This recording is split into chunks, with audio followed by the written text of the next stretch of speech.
Hello, everybody, and welcome back to another episode of Open Hearts, your end of the week tabletop RPG campaign. Tonight is episode 90. Everybody give it up for 90. Woo!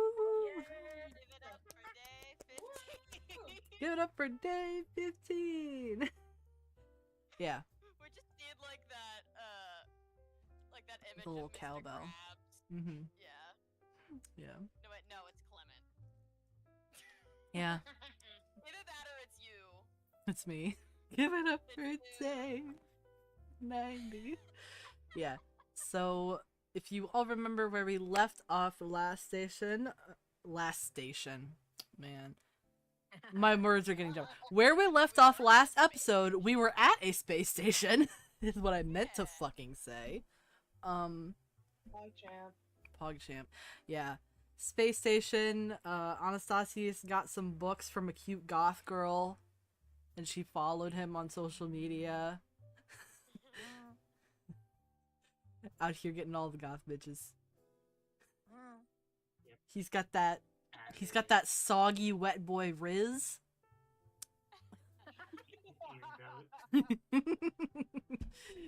Even though he personally did not.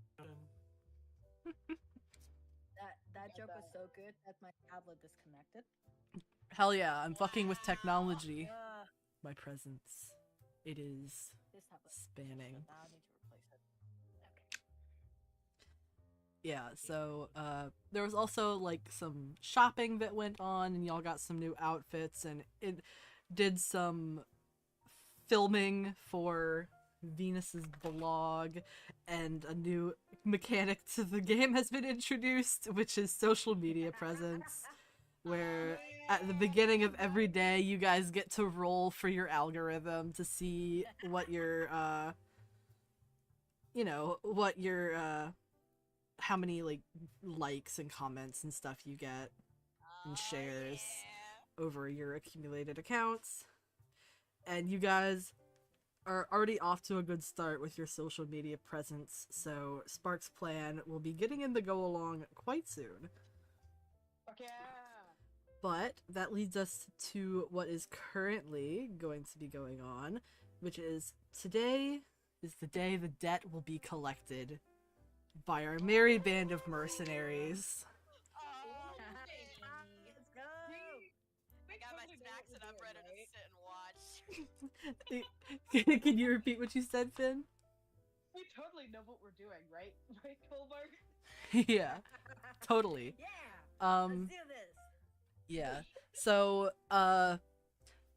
y'all slept and everything, and pretty soon, like in a few hours, you guys are going to be arriving at the small, colony planet where this nuclear plant is, and where the, manager of the plant still has his debt out for the Duke. And you guys, for Juan's sake, are going to be going and collecting the debt. He wants you guys to feel important and feel like you're actually doing something, so he's like, here, have a task! You are important. Here, have a task. He's giving you guys enrichment, don't worry. Yes, Very good. Should we all roll our performance check? Yes, please roll for the algorithm. Aw, shit, we're rolling for the algorithm. I want you- Rolling the algorithm I- is under performance. I think I just said, what did I say last time? It's a performance check. You add 2 zeros to the end.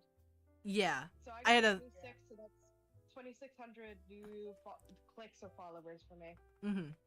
Yeah, so I want you guys to keep track of this. I'm at a grand Remember what I last 500.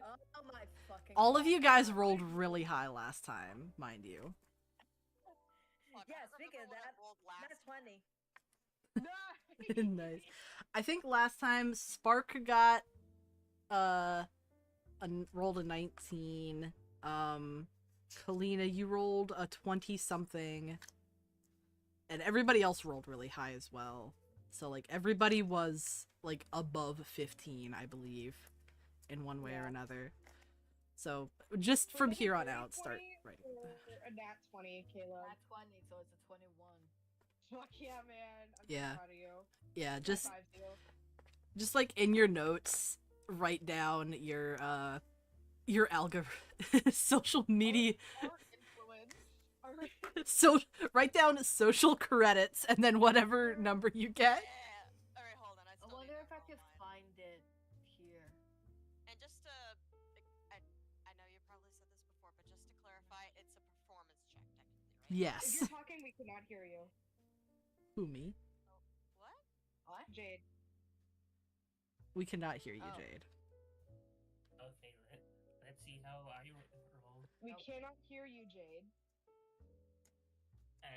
About an 18. Nice. Yeah. So that's 1800 Mm-hmm. total. I think. Am I doing the Okay, maths I correctly? think last time I got I also rolled a nat 20 for my performance check for the algorithm. Everybody just loves that little fish guy. It might be because you're posting pictures of Freya. Heart. Probably. Yeah. Most likely, Cute animal honestly. privileges. Cute animal privileges, yeah. Welcome back, Jade. Glad to see it's Anyway, working. This just like fell silent for like a solid minute there. So Yeah. Oh, that was Oh, weird. wow. Yeah. My 26. Yeah, it I happens. also posted a couple pictures of Freya. Hell yeah. Hell yeah. Freya posting, Freya posting. You said it's 2 zeros, right? Yeah. Okay, cool. Yeah, so I'm at 3,500. Hell yeah. You're doing good. Uh, Yeah. That's So- 42. 42? Hell yeah. Fuck champ. Yeah. So, yeah. In about an hour, you are going to be arriving at the, small colony. It, Oh no, I'm actually at 45. I counted wrong. Holy shit. yay, Sorry, give me a counting. doing great, sweetie. Yeah, apparently I can't count.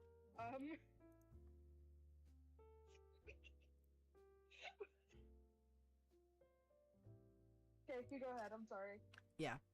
So,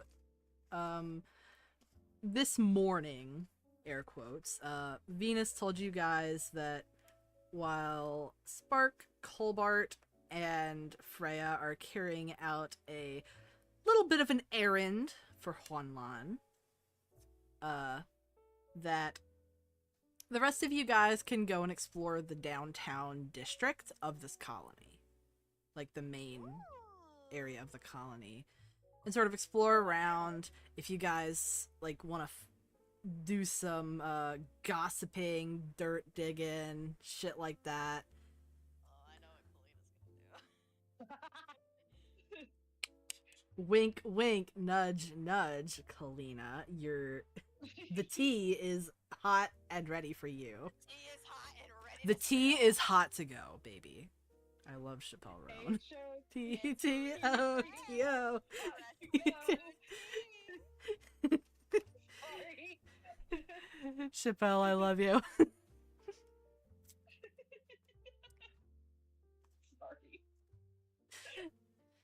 Okay, Oh. so yeah, you guys can sort of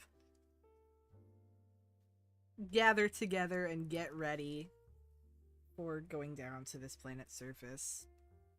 Can I do a group huddle with Colbert and Freya? Absolutely.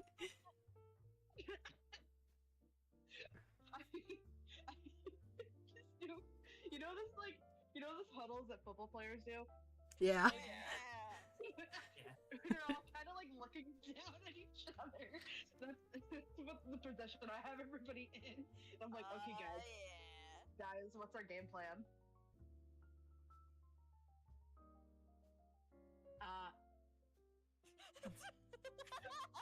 We don't have a plan. We don't have a plan? Okay, we should probably come up with a plan. Did Finn tell the rest of them? what I'm we're assuming doing? they did at some point in between, like that was like an out of game It would've been interaction. kinda funny if they didn't though. What What if? Okay, yeah, you know what? You know what? Yeah, sure. They forgot. They fucking forgore. Or fucking gore. In that case, Clover's like, plan for what? Spark just goes, you know, the mercenary thing. Oh, we have a mission? When'd that happen? Spark just pauses and goes, did I forgore? I think you forgore. I don't know what this is. I fucking forgore. Anyway, Juan gave us a mission and we're gonna have to go terrorize some guy because he owes Juan some money. Oh. So, we should probably be non-violent, but like, we could be violent. What are the stakes for it? Like, he owns like several million in credits. I think it was 30 million. It I was- said. I couldn't remember the exact number. I was like, it's fucking up there though. It's like he owes like 30 million gold pieces of the credit. But like, think about it. That's more money than any of us will ever see, even Kalina probably. Damn. Like, you're probably right, but damn. Hold on. Colbert's having a Fuck, fucking that's moment. not the camera I want. Hold on. He's trying to live react.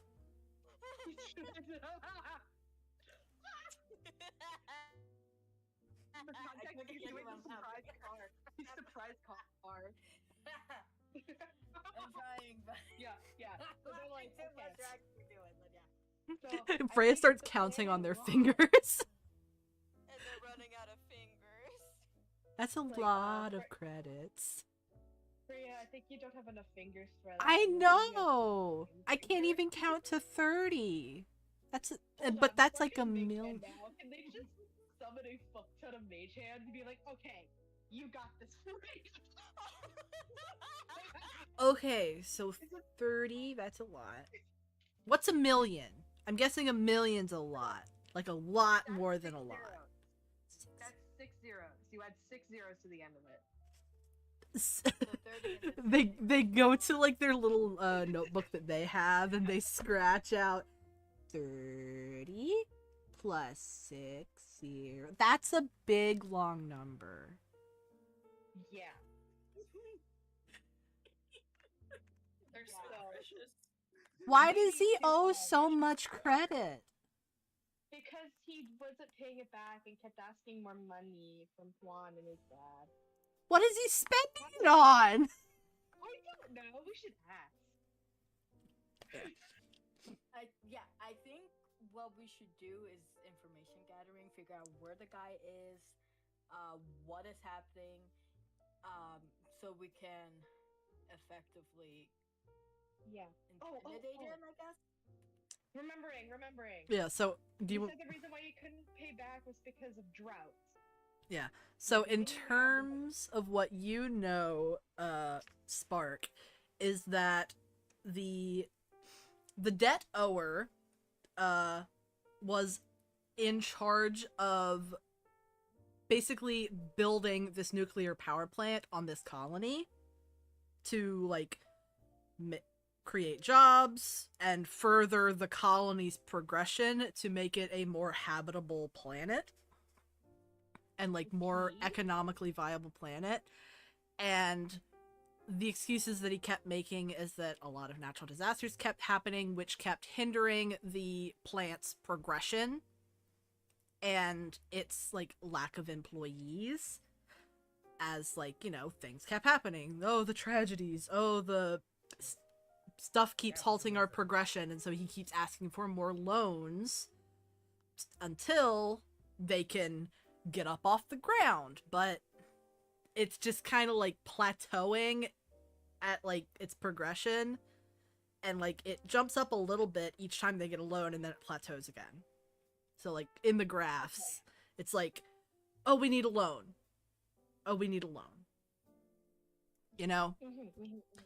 So So they're thinking that it's all just a bunch of bullshit, and they want to go collect the debt, and if the guy isn't going to cooperate, they're gonna, and put somebody else in charge. Okay. Okay. Finn, you Yeah. should probably mention that to Colbert because I Yeah, haven't I'm just gonna say that Spark relays that information to you, Colbert, and then adds at the end, we should probably check if the claims are real or not first, and then go from there. Yeah, I think a good strategy to go for is that there's like we can say that we heard that if we don't succeed, he's gonna get killed, and we can say it, we can frame it as we're doing this because we don't actually want you to die. I don't think that's fair. So can you please pay them back so that doesn't happen? Yeah. I think that's We want to give Well, you there's an a couple of opportunity that. to like pay your debt and stuff without getting Yeah. violent. Okay. Yeah, good idea. yeah, And then like yeah. maybe the natural disasters are true. We don't know. You're good at detecting that stuff, right, Colbert? You've been around the ocean a lot, so Mhm. you know if there's like hurricanes and stuff. Earthquakes, I'm not so much. Yeah, There I you mean, go. we can. The best way to tell with that is to ask Mhm. people. Okay, If- so we can do some asking before we go there.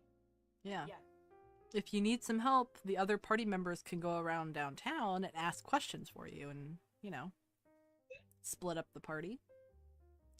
Okay. You guys are dealing with the main guy and the others can go and ask information if they want to help. Can I turn over to the rest of the party and be like, Kalina, Anastasia? Oh.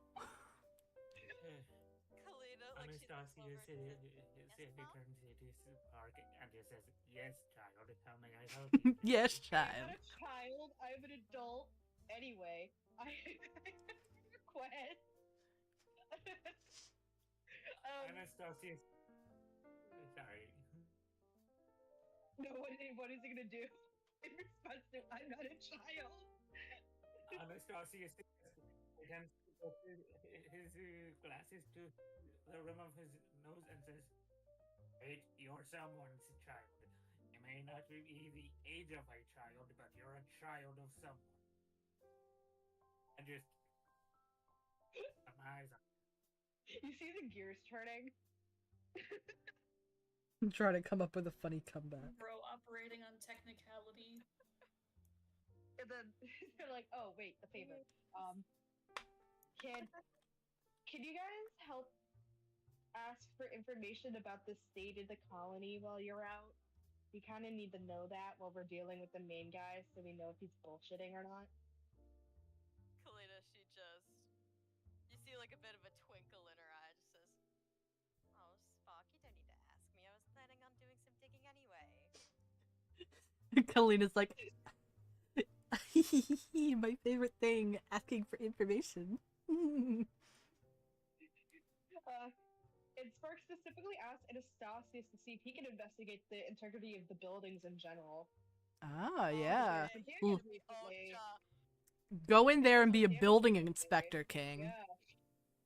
Because you know mechanic yeah. stuff, so you would be able to tell if equipment and shit's damaged. due to Put on a equipment. high-vis vest and walk in there. Nobody will question you. Yeah. Anastasia says, I'll do some research for you while also looking for more mechanic stuff." Yay! Thank you. Yep. Yeah. Okay, so I think we have our plan. Mhm. Oh, backup plan. Freya, can you turn in your big monster form if the guy gets a little meaty pants? Uh-huh, I can do that. Okay, I think we have a plan. Are you sound, Colbert? yeah. This sounds good. So, as I you could get... also make some scary shit happen. Ooh, so- spooky. That is true. We all could, but Freya is really good at that. She scared the shit out of me last time. Yeah. So, at some point, Venus tells you guys that you are approaching the planet and you can, like, take a look from the observation deck, and that she has a small file to give to her merry band of mercenaries.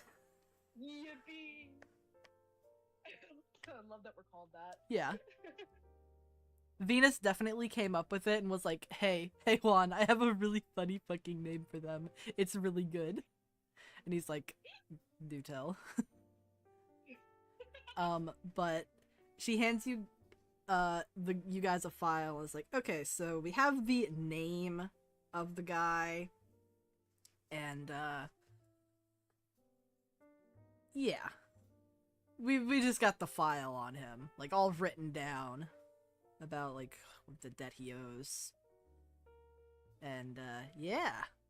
We've also got the charts and stuff here if you want to look at that. Fun pictures. And she smiles. Pictures? Fun pictures, smiles. Pictures. And you guys get to see like the graph of like debt paid versus recorded income and profits. So like yeah. It's looking sus. The math ain't math in here, and you're like, there's definitely something sus that's going on with this power plant, so yeah. When the imposter is sus. When the imposter is sus. Bum, bum, bum, bum. Stupid as hell. I'm sorry. But yeah. Spark's just looking at the pictures. Can I roll an investigation check to see if I can glean any more information? Yeah, go ahead. Because that's my job in this. Mm-hmm. Well, I roll a 7, but that gives me a 19, so. Nice. Jesus. Goodness gracious. So, Dan's rolls were real good. As insane as it is. yeah. So, you're kind of like looking through the file, and like it strikes you as very odd because at the times when it was indicated that the plant was working with far less employees than what is, supposed to be peak efficiency, they were operating just fine. And then right before loans were asked, a bunch of people get cut. Oh. But it is unclear if they were actually cut or if something happened to them. Because okay. he said there's like multiple accounts, like a lot of the messages that have been sent back and forth, like reports and stuff, say that like, during these like natural disaster events, a lot of people die. So you don't know if it's employees that have died due to these disasters, or if he is around these quote disasters cutting a bunch of employees to make it look like things are happening. So you don't know if all of this is like a big conspiracy or if this is actually like truthful. It does seem a little suspicious though, just from like an outside perspective. Yeah. Alright, I'll make a note of that.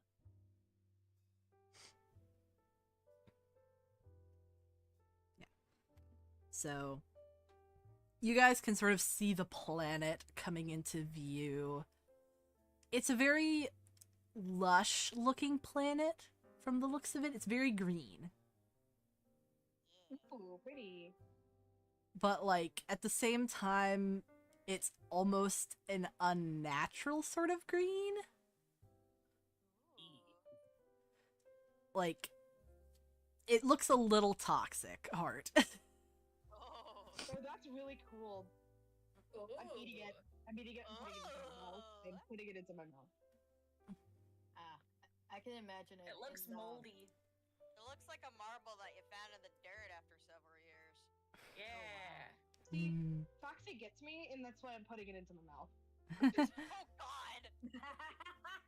Not put the radioactive marble into your mouth, Finnegan. I don't think it's radioactive. It's just covered in dirt. Grubby. in my first playthrough of No Man's Sky, I spawned on a very, very radioactive planet that was bright green, and at night, the ground glowed. So that's what I'm Fun! imagining in my head. God, I want to play No Man's Sky so fucking bad. It's really good. I recommend it highly. But on even from up here, you can see that there are like these force fields that are creating domes on the planet's surface, and you can kind of see like in the darker areas that there's like light underneath these domes, so that you can assume that these are like the colony cities. And there is of course around the outside of the planet more sparse than the space station you were on, but very similar networking that sort of spans connecting the cities but above them in the atmosphere.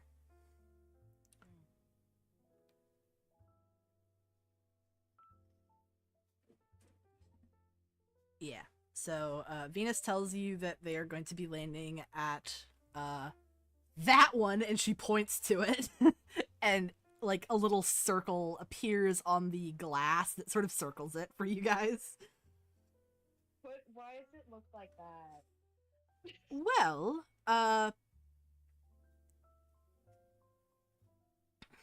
the atmosphere of the planet is not exactly 100% habitable, but that is what the colony is working on.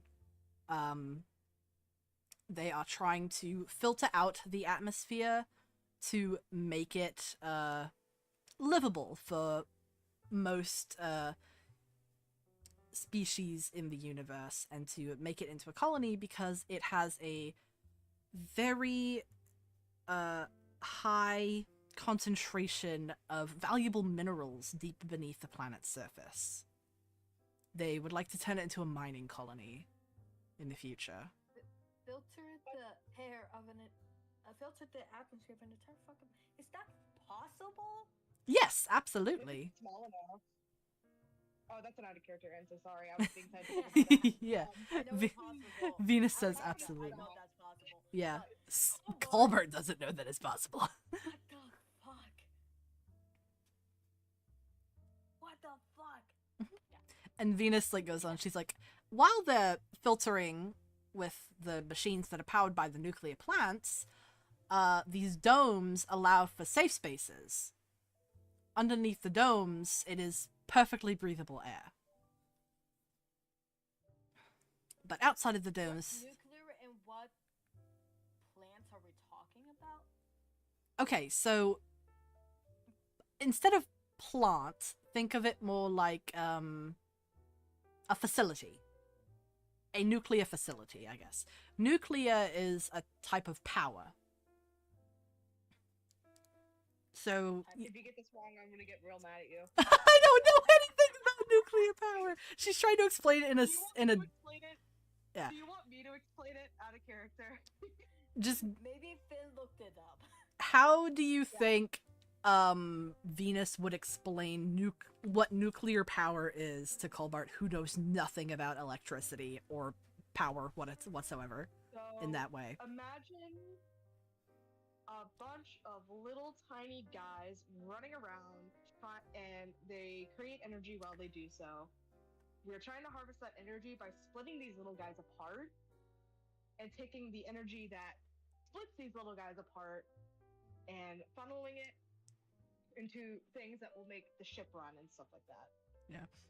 And Venus there's these is big like- powers that cool yeah, it down, yeah. with water. Venus is trying her best to explain this. Do you think Colbert gets it in that terms? A little bit. He gets the idea. He doesn't know, like, inherently like us, we know the dangers of nuclear shit, but Colbert does not get an impression of that. That's the result of it being explained like that. Yeah. Yeah, I mean, it's not actually that dangerous because. No, it's not. Sorry.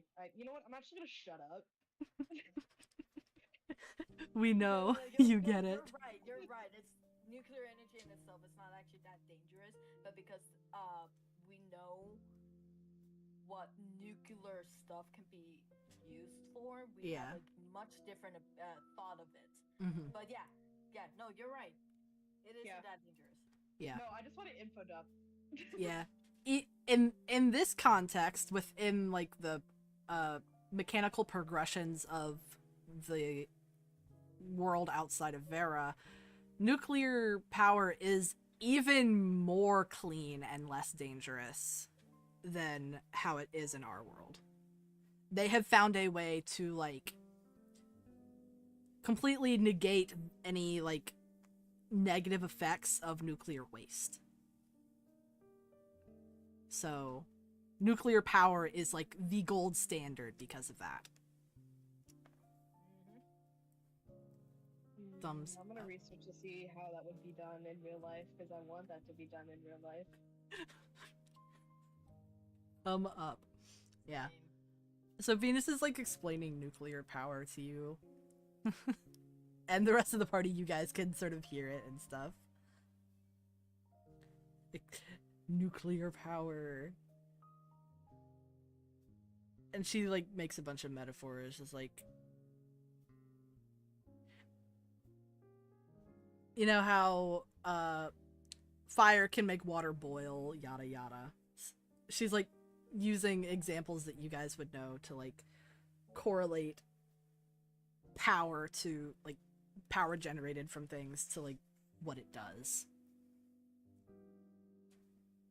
It's like, you guys need to eat to, you know, fuel yourselves and run your day. It's just the same with any other machine. Hey, Anastasius, maybe you should use nuclear power for your armor thing. Anastasius just reply is with one, or as cool as that is, I don't necessarily feel right with my current skills and bullshitting with machines to use it like nuclear energy on my stuff and to need again not mindset skill set. I feel a lot more comfortable using mead as I have a way easier of a time just knowing how much mead I have left compared to how much nuclear, if that makes any sense. It does not. At least they're honest. It's not a problem with Anastasius. Spark is just really fucking stupid. Anastasius quickly he says it to Sparks like I do not understand the thing. He says, imagine it like you're in the circus, like you are, because you ain't a clown, you or the whole dang circus, dude. But you have different levels of skills for each trick that you do. It's sort of like that. Oh, so you're just saying you suck. Got it. Fun, rude, but you know. Spark! Venus has her mouth, like her hand over her mouth, and she's trying not to laugh. That was out of pocket, and she thinks it's funny as hell. I'm sorry. I lightly kind of smacked the top of Spark's head with that. Bap. Just bap. They have the face that of like the the cat with like all the knives pointing at it. That's what they look like. Gremlin cat, gremlin cat.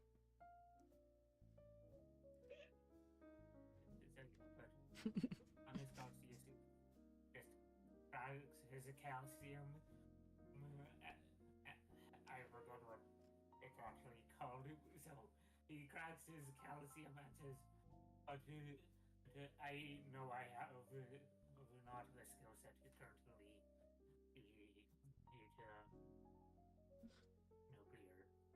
even despite your rude comments, Spark. You mean Cartilage King? Cartilage. Cracks his calcium. What? Cracks his calcium. Cartilage? You mean cartilage, bro?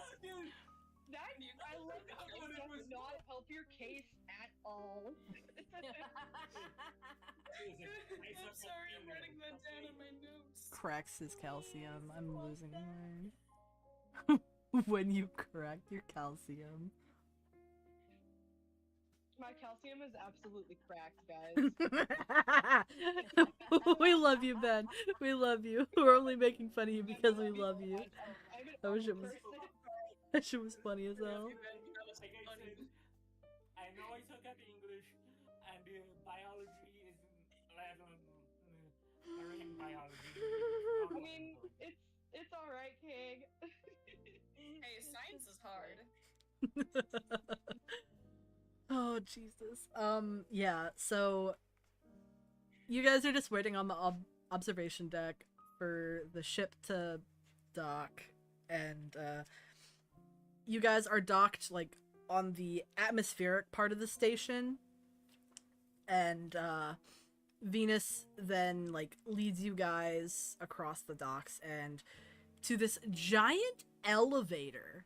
It's like this giant chute that you can, the floor is glass and you can like see the elevator chute as you go up to it. And then you guys all load into the elevator and she's like, okay guys, I'm actually not going down with you, but I have programmed a map into your tablet so that you know where you're going. Why aren't you coming with us? This is bullshit. Because unfortunately, I need to be at one of the other domes with Juanlan for something else. I will get back to you guys later. If you need us for an emergency, you know what to do. Contact me. Anyways, good luck. I know you guys can handle yourselves. Bye! And then she presses the button and the doors close. And then you feel the whoop, and then you like start descending through the atmosphere as the planet becomes closer and closer to you as you descend. So what's the guy's name on the file? I forgot to ask. So his name is Oliver Osgood. Olive. Okay, that's a word. I am going to fucking send it. Don't worry. Sorry, it's not a comment at you. I'm just really stupid. It's late. Yeah, so it's spelled like that. Just thinking of the impromptu Spanish lesson that we had last game. Same. It's more stupid. What happened? I was asleep. We had a Spanish lesson while I was teaching Finn and Foxy some Spanish. Yeah, Yeah, Finn was struggling a bit. it was fun. And then my dad showed Finn my sword. Nice. Yeah. Also, the Okay, planet's name. In my fucking defense, that's what I was taught, was to use stupido instead of idiota. Or idioto in this case. But either way, that's what I was fucking taught. Yeah, Not your fault. Yeah. it's fine. So, They both work. I just other time. yeah. So, the man that you are here to collect the debt from is named Mr. Oliver Osgood, and you are currently on the planet Belvon Alpha M3018. Okay? Got it? I did come up with this 2 minutes before joining the call. Hey, Mind you. Good for you. Fresh out the print and press, babes. Let's go. Freshly faxed. The paper is still warm. Yeah. the little newsy boys running around with it in town square. Extra, extra! Read all about it. Read all about it! Local DM waits till last minute to do fucking everything for his campaign. That's not news. Not a surprising turn of events, but this time there's a surprise. I'm just imagining like an older lady sticking her head out the window. That's not news. That's not news! I love that. That's not news. Oh, I was about to say something and then I realized I probably shouldn't because of monetization. Monetization, oh boy. We are monetized, girl. I'm never gonna get monetized. Fine guidelines, I guess. TOS, baby. Anyways, so eventually you guys do reach the planet's surface and you are in like a terminal, basically. It's kind of like you know, kind of like a train station terminal-esque kind of thing, but like, you know, fancy. You bloody cunt. Yes! That's not news, you bloody cunt! Yeah. I'm imagining Kalina being like that when she's older. Yeah. Oh my A god! grumpy old lady. Heart. But yeah. So on your map that you guys have, the city is basically circle shaped because it's under the dome, obviously. And the nuclear plant is at the northernmost like arc of the dome, and it's sort of surrounded by what Venus has labeled for you as this is the area where they like have the impoverished people. This is like the slums. They never put anything but like low income housing around power plants. And she puts a frowny face next to it. That seems racially charged. It is.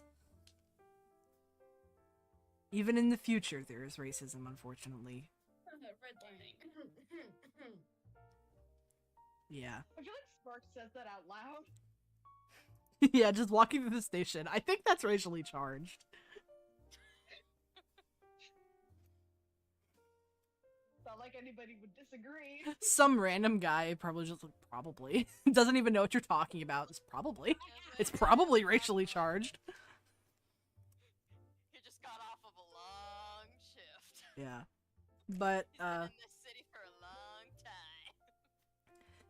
in this station there are like other sort of terminals where there are like high speed you know, trains TM, the bullet train, that are like, My beloved. yeah. And from what you can tell, it kind of looks like it's the morning rush hour right now, as a bunch of people are in the terminals getting onto the bullet trains and going off to work. And there's like, you know, a lot of people rushing around, pushing past people, trying to get on their trains and stuff.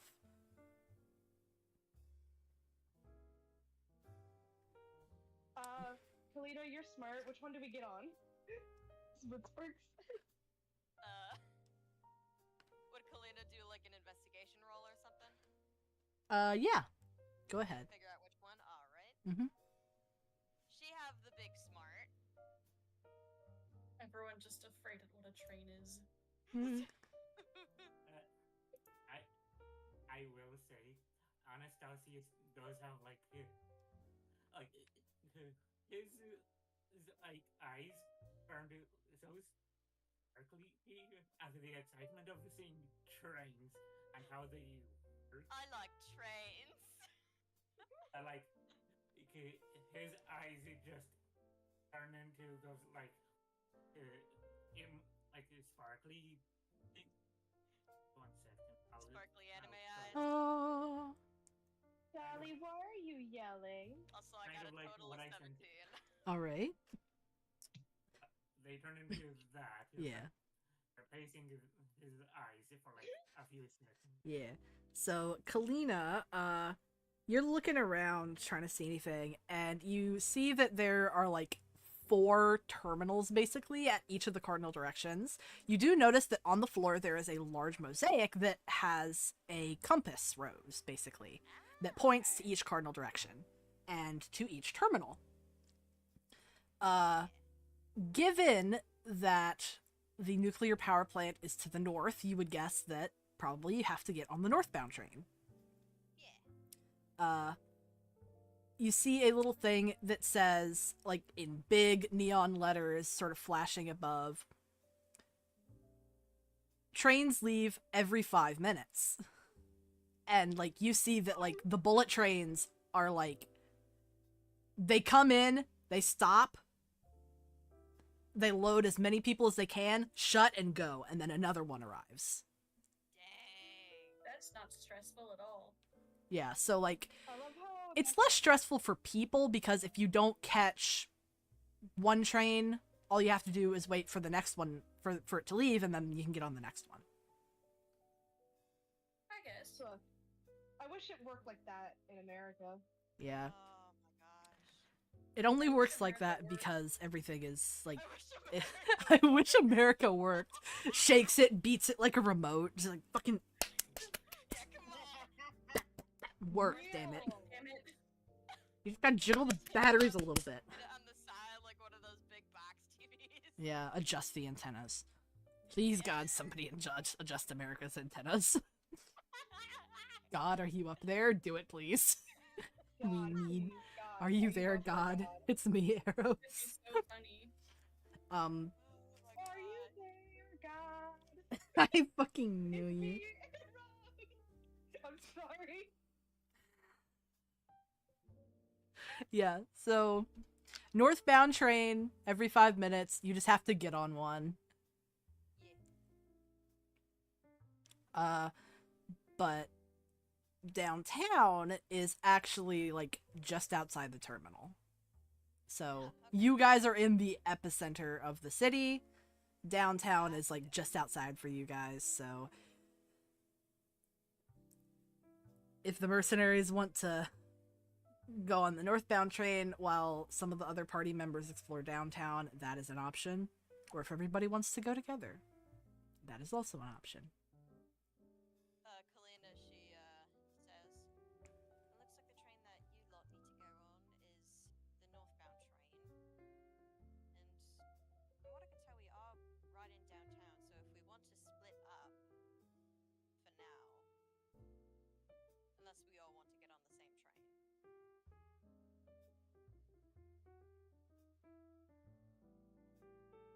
And she's looking at Spark. Spark looks really fucking terrified. They're just looking at the trains and are like, what the fuck? And they're not really listening to you anymore. Yeah. And Kalina, she she kind of sees this and she smiles and just says, "Would you like us to come along, just to see you off?" I think I'll be okay. I got Colbart. And Colbart's the me, smarter one. says Freya. That is true. We also have you, and I pick up Freya. Kalina laughs and just says, "All right. Just be careful, all right?" Okay. Freya says, "Don't worry, we'll hold hands." And Thank Kalina, you. she actually sends a brain message to Spark and just says, "Remember the bracelet. Bracelet, sword, bracelet, sword, bracelet, sword." Yes, they nod at you. Yeah. Yeah. And you also have the balls. Remember? I do have the ball. You do have your ball. Balls. Double balls. Ballin'. Rolana's twin balls. The moons. Literally. I'm imagining Well, they have at Spark least using them like 3. that. They probably probably would. He'd be like, "Hey, Colbert, check this out." Descends upon you. Yeah. Yeah. So,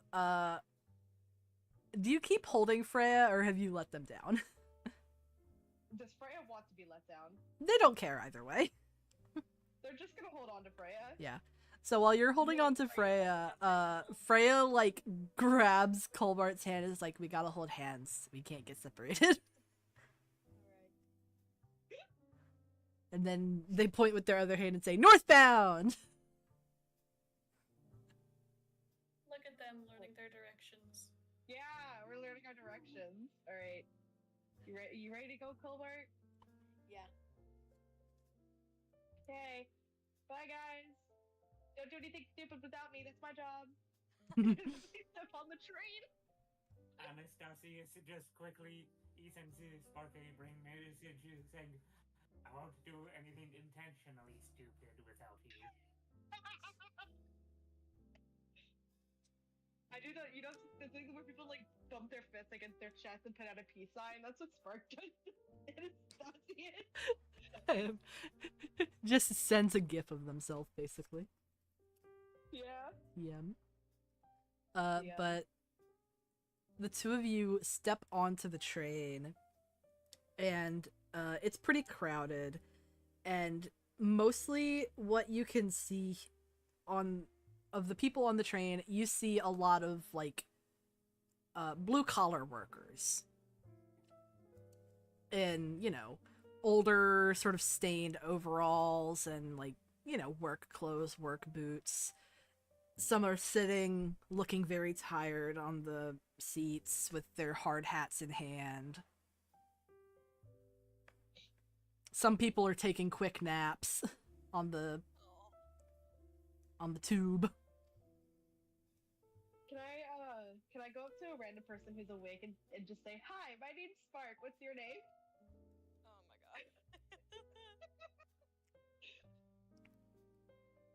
my god. The person, like, looks up at you. And they're awake, but they're, like, sitting down. And they're like, my name's Earl. Earl. You ain't gonna make it. Spark says Earl is a cool name. He kind of, like, scratches the back of his head. And he's like, thanks, I guess? You're very colorful, kid. And he gives you, like, that white people smile. I'm loving Earl already. White people smile. Yep. Can I ask if he works at the power plant? And he nods. It's like, yep, pretty much everybody here on the northbound works at the power plant. And then he kind of, like, looks at you guys in your outfits, and he's like, you guys don't look like you're out in the plant. Are you the bigwigs that are getting sent down? Spark gives him a thumbs up. Because, like, they're holding Freya in one arm. Probably one arm Freya, because they're small enough.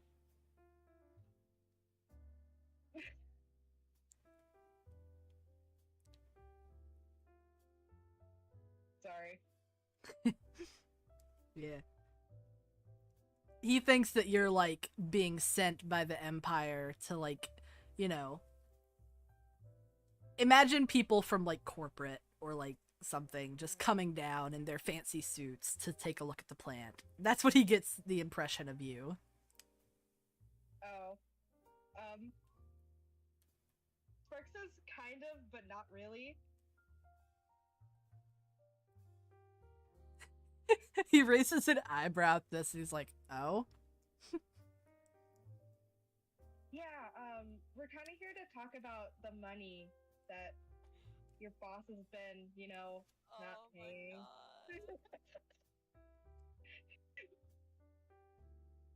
I'm sure it was just a misunderstanding. They're a little bit fucking stupid. Does Gilbert hear this? Yeah. Yeah. He's just gonna Ta- consider his Talking with the Earl's working reaction. class is a good idea. Yeah, Mind I'm you. just gonna see Earl's I reaction. can just to hear that. Arrows sighing and just. Sighs. If I'm sighing, it's because of the heat. But Earl kind of leans back and crosses his arms over his chest, and he's like, "Money troubles? We ain't hear about no money troubles. What's Mr. Osgood gotten himself into?" He's been taking a lot of loans out. Freya, show with your hands. How much money he's been taking out? I can't count it on all my hands, but 30 million. That's what it was. 30 million. And Earl's eyes almost pop out of his head, and you see like a bunch of other people like sort of like turn to look, like other workers that are like, "Whoa." And you hear some murmuring, and he's like, 30 million credits. God damn. Start a riot. Start a riot. Yeah! Start a workers' riot. Workers' union, bitch. Honestly, Start a riot. This would be, you know what? Good ending. good ending. Yeah. And Earl says, Riot. why is he taking out so many loans? I mean, we were told that business was doing so good that they had to make cuts because people just didn't have anything to do around the plant. Can I look over at Colbert and be like, write that down internally? Write that down, King. Write that down. Yeah. I take out the stolen notebook from Kalina's stuff that I stole forever ago and write that down. And then Spark goes, that's not what we heard. We heard that there's like natural disasters that are making it so people can't work. Well, we are having natural disasters, but every time a natural disaster happens, Osgood tells us to take some time off to take care of our homes and our families until it tides over, and then he brings us back into work.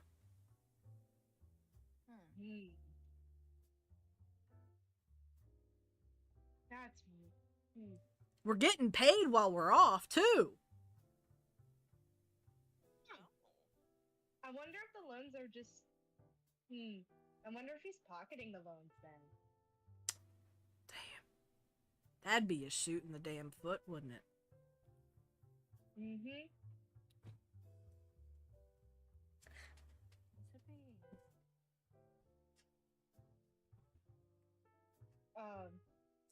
I think Spark's gonna ask like general working condition questions as well. Yeah. Just like, like you get PTO, but like, is it fine while you're working there? There's like no issues.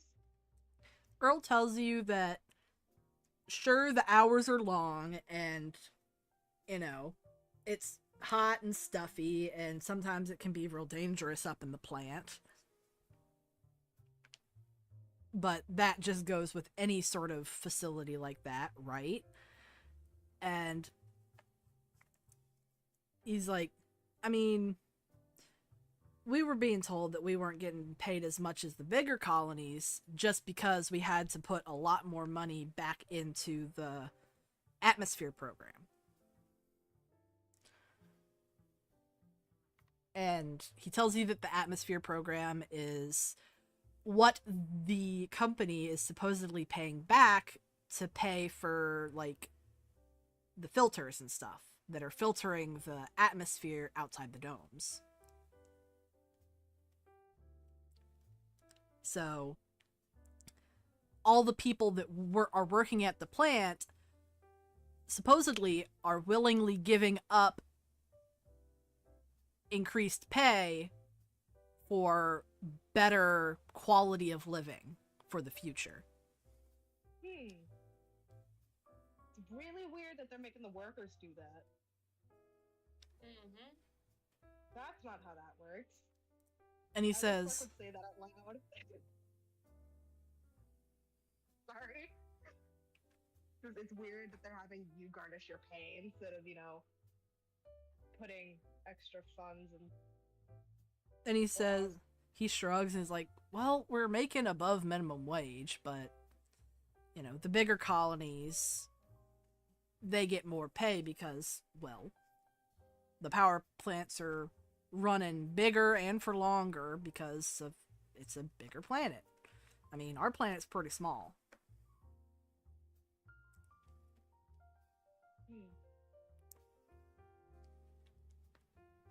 Right. Colbert, do you have any questions? Like, out of character, do you have any questions? You want to ask some?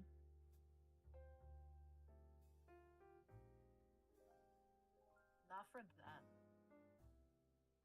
Okay. Not for them. I have other questions, but not for them. All right.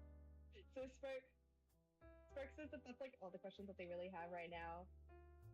Thanks him, gives him like a side hug, and then they then ask if he wants to see a trick. Aw. He's like, sure, kid, go for it. I'm gonna gently set Freya down, and then I'm gonna do some clown shit. I'm gonna do like this, like the standard juggling and stuff like that. So Yeah. that's just gonna be a performance check. Yeah.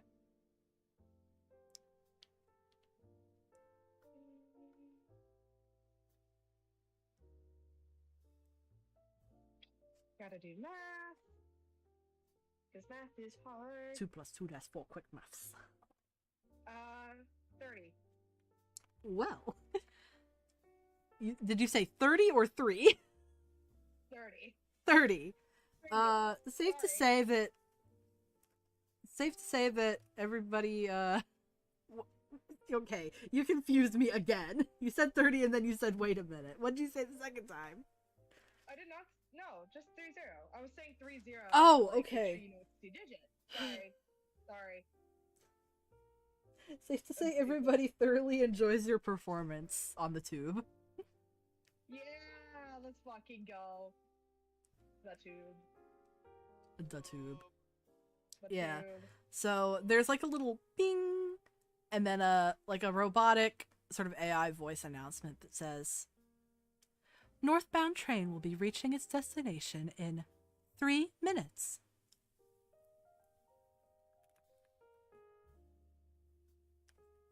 And then there's like a little you know, the little neon sign up at the top. There's a little kiosky thingy. It's like Starline nuclear plant destination 3 minutes. And then it like flashes a couple times.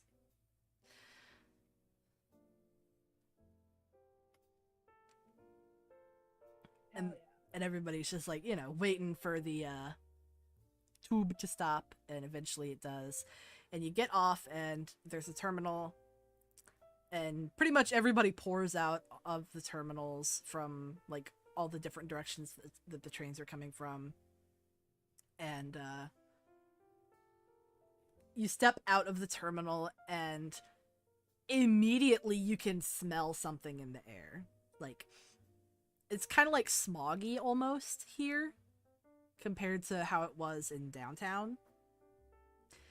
And you can see that there's like a main road with like trolleys and stuff that are taking people to the plant from the terminal. But outside of the main road, you can see that there is like big steel walls, like steel like iron fences that you can see through. And on the other sides there are housing that looks very bare bones. Sure, it looks somewhat advanced compared to what you guys know on Vera, but comparatively to what you have seen, it looks a little...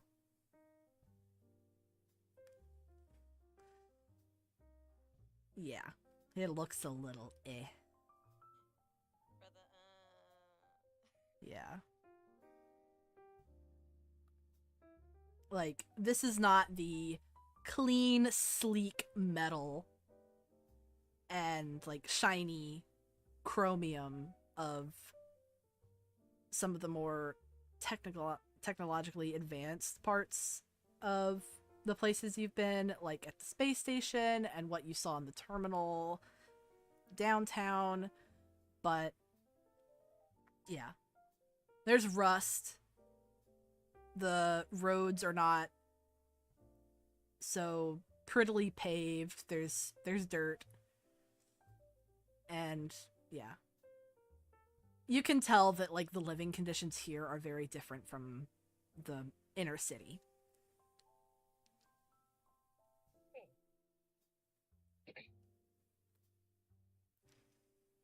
But yeah, you can hop on a trolley and you can head towards the plant. Alright. You want to head towards the plant, Colbert, or do you want to look around a little bit more? Let's look around a little bit more. Okay. We can look around, like, we can take, like, the scenic route to the plant, look around like that. Yeah. Okay. We could probably, yeah, I bet we could walk. I mean, Mm-hmm. all of us, the three of us have walked a lot, so that's not going to be a problem. Yeah. There are some younger employees that are choosing to walk,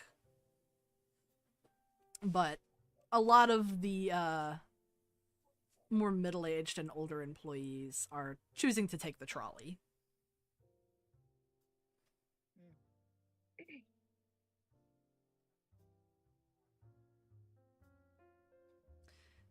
But as you're walking along, you can see like there are breaks in the gate where the fence where there are gates, and you can see people like coming out of their homes, you know, hugging their family members and like heading towards the gates and coming through to come to work.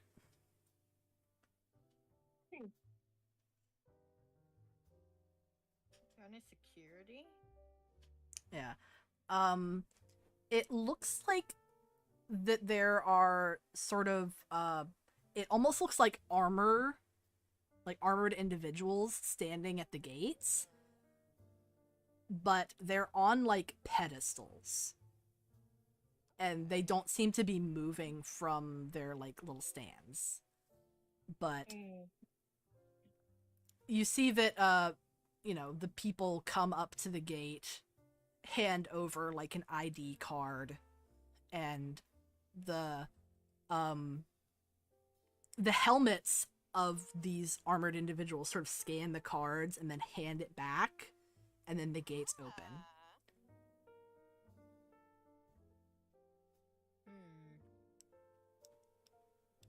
Can I whisper over to Colbert? Do you think they'll let us in? I don't think so. Should we try?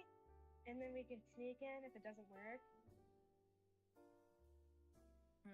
The thing that I'm worried about is that if we do try, they know what we look like, and it'll be harder to try and get in other ways. Yeah, but I mean, you could be your bird. I can shape change Freya, and then I can shape change myself too. That is true. Let's try it that way first. So, if it does go south, like, we're still good. Okay. Do you want to rock paper scissors? Who goes up first?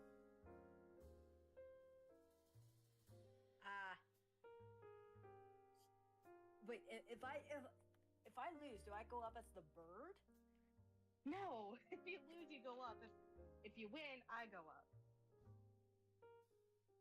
Sure. All right. Okay, you're not going as the bird first, you dum-dum. Okay, rock, paper, scissors. Rock, paper, scissors, paper. That's what I'm shooting. You know what? Let's just see Spark loses because I really fucking suck at this, unless if you want Colbert to go. I think Spark will have a better time with deception because of higher charisma and performance and shit. Okay. What I could do is I could help, so you get advantage. Yeah. Okay, yeah, help action. So So do you just suggest? How about we just go up together, you dimwit? Damn. Yeah. Incredible. Sure, okay. Shoot. Yeah. So we have Freya and tow. I guess I'm gonna have to put Freya down at this point. So Yeah. they look professional. Freya's like dusts off and like stands up as like, I'm a professional. You are very professional. Yeah. Okay. We're gonna go. We're gonna go up to the thing and then I Yeah. guess scan the IDs. Yeah. So you do notice that the armored individuals are only on the insides. So like they're on the side where the housing is. Not on the outside going in. But you walk past, they don't really acknowledge you. But like some of the employees are just kind of like passing glances at you as you walk into the residential district.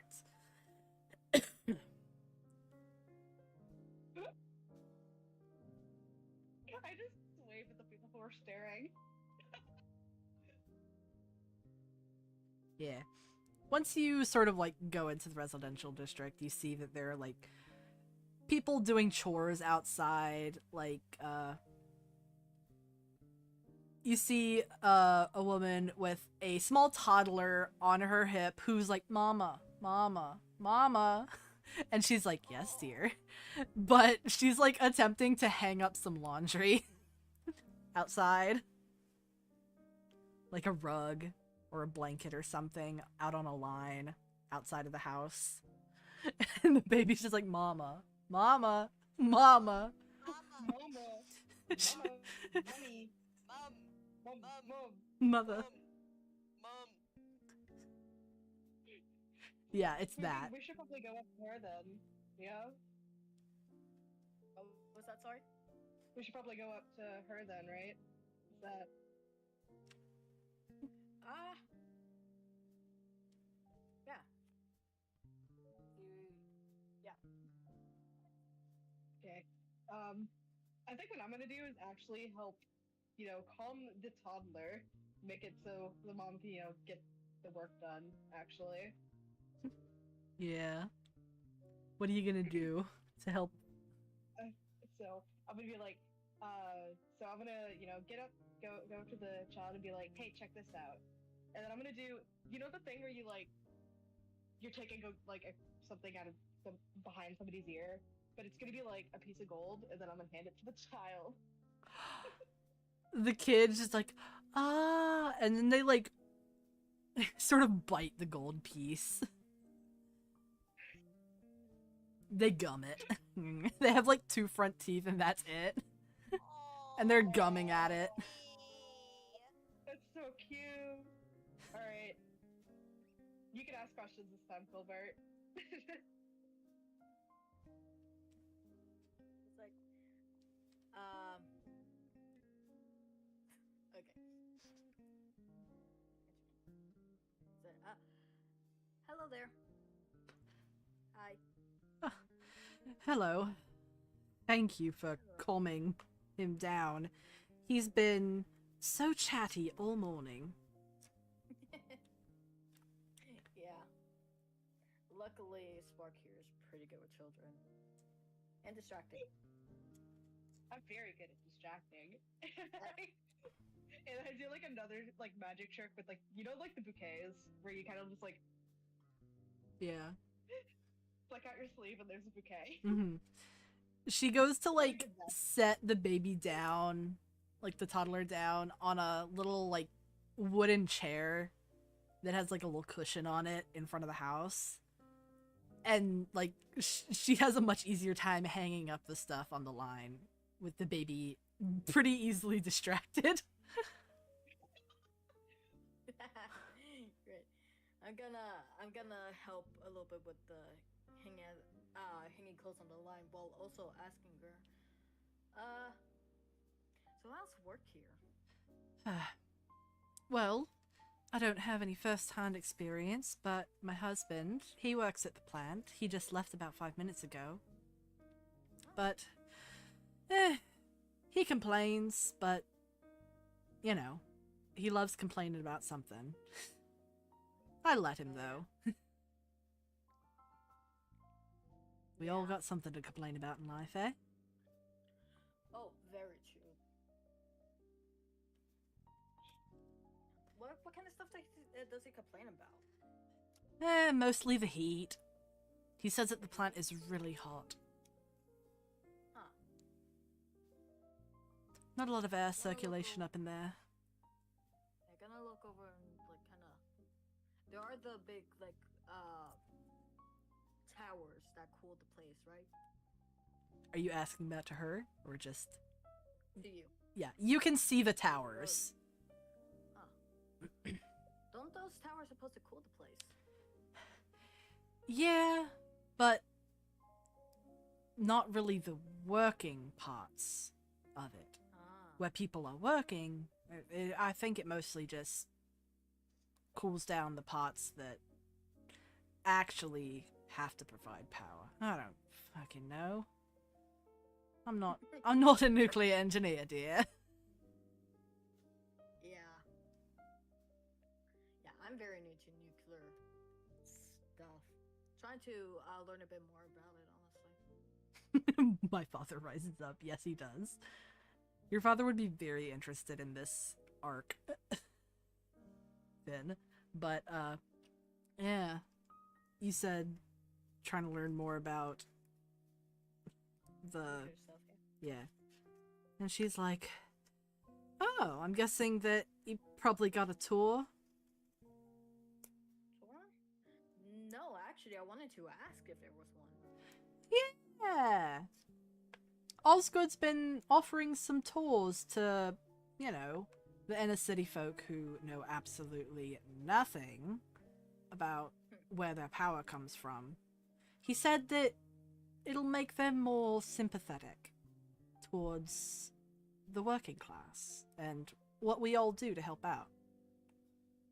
Well, that sounds nice. Yeah, I think it's real cool.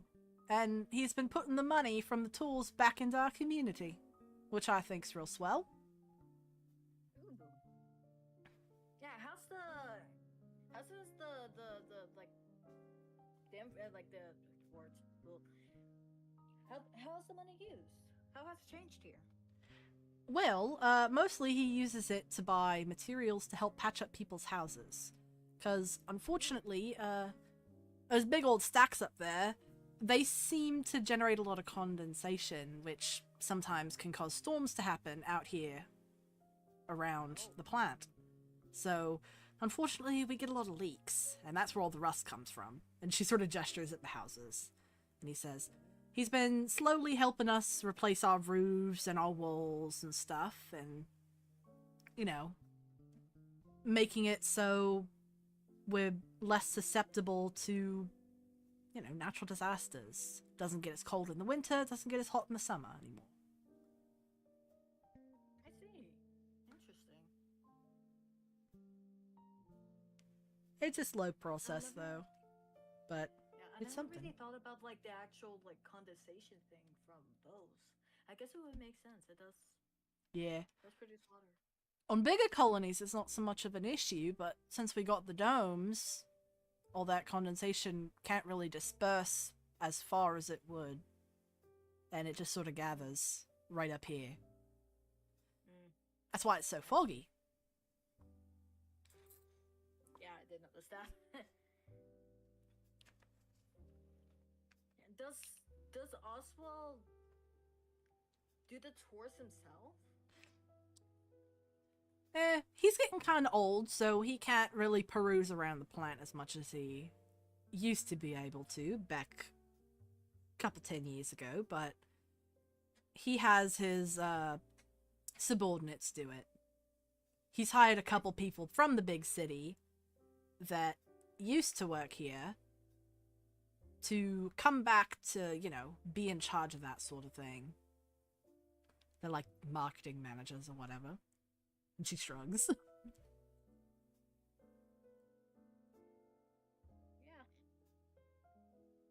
mean, it's part of the whole getting people that aren't working class to come in here and see things for themselves, right? Yeah. Yeah. Interesting. Alright, cool. We're gonna have to sign up for the tours. That's for sure. Willy Wonka. Yeah. Who the fuck said Willy Wonka? Your boyfriend sent a Willy Wonka gif. You. It's very funny She because sent it I. in the- She sent it in here. It's goddamn. very funny because I was imagining Osgood as sort of a Gene Wilder kind of guy. Yeah. That's really fucking funny. Zaya knows me in my heart. Girly Pop, He you knows me, know. therefore he knows you. We're in sync. It just we're He knows all.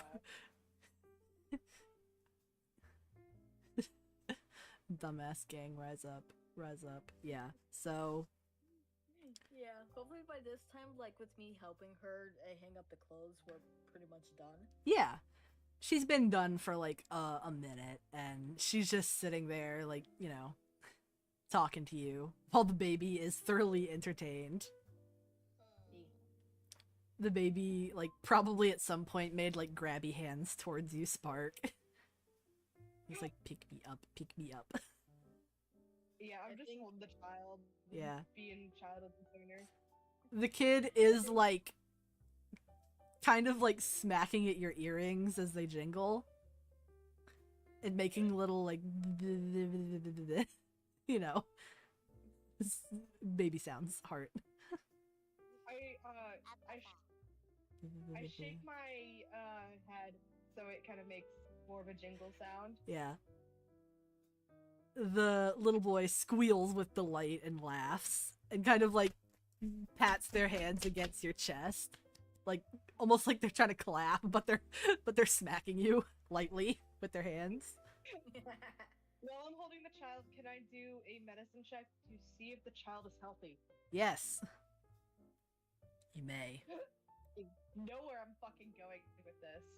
I got a nat 20 for a 22. Yeah. Hell yeah! The kid looks decently healthy, a little grubby perhaps, but you can imagine that that's just because kids are grubby sometimes. But, you know, the kid looks pretty healthy. You see that, like, maybe there's, like, a little scab on their knee or something. Pretty standard kid stuff. But the So that kid... means there's no issue with radiation. Good to No, know. there's no issue with radiation here in the residential district around the plant.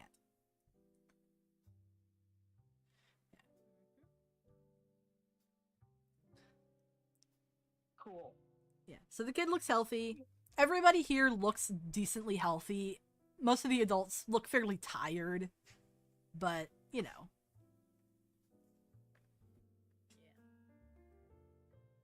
They don't have the luxury of being able to afford automation to deal with things like a lot of household chores, so where people in the inner city would have a lot more free time, they spend it doing, like, house labor and labor at the plant.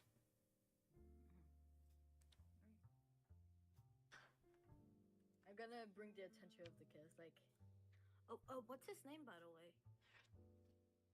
Oh, that's little Andy. Hi, Andy. He's 2.5. Absolutely adorable. Gonna look over at the clothes drying. It's like, actually, and I'm gonna I'm gonna water bend the water out of the clothes, make an orb. I kind of present it to the kid. She just stands there, like, mouth open, smiling, hands on hips. She's just like, well, would you look at that? We don't got a lot of magic folks around here, not even in the big city. Yeah. It's work look at the water orb and be like, "Ooh, I could put something really funny in there. Will you let me do it?" Sure, and I'm just gonna hold the orb steady. they're gonna cast Dancing Light, which is a cantrip, and they're gonna put one inside the inside the bubble. So now it's kind of like glowing. The kids like absolutely enamored, and you see a couple of other like neighborhood kids, probably like one that's like 5, one that's like 7, and you hear whoa, and like they come running up, and they're like, "That's so cool!" I'm gonna pull it up in the air, just let it spin for a bit. Yeah. Spark says, "I have 3 more in me, so if you can make 3 more balls, I mean, we can have 4." That's how math works, right? Yeah. Yes, I think so. Yeah.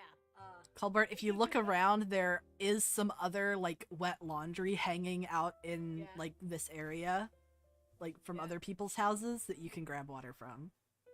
It's like, I just took out the water out of your clothes. Oh, there's more. Just gonna walk over and Runs fucking do off. it.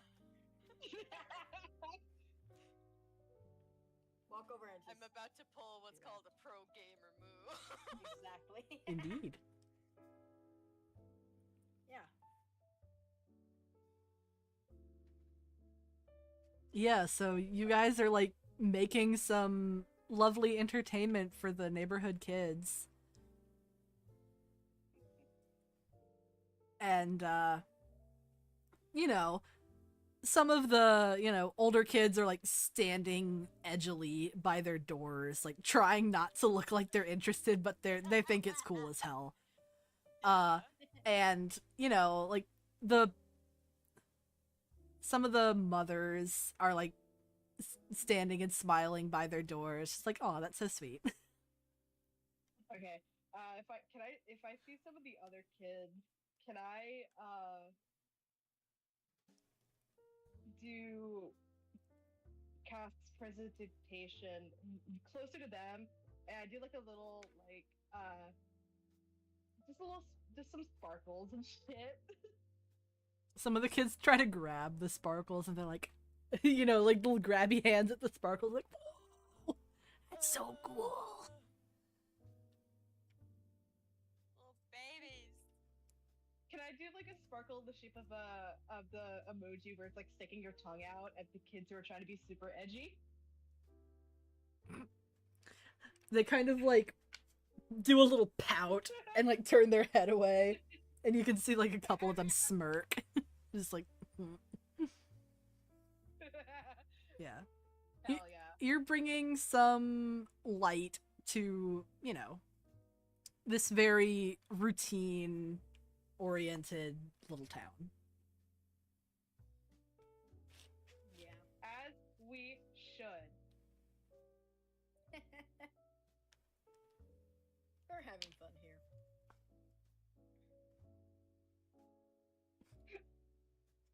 We are just making things happier today, bro. Yeah. We are the merry Cernaries. The merriest. All right. Yes. While our merry little guys are doing their thing, let's do a bit of a cut to the downtown group to see what they're doing. Oh, hell yeah. Hell yeah. So, how is everybody doing in downtown of Belvon? Kalina currently, she's kind of scoping out for like ideal gossip spots. And also like keeping a sharp ear out for eyes peeled, ears sharp, looking for. She's on the hunt. Well, also just browsing, just like window shopping. Yeah. You see a group of what looks like some fashionable younger women, like, sitting at a cafe talking.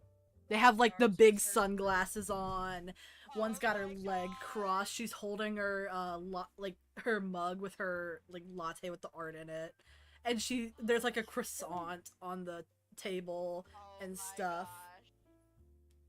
Is that a fucking space Karen?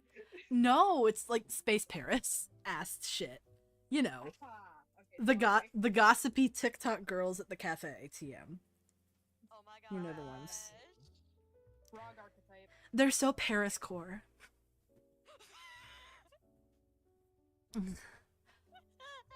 I can't wait to one day go to Paris.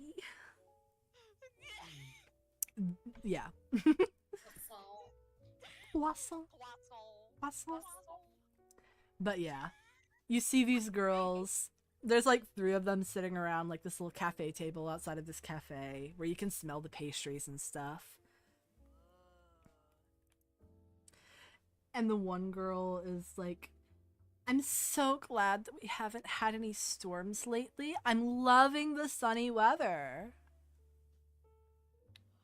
Oh boy. Oh boy. Oh. Keeping it far away from them. And the one girl's like, I know, right? Oh, they're dying. No. Their internet cries. Your internet, my lord. Ben, you good? Are you alive? 3 consecutive discords. That's incredible. New record. Dang. Sorry. You're good. You're good. It's okay. We were just worried that like your internet might have been on the fritz or something. I'm a little stupid. It's okay. Heart. But Yeah, yeah. Yeah, like she sees this shop, like like sees these girls and like what do they look like? So Maybe like basic like fashion rundown, because like if Kalina's gonna try and talk to them, like she's probably gonna be passing by and just like, oh my gosh, I love your outfit, like stuff like that. so like Friendly. not me looking up Paris fashion.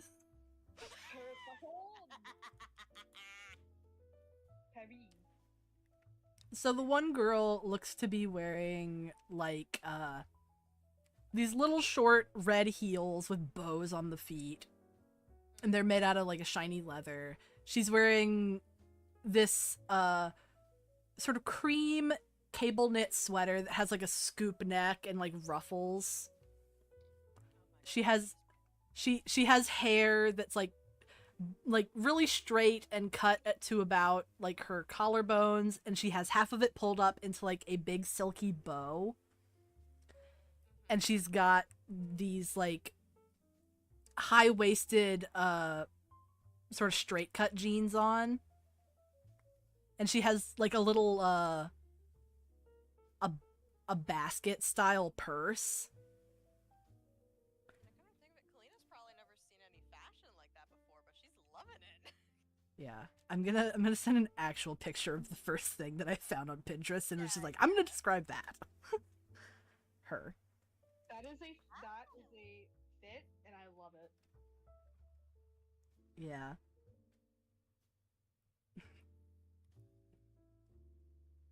Yeah, that's what one of the girls is wearing. Another one seems to be wearing like a baggier sweater or sweatshirt sort of a thing. These sort of white shoes with little socks that come up to like mid-calf, and then like a pleated short skirt that, falls to about mid-thigh on her. And she's got like curly golden hair. And she's got like a little white purse that goes with her sweater.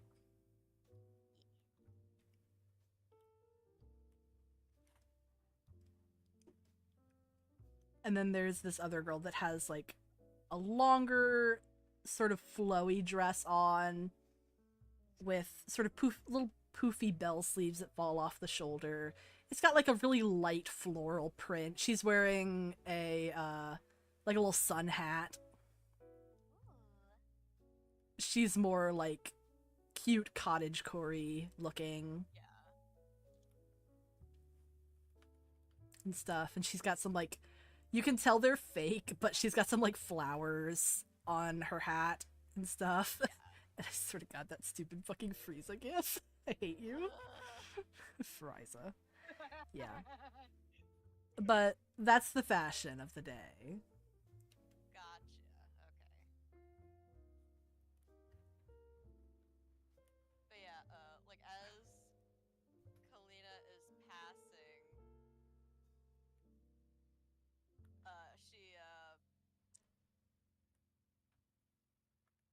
like she says to the first girl, "Oh my goodness, I love your outfit. Sorry to interrupt. I just had to say something." Okay, now Kalina, what are you wearing, girl? She's probably wearing like a more modernized version of like her usual outfit. So like, you know, there's like the jacket and like, you know, it's probably more like, oh, sorry. I need to look at her like her outfit design. Give me a sec. I gotta find it. Yeah. She'd probably be wearing like a purple suit sort of dealio. Oh yeah, yeah. Oh my god, yeah. Yeah, like a more like a suit sort of deal. So like in the freezing cuff? No. God damn it. I'm Some- sorry. Something more girl boss, something more feminine. Yeah. She's slaying. Yeah, so like probably like kind of like the coat jacket that she has, but like a little bit shorter.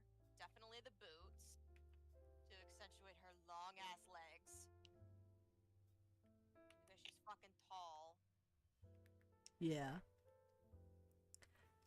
The girls sort of all look at you, and the one that you were talking to like lowers her sunglasses. She's like, "Oh my god, thanks, girl. Purple is so your color. Looks vibrant on you." Oh, thank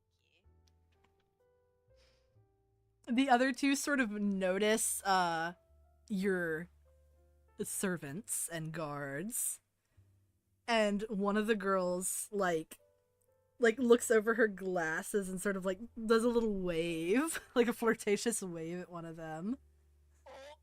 Is it Nyoka? Please tell me it's Nyoka. Oh my god. It most definitely is Nyoka. Oh my gosh. Resident pretty boy. Oh my gosh. You need to tell us about this, Kalina, so we can all make fun of him for it later. The girl that's in the like the little tennis skirt and sweater is like, "Who's your cute little following?" And then she sort of like with her croissant she's holding, she gestures to the boys. Oh my gosh. Awful. Horrendous. Growing up. Kalina internally, she's just like, don't you bring the boys into this. But yeah, Kalina, she just says, "Oh, these are my bodyguards and my servant. The two bodyguards are right there are Nyoka and Chatu, and my servant over here is You're giving them her. Over the name. Their fucking name. We're never gonna see these women again. Don't worry about it. And a fucking nimity, man. They're the Fae. They're the Fae, bro. Goodbye. Fucking anonymity.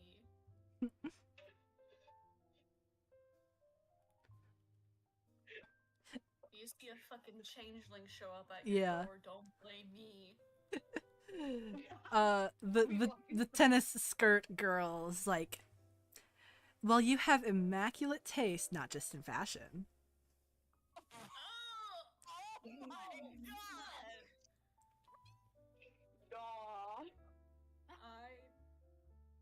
Aw. You can see that, No. Kalina, you notice that Kane is like purple. He's like blushing. He's like, "Damn, these women are so forward. What the fuck?" Kalina, she kind of sputters a bit and coughs, and you can see that she's also like her face is also a little bit red Ugh. because that she was caught so off guard. Sorry to my poor asexuals. It's fucking yucky. See, I personally find it entertaining. I can be entertained by this shit sometimes, but like, these are our boys. These are our guys. Our fucking dudes. Nah.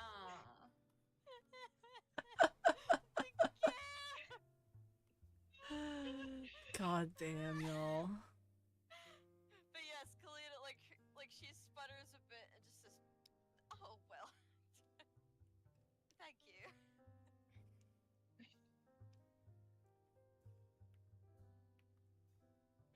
The one girl that's in like the pretty little sundress, she's like, "You must be a noble, though. It's been a long time since a noble's visited Belvon. What business you on? If I'm allowed to ask, of course." Oh, just paying a visit to a friend. Ah, I see. Figured I might as well get a look of the land, as it were. Oh, well, you should definitely go to the fashion district if you weren't planning on it already. Oh. Mm-hmm. And she like gives you some basic directions. She tells you that if you go down the main street heading south and you turn right on 3rd Street, that all of 3rd Street is basically like a fashion strip.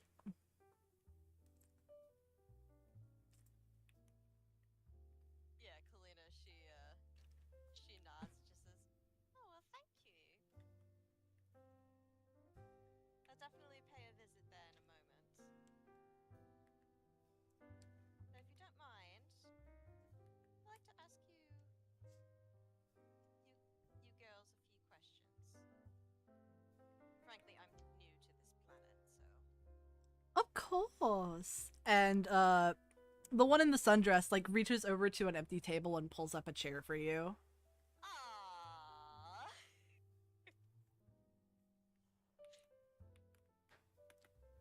I feel like Kalina would send a brain message to Kane, just like, I'm sorry about all of this. yeah, but also just like whatever happens, please don't let me punch one of these girls. Specifically the one that tried to hit on the boys.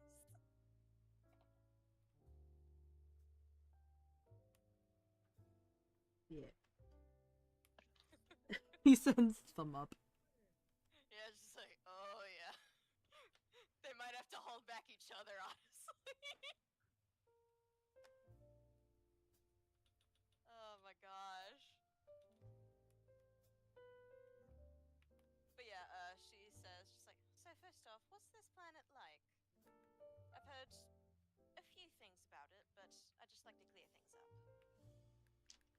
up.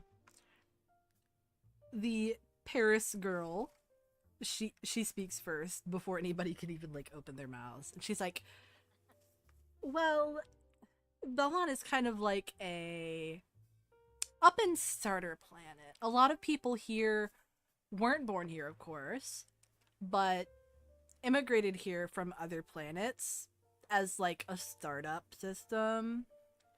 So we got like a check for coming here. Ah, I see. And then we sort of like impart our expertise into the economy and into the society of this new colony."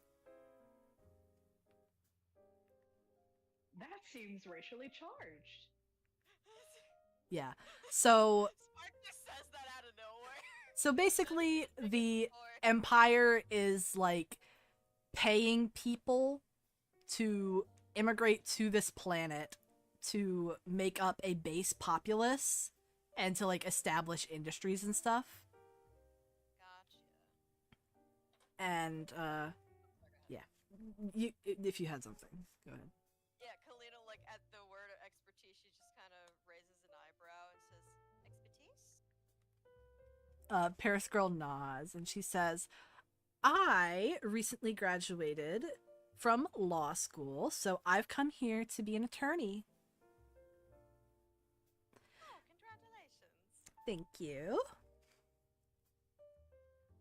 The girl in the tennis skirt says that she recently just got her nursing degree, so she is working in one of the hospitals.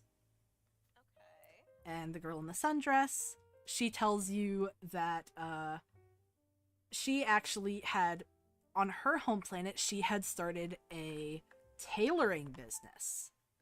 And they paid her a large sum of money to come here and, you know, have her tailoring business here. So, yeah. She's like the tailor, the nurse, and the law student. The attorney girl. And their names, Paris girl, aka law student, her name is Kelly. Tennis girl, aka the one who flirted, her name is Destiny. And our lovely little tailor is named Eliza. Okay, I'm fine with Eliza. The other two are on thin fucking ice. The other two on thin Especially fucking ice. Destiny. Destiny here on thin ice. I just had to pick, like, white girl names. Oh, Because absolutely. even though they are not, like, actually white girls TM, they're different alien species, they're all very white-coded TM. Oh, so white-coated.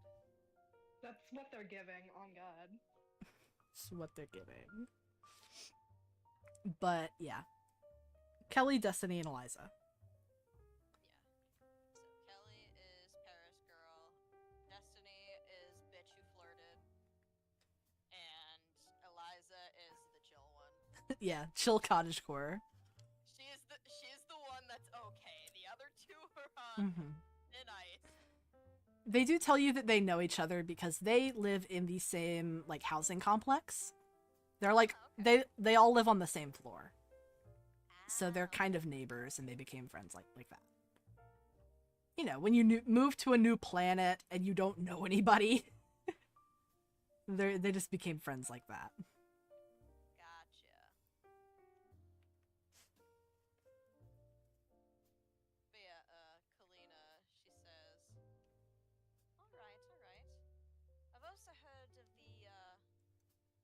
the growing nuclear business on this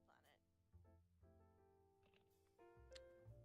Uh, Tell me about that. Destiny, like, she pipes up first, and Kelly almost, like, pouts when Destiny actually speaks first. And she's like, oh yeah, Starline. My dad actually used to work for Starline back on our home planet, so I know a lot about it. Oh. Well, could you tell me more? And she's like, yeah.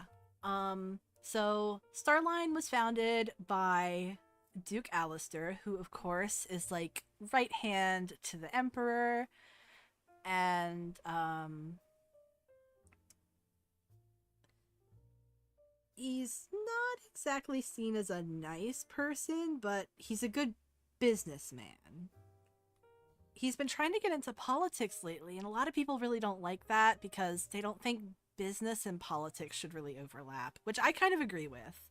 I don't think people who are that involved in the economy already should be making policies. Like, how disillusioned is he with the current state of the world, right? Okay, she's pretty cool. She's a lot smarter than she lets on. I am thinking, cause like with just that whole thing. I am making a statement! She's pretty chill. I'm making a statement about somebody! Statement. I'm making a fucking statement about somebody! Can I dap up Destiny for real? Be like, On God, my girl. oh God, my girl. Communist. Needs to see her like punch someone, and she will be happy. Yeah, Kalina, like she is definitely like in Eliza. Oh, it's Eliza. I thought it was Destiny. No, Destiny was the one who said it. Okay, yeah, Destiny. Okay, she's off of the thin ice. She's off of thin ice. She's in your good graces for now. She may be a little flirty, but she's got some good ideals. Yeah, Kalina just nods and just says, "I think I can agree with that as well." Especially as someone who technically works in government. I'm a diplomat. And they all sort of like nod. They're like, hell yeah, women. Woman power. When women. Women power. Hell yeah, girl power.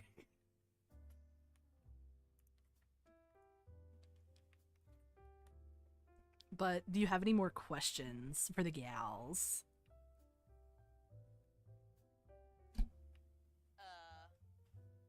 The gals. I don't think so. But I think Kalina, like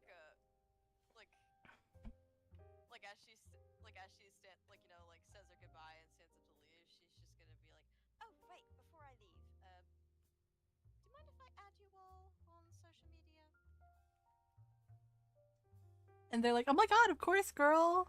And they like pull out their phones. Yeah, we all swapping phones. Yeah, just like, you know, they're gonna like tell you what their things are and be like, ah. Yeah. I also just realized that Kalina never told them her name. Yeah. I Probably. imagine that you did. You did like exchange names and everything.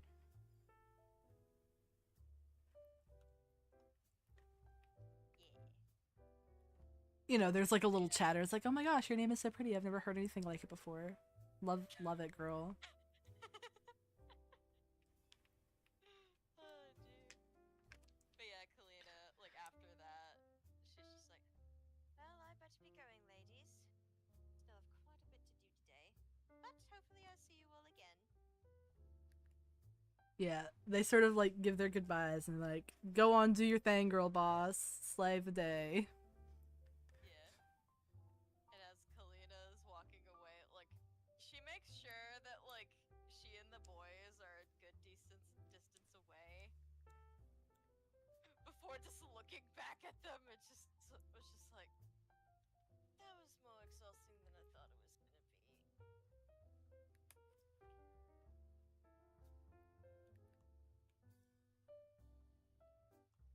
She's specifically looking at, like, Yoka and Chatu.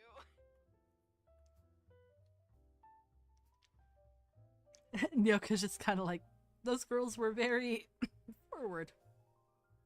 Quite. Are you three alright? Chatu's like, I'm fine.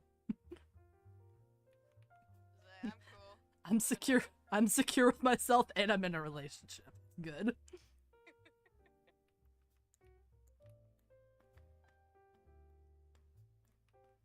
Kane's just like, unexpected, but I'm okay. Okay. What about Nyoka? Nyoka's just confused. Yes, like, huh?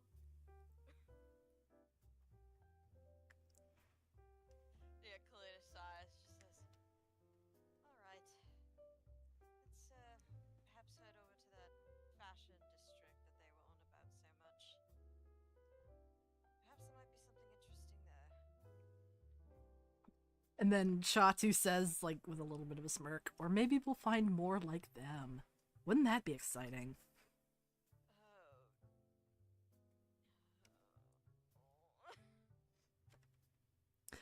What's Tagok doing? Yeah, what's she doing? Is Tagok hanging out with Anastasius right now? I think so. I think she saw just like that group of people and Kalina walking over to them and she's like, Come on, No. Anastasius, let's go. Let's like, get out of here while we let's still go the can. fucking opposite way. Let's fucking skedaddle.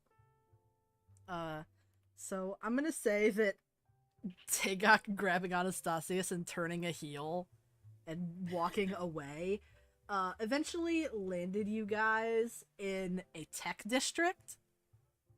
Ooh. Okay. So like there's like these big stores with like all these different types of like household technologies and stuff, and also different types of advanced like weapons. Okay. But outside of the weapon store, there is there are like employee guards standing with scanners. So like if you want to get into the weapon store, you have to be scanned in. so that, you I know, don't know. the authorities know that you've gone into a weapons store. So if anything happens with the weapons, they know who's got them. Makes sense, but annoying Yeah. for Tagok. Annoying for Tagok specifically. Murder. Anastasia is kind of just like his hands and the like the mumbles audible enough for only Takeoff to hear. I wonder how many of these things I could add on to General Anastasia. Fucking what? Which is Sorry, I'm gonna turn your volume up. I could not hear that. Sorry. Anastasia just mumbles only audibly to Takeoff, saying, "I wonder how many things I can get that can be added to General Anastasia." The note is the name of the man. Yes.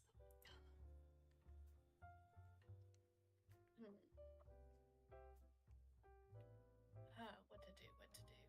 Yeah. You can go into the sci-fi Apple store.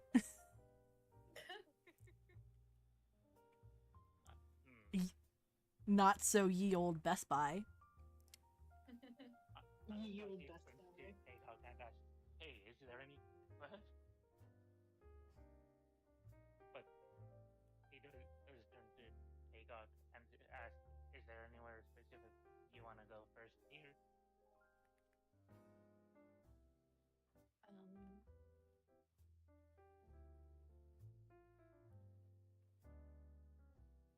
You know what? I kind of want to go into the weapons store. Not to buy anything, but I just want to like see what they've got.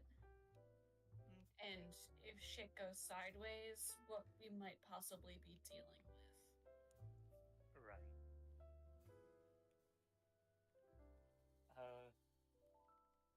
Anastasia suggests like in a buddy sort of way, not anything else. Just says, "Oh, shall we?" And he sticks out his arm. Goofy ass. Love him so much. Tega kind of she sends you, she DMs you, and she's like, "Fuck you," very lighthearted, and she like, straightens up so she looks somewhat noble presenting, and she like wraps her arm, like grabs hold of your arm, probably like has to like reach up really high, because she's like 5'5", and that's it. 5'6", I think. Okay. Anastasia just asks, "Do you want to do the arm or do you want to piggyback?" Right. It's up to you. She's just like, "I'm supposed to be a noble. You're not fucking picking me up."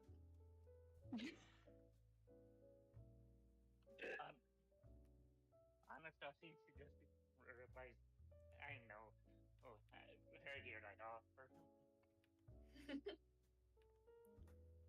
She's like, "Alright, let's head into that store and see what cool shit they got." Anastasia nods and takes Takeoff into the weapons store. Yeah. So at the front, there look to be these sort of armored automatons standing guard, and in a robotic voice, they ask you for your identification, please. Anastasia takes it out from his yeehaw-looking hat that he, for some reason, decided to wear that day, and presents them with his ID. And Tega like, reaches into her suit jacket, and it's like, kind of roughly fancy looking. She just kind of like nonchalantly holds it, in between like her The two fingers. the 2-finger hold, and she's like, here. The automaton picks it up just very like robotically, scans it with like a slit that's in their helmet or mask, and then holds it back out to you. After like, you see like a light on their chest go from like blinking, and it like, and then it goes boo-doo-doo, and then flashes green for each of you guys, and they like open up the force field of the door to let you in. She kind of puts the idea away, and an idea hits her, and she's like, you know what? This is like the one chance I'm gonna be able to do it. And she whistles like a high whoop whistle, and she goes, "Come, Clement." Ain't no way. Oh my god. Clement kind of raises his eyebrows after like his ID gets scanned, and he like trails after you, and you hear him in your head, and he's like, "What the fuck was that?" That's hilarious. And she's like, I'm trying. I fucking hated it. That's so good. Oh, did you now? She just kind of, she just sends a winky face. He replies with a laughing emoji. I mean, like, she gets to shit on him anyway. Like, she likes to shit on him anyway, because it's just fun. Mm-hmm. Now she can do it professionally. Now she can do it professionally. Yeah. Anastasia just follows or goes into the weapon store with Clement and take off. Yeah. So inside of the weapons store, there seems to be like different like divided sections with ranged weapons and melee style weapons. And then Fucking Walmart. not exactly. But you do see that there seems to be a shooting range area. As you can see, like towards the back, there is like a doorway that has a big neon sign above it that says weapons testing range. Interesting. Finally, Bill Cipher gets a gun. God damn it. Yeah. Tickok gets a gun. Yeah. Or at least learns, like, what a fucking gun is. Mm-hmm. Right. And these aren't your average guns. These are plasma guns. Oh Ooh. god. Fucking Star Wars. And laser. Plasma and lasers. Alright. Very quickly, you just while looking around, Anastasia just like feels it for his bag, and he feels like like he's trying to reach for his regular like Alaka blasting like rifle thing, and after grabbing it, and he just thinks to himself, well, I'm glad I have something to compare to these weapons.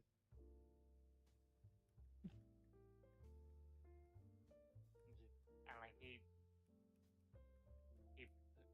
puts his arms to his side, not to make himself look suspicious, Yeah. or at least not any more suspicious than he already Mhm. did. There's a guy that does see your Alaka blaster, and he says, Yeah. "Damn boy, that's some redneck engineering you got there." Anastasia just turns to him and says, well, if it stops me from doing a war crime, then I'll do what I can. Amen to that, brother. And you see him, like, take a drag of his cigarette. Yeah. Yeah. Very, very lighthearted quotations. Yeah. So, anything in particular you guys are kind of looking to see? Not to buy, just to look at. I want to try a gun. Alright. Tegak, you absolutely can pick up any gun and like, ask them if you can take it to the back to, like, you know, give it a test run. So, like, there is a wide variety from, like, really small handheld things to there's even some things that look like gloves or bracers that seem to be, like, you can fire them. Damn. And then there's also, like, some longer range, like, rifles. There's even some, like, plasma bows, if you will. Like, these very mechanical looking bows where their strings are, like, glowing.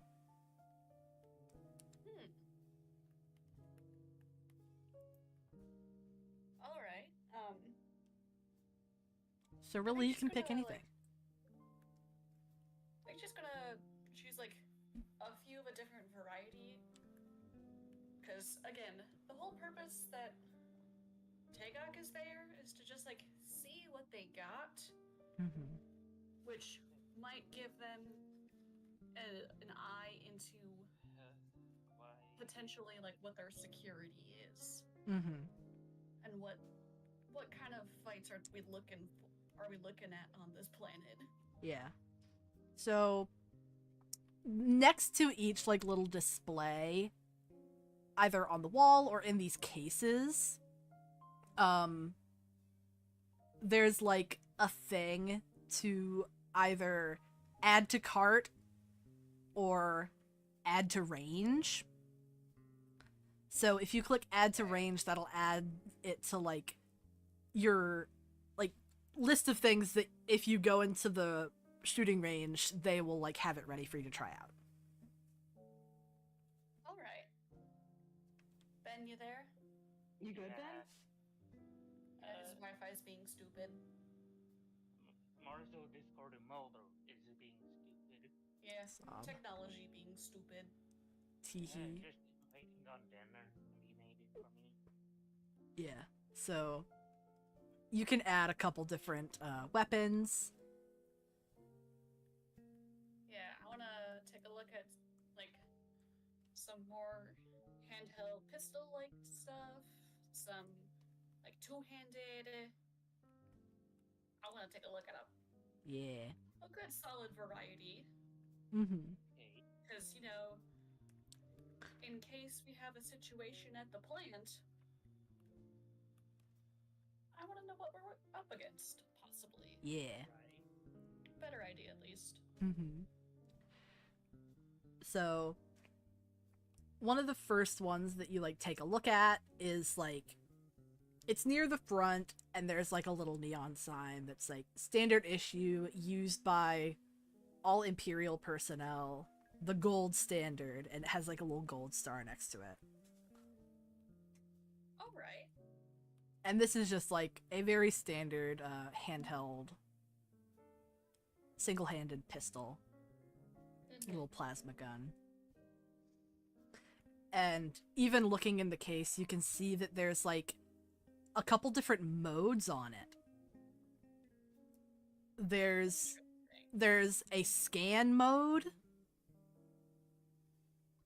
a stun, and kill. Oh? It's like a phaser, Alright. kind of. Set phasers to stun, or set phasers to kill. Oh, so you have a slash kill like in Minecraft?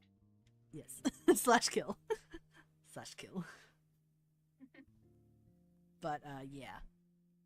The gold standard. And that's, like, the common name that everybody uses for this weapon. Mm-hmm. It's called the gold standard pistol. That's really funny. Yeah. Very straightforward, very there's like the official names, and then there's like the, you know, the common names for each weapon. So like the long one with the strings of letters and numbers is the official name, and then the common name is what everybody else fucking calls it. Because they don't feel like saying a string of 27 numbers. Are you looking at the G16 4700? Yeah.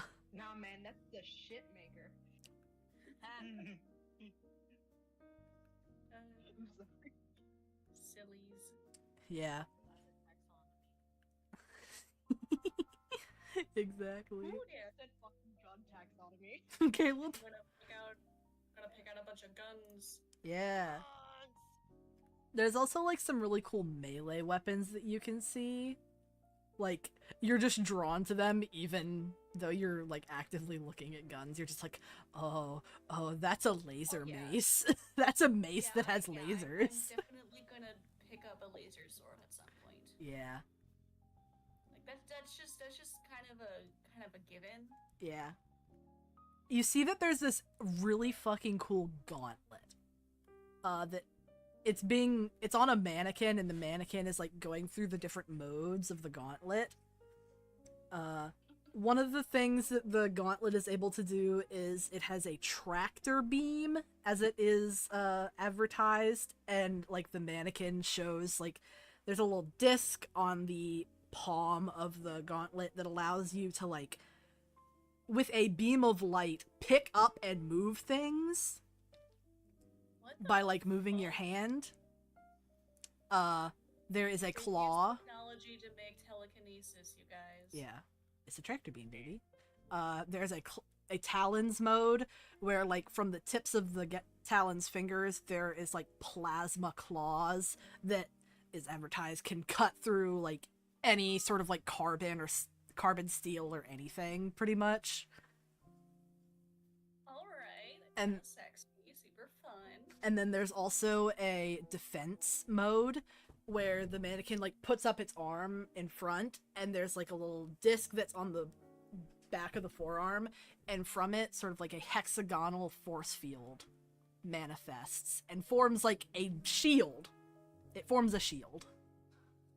And you know I'm a sucker for hexagons. Hexagon. Hexagons are superior. Yeah. If you don't get that Tagok, I'm gonna be mad at you. Yeah. I'm looking at it. I'm fucking looking at it. Yeah. Hexagon is bestagon. You also see on like the advertisement board as it like goes through all of like the features, it says amplifies range of magical properties up to 10%. Up to 10%. Ooh. And then there's like a fine print that says upgrade can be bought to increase this at the 20, 30, and 40% marks. So like if you buy like an upgrade module for it, you can have the range of your like ranged magical spells increased by up to 40% distance All right. while wearing the thing. Very, very nice. And there's like a thing that's like fully customizable. You can add anything onto it. And there's like a bunch of like different modules that you can add onto it besides the basic like 3 that are on the tractor beam, the claws, and the shield. You can add like a sword thing that comes out like from the back of your hand, and like if you like close your fist, a big sword comes out and you can like shoop shoop shoop shoop shoop. Yeah. You can add a bunch of shit onto it. It's like customizable. Your your cool metal arm gauntlet thingy. Yata yata. Yeah, I wanna take a look at that thing as well. Yeah. I have to. Is there anything cool that you are looking at, Anastasius?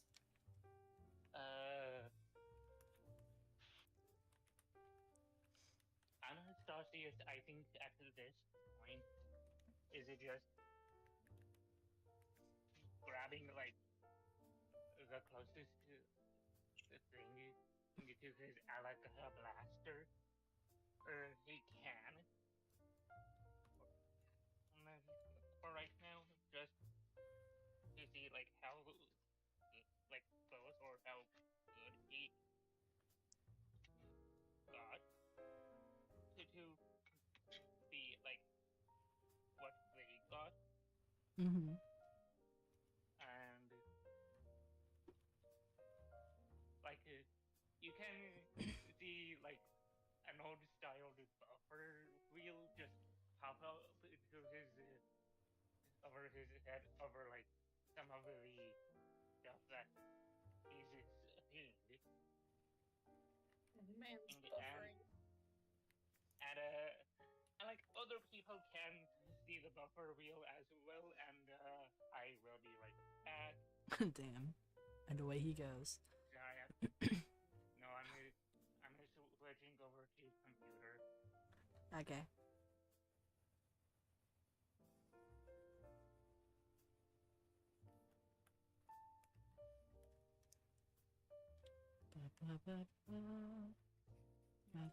Very interesting. I think about the Thinking about, name of the buffer weird is called. dude, I'm just imagining Tagog with the shield, like running into a battlefield, and like the shots are reflecting off the shield, and then she like turns into like the mode with the nails, and then just like uppercut somebody. Yeah. Mm-hmm. There is a brass knuckles, air quotes, add-on that like creates like these like plasma little spikes on your knuckles for hand-to-hand combat with punching. The throbber. The loading That's all wheel, I'm thinking aka of. the throbber. Yeah, that plasma stuff is very cool, but I do feel like it might work. But see, my brain is like, make punch more is more of a Pela thing. Mm-hmm. It is more Pela. Hegok is very slashy. We need to get some brass knuckles for Pela. Oh my Yeah. god, yes we do. Although the next time I level up, if I put it in fighter, I do get another fighting style. Pog. Roofy. Maybe I should get it just for shits and giggles anyway. Shiggles and gits. Mm-hmm. Yeah. But, yeah. There's, of course, like, all these cool, plasma swords and knives and stuff, but it has the same vibe as, like, the edgy katanas that you see at the mall. You know? Yeah. Nobody really uses them. They're just for, like, display and, like, edgy teenagers who, like, cannot buy a gun yet. Mm-hmm. Yeah. Like, I've got my fucking edgy plasma scythe. I'm so cool. Says while I have a katana.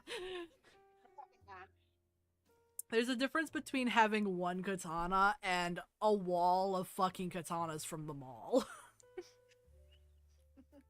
Very big difference. Yeah. With a hilt that was made from yarn that they got at Michael's. Yeah. You are not wearing a fedora. I would be very nervous if you were wearing a fedora. Yeah. Ooh, me. Just anyone. Yeah. Unless it's a wide-brimmed felt fedora. Those are acceptable. The trilbies are not. So after buffer wheel, I don't care what its official name is. It's a a buffer buffer wheel. wheel. But after buffering for a moment, Anastasius just also grabs a like katana that like he hopes to the gods will like fit his big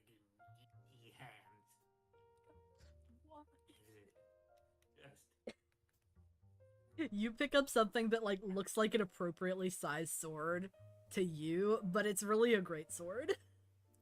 Yes. Damn. Yes. Get that man a great sword. Like, he just. That He man just deserves to says. play more. Like, Anastasia, Spy he hunter. just says, I think. I'm gonna try it anyway. Yeah. If we don't fight enough with Slashy. Slashy, slashy.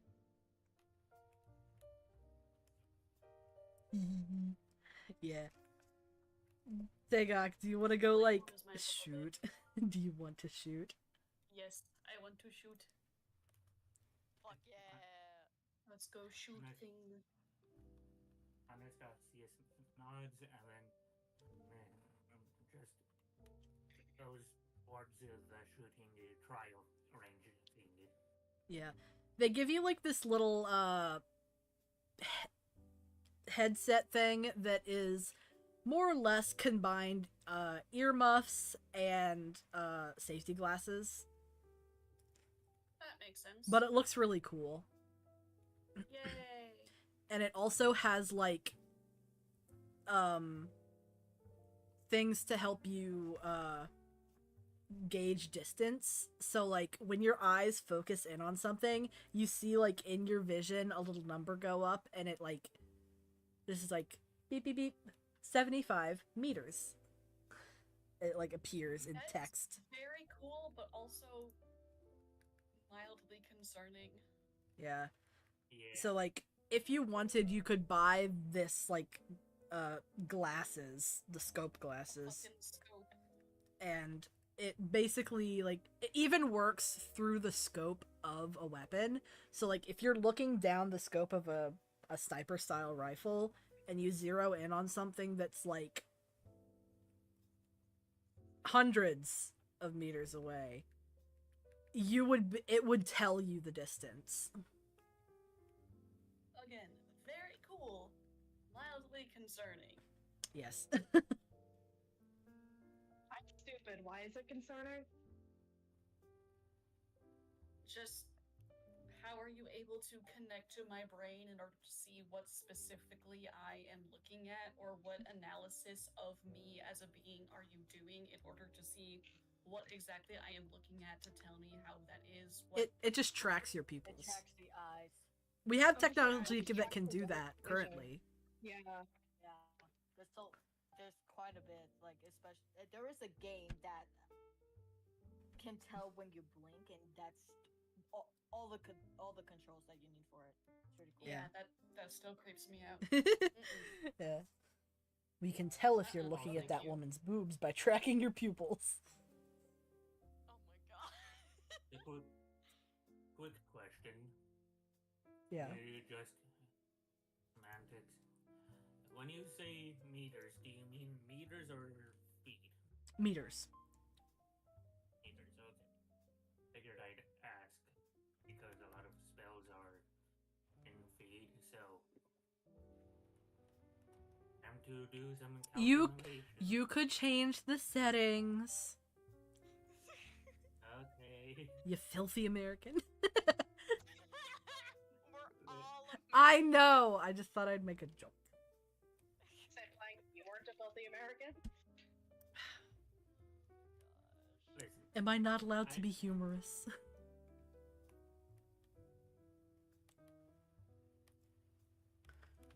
okay, so Whereas-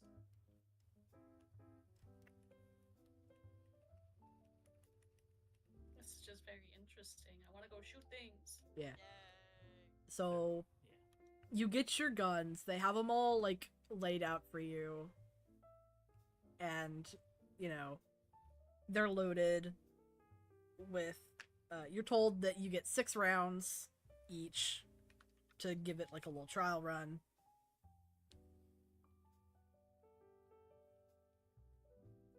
So, All right. go ahead. Okay. I'm gonna pick up the little the gold standard Yeah. Get the gold standard The gold standard. and just. I'm assuming they have like targets or something put up. So Yeah.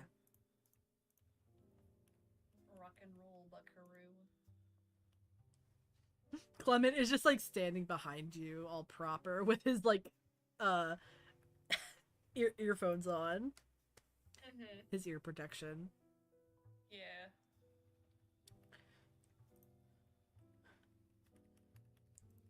I should. You give it a good shoot. I don't know how to describe going to a fucking gun range, man. What the hell? Dang. You shoot, and I fired, and I missed, and I fired, and I missed, and I fired again, and I missed again. I missed both times. I missed both times. Yeah. So anyway, I started blasting. Anyways, I started blasting. Started But it's a pretty interesting feeling. The plasma shot comes out, and you sort of feel a little bit of heat on your hands, but like just a little bit. Like your hands feel warm. Like the part of your hands that are closest to the barrel. And you're like, whoa. And you hear it even with the headphones on, just like choo! As it shoots down the range and you know, hits the target and leaves like a scorch mark. Damn. Not a lot of kickback on it or anything, so Standard gun thing. gun. Gun. You kind of do this with the rest of the guns. There's a little bit more kickback on some of the bigger rifles, which, you know, is to be expected. But Yeah. all in all, they are pretty easy to use and handle, even for somebody who has, like, never held a gun before. Wait, I'm sorry, I may be stupid. Didn't Anastasius give like Agog a like makeshift pistol thing for a spell thingy a while back? I don't think she's had the opportunity to use it at all. Okay, fair enough. I know he talked about it. I didn't know he actually made it. Does Tagog actually have a gun? She might not have it with her. She might have left it on the ship. Who knows? Yeah, I'm just gonna say she left it on. I need an inventory. Am I just? I don't remember Anastasius giving it to her. I remember you saying... I'm also just stupid, so... I know we have talked about it, but I currently do not have a gun in my inventory. I'm gonna for now say Anastasius just made it, but forgot to actually like give it to her. Okay. And A lot of things have happened. Just a messages, hey Hawk saying, "Ayo, I know it ain't fancy as some of the stuff here. It did make you a like spell, like focus thing in that looks like pistol. Come by my room later to pick it up." And she just if kind you of. want it. She just kind of smiles at you, and DMs you back, and just goes, "You know, fancy ain't my style." Anastasius replies, true, but, you know, appearances and all that shit.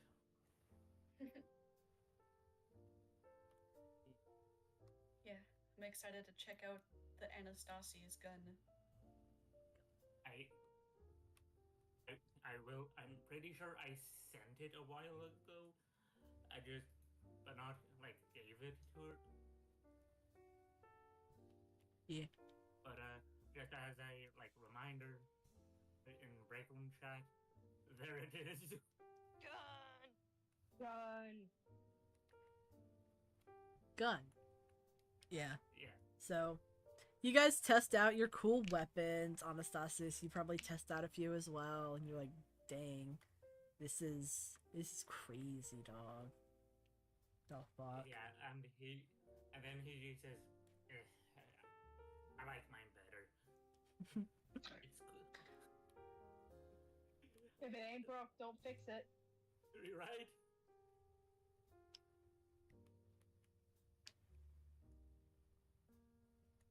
Jade may have to disconnect Hello? and reconnect. Oh, nope, you're good. Hello? We can hear you, Hello? girl. Hello? Hello, Miss Hello? Obama. Okay, can you guys hear me? Yeah, Yeah. Miss Obama. Okay. Okay. Sorry, as I was trying to say before Ben Discord. got stuck in a strange face for like a solid 30 seconds. Was I feel like Tagok, like a few of the members of the party, I feel like at least Tagok, Spark, and Culbart are the kind of people to be that one like TikTok audio of you seem to forget that we are in a room full of magical artifacts and I don't know what any of them do. Oh no. Yeah. I feel like Yeah. that's their vibe and I love it so much.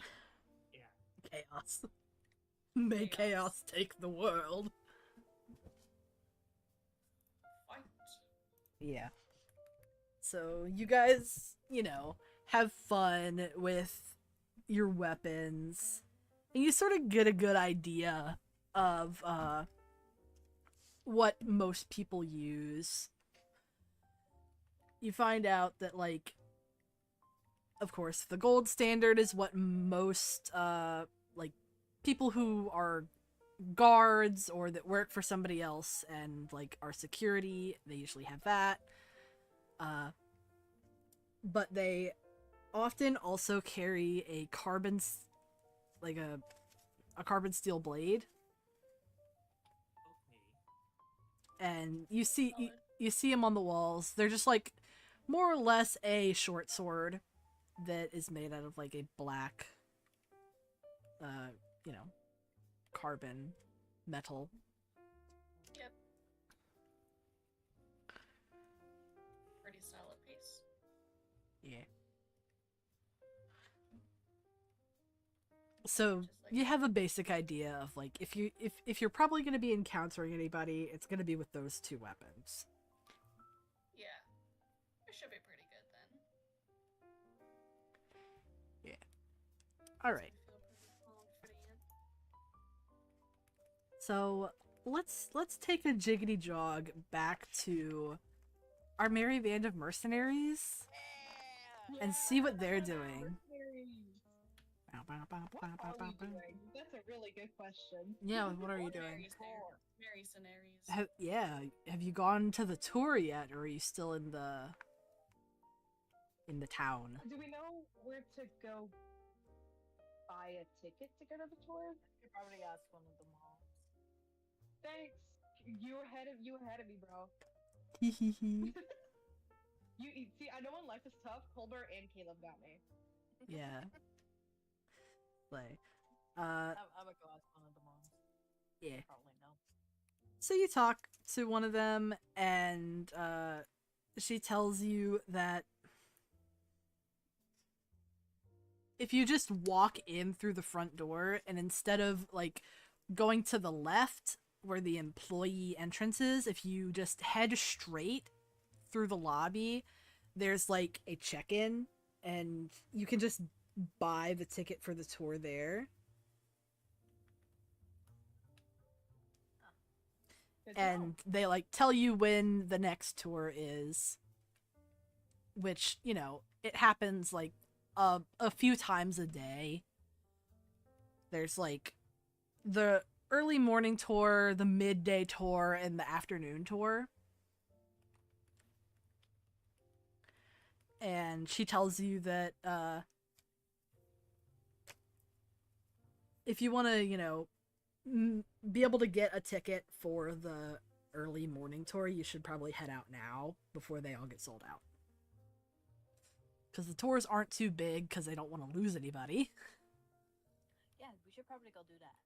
Yeah, we should probably go. Yeah. You Right. say goodbye to Yeah, the I'm gonna- kids. I'm gonna do a performer's bow. The kids like clap for you.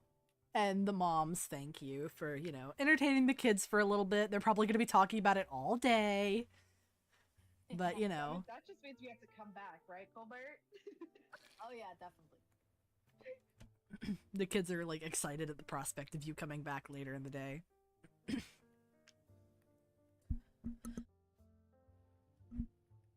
But you guys, you can either walk or you can grab onto the back of a trolley and ride up to the front. Yeah. He's like, that might be the best course of action. Yeah. You guys hop on a trolley right as it's like pulling away, and Freya like jumps and grabs onto the back. You know, like in the movies. Dog. Yeah. Creature. Heart. And you know, there are a few employees that are on this trolley. The ones you've seen before were pretty packed, but this is like the last you know, wave of workers coming in for the morning. And then, you know, the trolley stops up at the front door and y'all walk up in. And once you head in, there is like directly in the front door there are 3 doors. The one that is to the right of you guys has a sign above it that says employees entrance. The one directly in front of you says front lobby, and the one to the side says executives. I wonder if we can pretend that we're executives or something. Because, I mean, technically we are, aren't we? You do work for Huanlan, who is, of course, under Duke Alistair, so you would have authorization to go into the executive side, but it would be polite of you to, like, check in at the front desk. Fair enough.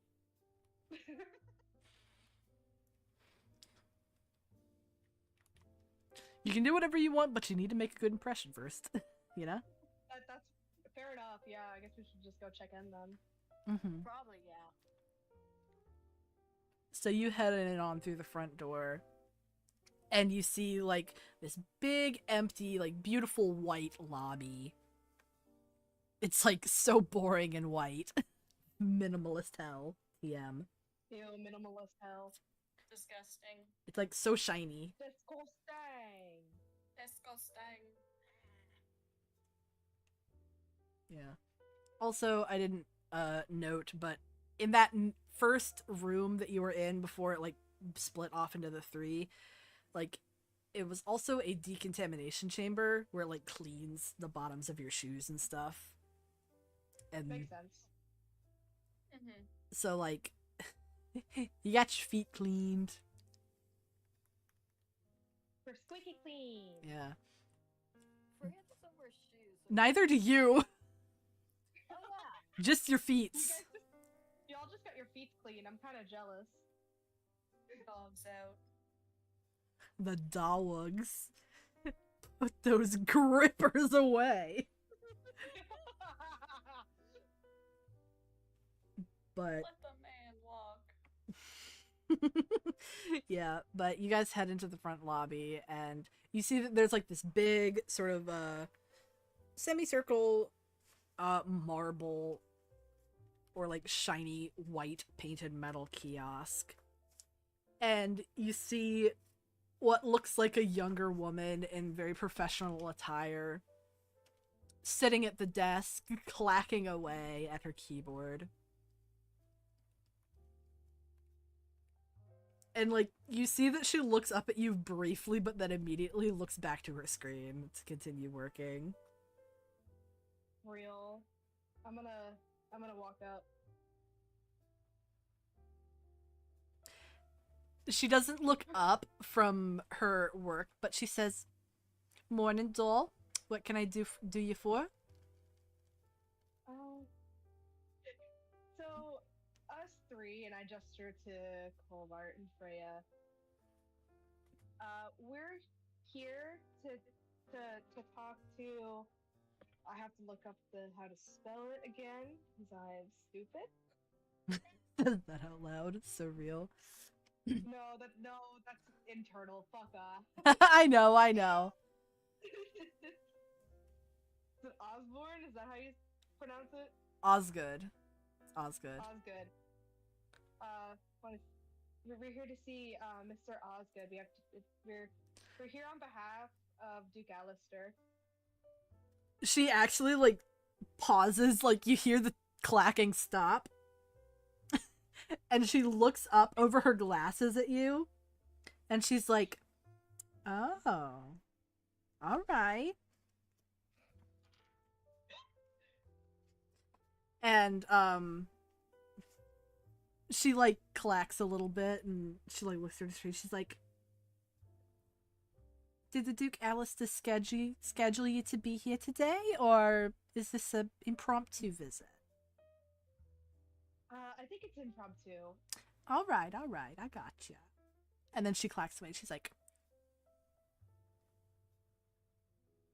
"Okay, so I can get you in to speak with Mr. Osgood in about, unfortunately, 2 hours, which is directly after this morning's tour." Well, that works out. We're hoping to get a tour anyway. Yeah, we're Oh, gonna do that anyway. So. all right, doll. And of course, since you're with the good Duke, you don't have to pay. Are you sure? Of course, I think Mr. Osgood would absolutely flame me if I made any of the Duke's people pay for a tour.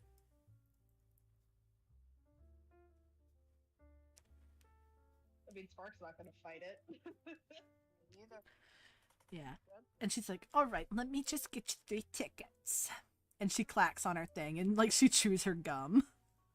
And she's like, "All right, here you go." And she pulls the tickets out of like the printer and she's like, "Here you go, here are your tickets." Spark thanks them. And she says, "Okay, if you just head around to that door over there." And she like turns around and like on either side of the kiosk there's like little corridors that go back, and she points to the right side. She's like, "If you just go down there, there's a door and there should be a waiting room that's for the tours and everything. There's some refreshments down there for you. The tour should be starting in about 5 minutes." Awesome. Thank you so much. Awesome. Let's go. And she like gives you a polite little wave as you go. Hell yeah. I love doing Jersey accents. They are good. I loved her. My Jersey. I love her so much. I would do anything for her, honest to God. Honest to God. Her name is Beverly. I would die for Beverly. If anything bad happens to Beverly, Mr. Osgood, it'll be over for you.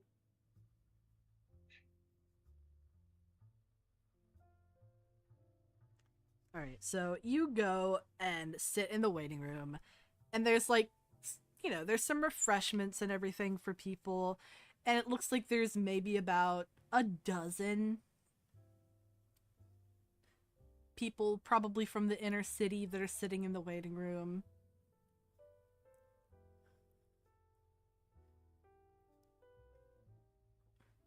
And they're all just waiting for the tour to start. And eventually it does. And there is like a younger man that comes out, and he is like, "Good morning, everybody. I am your tour guide. My name is Kenneth, and I'm going to be taking you on the tour today through our plant." And everybody's like, "Hello, good morning, yada yada," small talk. And he's like, "All right, so if you'd all follow me, we can begin." And, you know, he sort of guides everybody.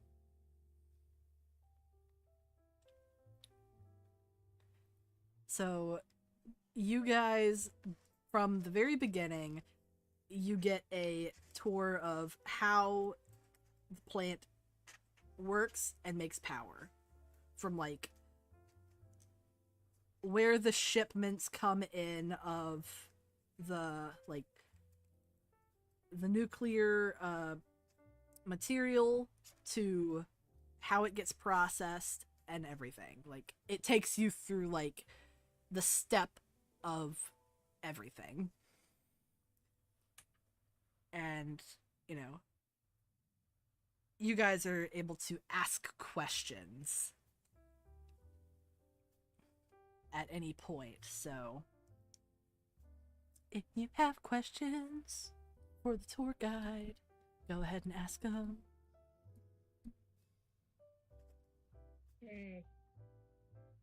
Would it be weird asking about the natural disaster's impact on the plant directly? Hmm. Nah, do it. Alright. At some point, Spark raises their hand. And he points and he's like, yes. So, how have the natural disasters been affecting the power plant structure? A lot of the other people sort of like nod and murmur like, oh, that's a good question, yeah. And Kenneth is like, that's a wonderful question. So, unlike a lot of the larger colonies and bigger planets, our facility is a little outdated. And because of that, a lot of the outer shell of the facility needs replacing and maintenance more often. And the increased amount of storms due to the small amount of livable atmosphere on the planet under the domes means that we do have to perform maintenance more often on the facility. But it's nothing that ever impacts anything inside the facility. It is mostly just for preventative measures. We don't want anything to get rusty and eventually, like, degrade the structural integrity of the facility. Kobar will raise his hand and ask, how much does that cost annually? Annually, we'd say that it probably costs anywhere from 300,000 to 90,000 credits. Though the 90,000 credits are on bad years when we have more storms. We haven't had many bad storms as of recently because the domes have been expanding. Meaning more atmosphere, condensation has more space to spread.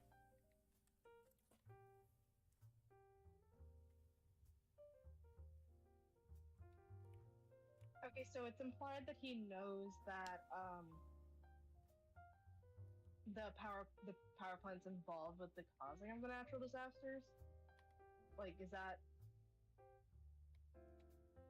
implied, or do you think that's something that I can ask? You could ask him, because if the other people hear it, they might also start questioning things. Uprising. I might, like, politely be like, I heard that the power plant has exhaust has something to do with the disasters. Do you know anything about that? You do see that he, like, does get a little tense. But to anybody else, they wouldn't notice it. But, like, you're paying attention and also you're good at reading body language, Spark. Hee It's hee. the autism. It's the autism. So you notice that the tour guide Kenneth does like tense up a little bit in the body at this, but his face remains like same polite smile, and he says, though we have had some speculation that that may be the cause, our research into the matter indicates that no, the plant is not solely responsible, though it does, of course, like create condensation, but it would not be enough to create the magnitude of storms that we have had. Can I do an insight check? Sure. I also want to do one. Well, I got a dirty 20, so you'll probably do better than me because I have like a +2. No, you did. I got 13. Yeah. Caleb, you can't, you're like unsure about if he's lying or not.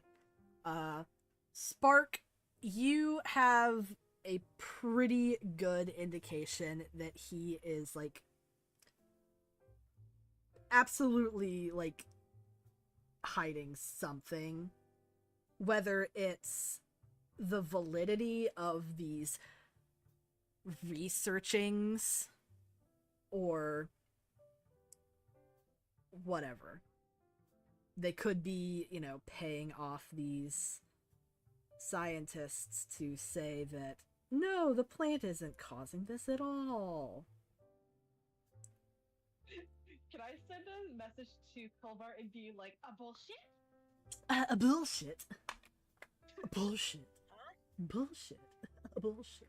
A bullshit? I have a tablet, phone, whatever the fuck, right? Yeah. Yeah. I'm gonna see if I can find if I probably ask Venus if there's like an equivalent of Google Scholar. Yeah. I'm gonna go on that and just see what I can find there. Yeah. Anything specific that you're looking for? I want to look at the rates like if there if Correlation? the correlation of the increased output of condensation and precipitation, the water vapor from the nuclear plants to the amount of storms. I want to look at multiple sources to see if one, if they're all the same, two, if some of them are different, and how many of them are different. Yeah. So you do find some like articles about how on smaller colonies it is more commonly noted that larger, like a bigger rate of precipitation and like stronger storms center around nuclear power plants, though on larger colonies and planets with fully established atmospheres it does not seem to happen. It only happens on smaller colonies, and most of the time it is easily dealt with once the colonies start getting established and their like atmosphere purification programs are established. And it says that atmosphere purification programs usually only take 5 to 10 years. How many years has this been going on? In the file, you were told that this colony has been established for about 90 years, and the Seriously? air quality the air purification started 30 years ago. Sus. And in the files it said it took so long because the nuclear power plant had a, quote, slow start. Sus. Yeah, very sus. I'm calling a bullshit. A bullshit. A Was bullshit. it Ben? Ben, is it you? It was Jade. Jade's Sorry, having some guys, problems sorry. today. He's having big Y'all keep issues just today. suddenly going silent. I'm so sorry that Discord hates you. Cry. Yeah, and it's like, we just got a new modem. What the fuck? New modem having a shit show. Yeah. So the tour guide is definitely lying. You imagine that it's not because he necessarily wants to lie to people, it's because he's been told to lie. Oh yeah, definitely. Can't blame the messenger. Yeah. But that makes this whole company a little bit more sus. Osgood would probably fucking like absolutely blackball him out of the industry if that were to ever happen. He would like get him fired, make sure that he wouldn't get hired anywhere else, kind of deal.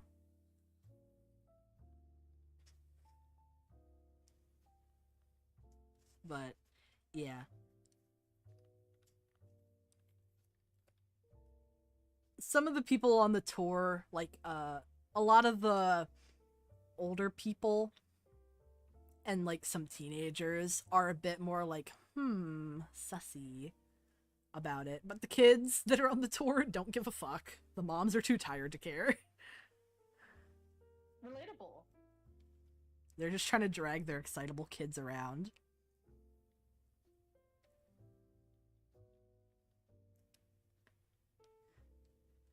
But yeah, eventually you guys conclude the tour guide. At some point you do, like, in the distance, like, walking through, like, on these, like, catwalks on the tour guide, you do see, like, Earl. You do see Earl working. Oh my god, I'm gonna start waving at Earl. Earl sees you, and he waves, and he, like, gestures to some of his, coworkers and points, and they wave to you as well. The kids are kind of excited that the employees are waving. Yeah, Spark is just so fucking happy. Did you see Earl? It's Earl! Yeah.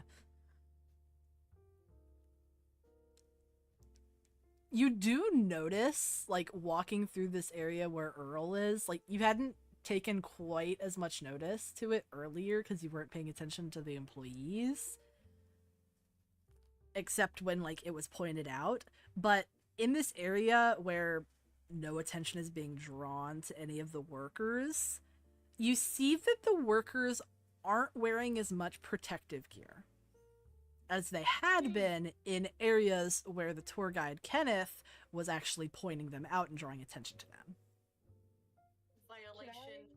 OSHA, Can get I- your ass in here. Elbow Colbart ever so slightly and then make a gesture. Yeah. Like, trying to be slick about it, but I'm trying to get Colbart's attention and be like, hey, the fuck?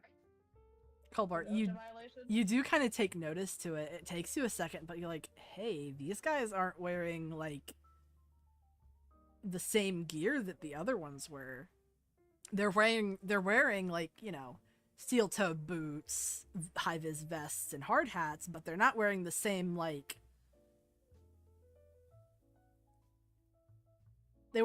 They don't have, like, the same, suits on. Because Ask the everybody tour else... guide. Oh, you can ask the tour guide. You're gonna call it out in front of him? I'm gonna ask the tour guide. Do those guys have do they have a different job than the people that you pointed out before?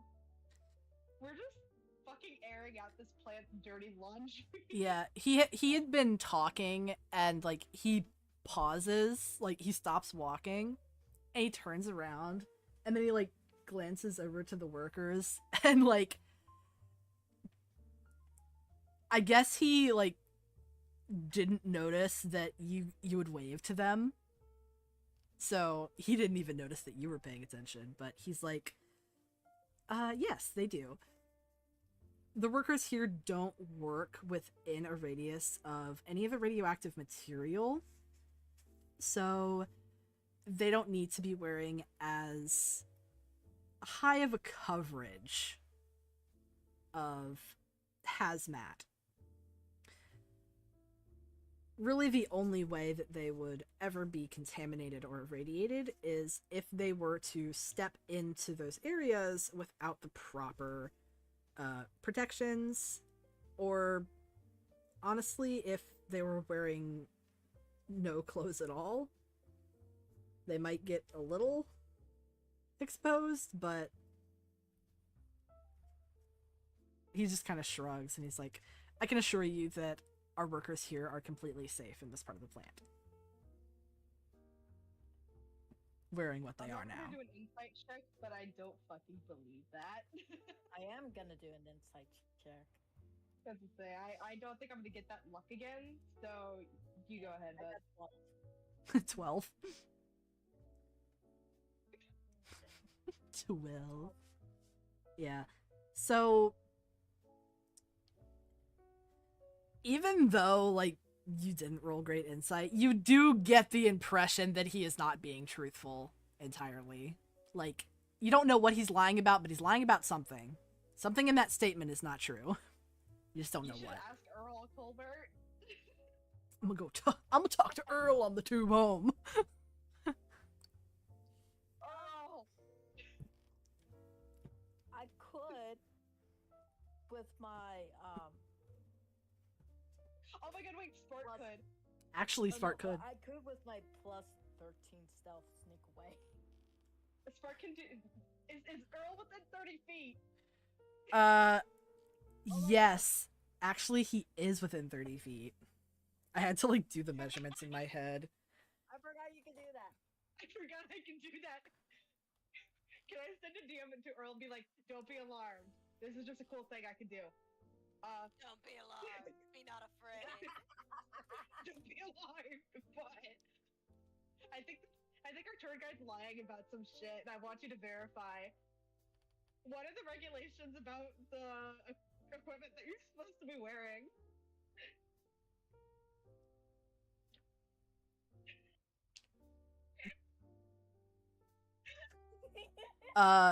Earl kind of, like, makes a face, and then you see him turn and talk to one of his buddies, and they just sort of shrug. And then he shrugs as well, and you hear in your head, you hear Earl's voice, and he's like, supervisors told us that in this part of the plant, we don't need to be wearing the hazmats. Okay. Thank you. And I'm gonna look back at Colbert and just shrug. Yeah. Are the people being lied to? Ooh. But, yeah. You continue on the tour, and at one point, all of the people on the tour are actually asked to, like, suit up in hazmat to go to the final part. Hazmat. Hazmat. Hazmat. Yeah.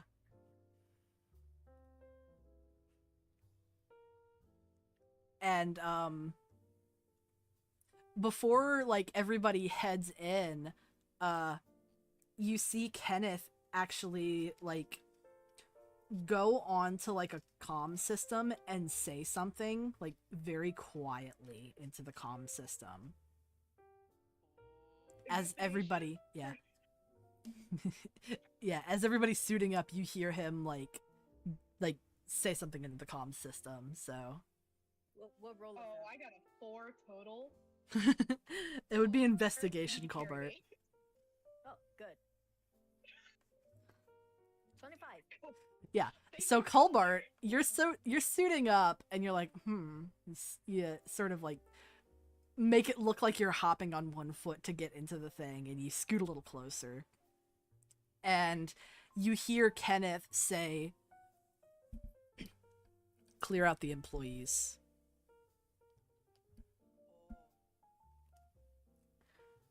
Okay. That's I'm gonna not send a message. ominous at all. Can I send a message to... Wait, actually, wait. No, I don't know. Yeah, you don't know. Tell me. Colbart, tell Colbart, me. tell Tagok. I'm just gonna raise an eyebrow at Colbart. Yeah. I say that to everyone. Yeah. So everybody is just like, tour guide said to clear out the employees. Do you see that in the group chat or to everybody in the tour area? Everybody. No, everybody group chat. in the group chat. Spark follows up with a, "Hey, Tagok, we might need a very slight amount of backup. We aren't sure yet." Something is sussy. False. Something sussy, Tagok. Beyond sounds like Tagok. sounds like malpractice. That's funny considering the thing I sent earlier today, honestly. Yeah. Yeah, Malpractice doomed by the plot, some guy. some guy. Ow. Tagok, Kalina, and Colbart, respectively. Yes. Correct. Martha under desk. Oh, baby! Yeah, but after everybody is suited up, Kenneth, like, he like has the room that you guys are in sort of like flooded with a disinfectant, and then he guides you through to the the final area, and like tells you he's actually showing you the pools, like the water pools. I don't know if you've ever seen them, but if you've seen them, the nuclear power plant pools, The liminal pools. space. I fucking love the pools. Mm-hmm.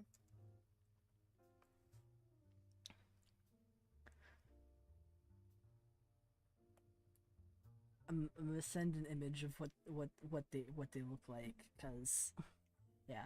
So you guys are like walking past these giant fucking pools. Those are so fucking cool. I love them so much. The Yeah. pools. I want to go swim. And he tells you that like to please not approach the water, because like if you were to fall in and like sink down to the bottom, you would very quickly become irradiated. Can I message Colbart and be like, "Can you bend that shit?" Oh no. Yes, Oh, but I'm no. not going to. Here's a graphic. Yeah. Hell yeah. Love them. I mean, it's good just in case if there's an emergency and they fucking jump us. Oh yeah, I mean, I can't do it if there's an emergency, obviously.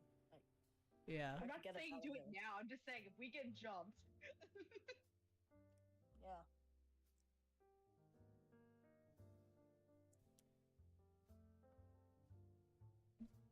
Yeah. But Kenneth tells you that really you guys don't need to be worried about the radiation right now, but the suits are just a precaution, as unfortunately, even with all of the warnings and the safeguards, they have had people jump into the pools on tours. Oh, Oh my okay. god. Actually relatable. Yeah. That person's me.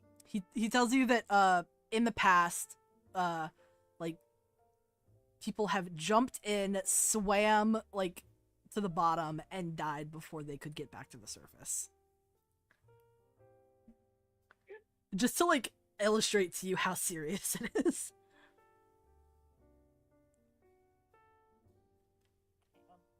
And like you see a mother fucking grab the back of her kid's like hazmat suit and hold it tight. She's like, "Don't you fucking try it. I swear to God." And after that, like you are taken to the like through to another decontamination chamber, and then you take off the suits. And you know, there's like the wrap up section, and there is like a small gift shop. Oh my god. Let's look at the gift shop, Colbert. Okay. There's I wonder if I like can get an Earl figurine. There's not gonna be an old figurine. There's like doll clothes that have like that are like hazmat suits for like little dolls. Why must you crush my dreams, Fulbart? I mean, Well, you can't get those doll clothes and make one. yeah. I could. They're thinking about it. Yeah.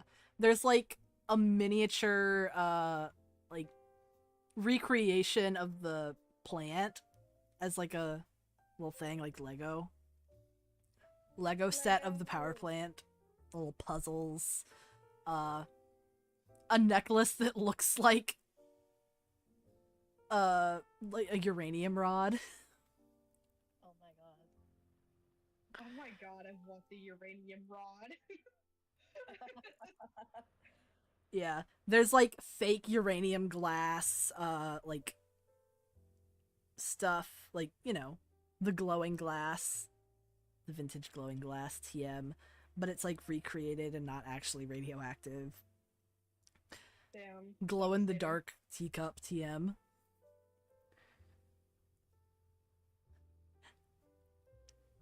I can get some uranium glass at the thrift shop. Can you get me some iridium glass, bestie? I want to eat it. I want to eat it. I want to put it in my mouth. I could actually. How much is the uranium glass? I don't know. Oh, in game? In game? In game. Yeah. In game. Sorry. In Yeah, Minecraft. sorry. In Minecraft. What do you want to get? There's like a little set of plates.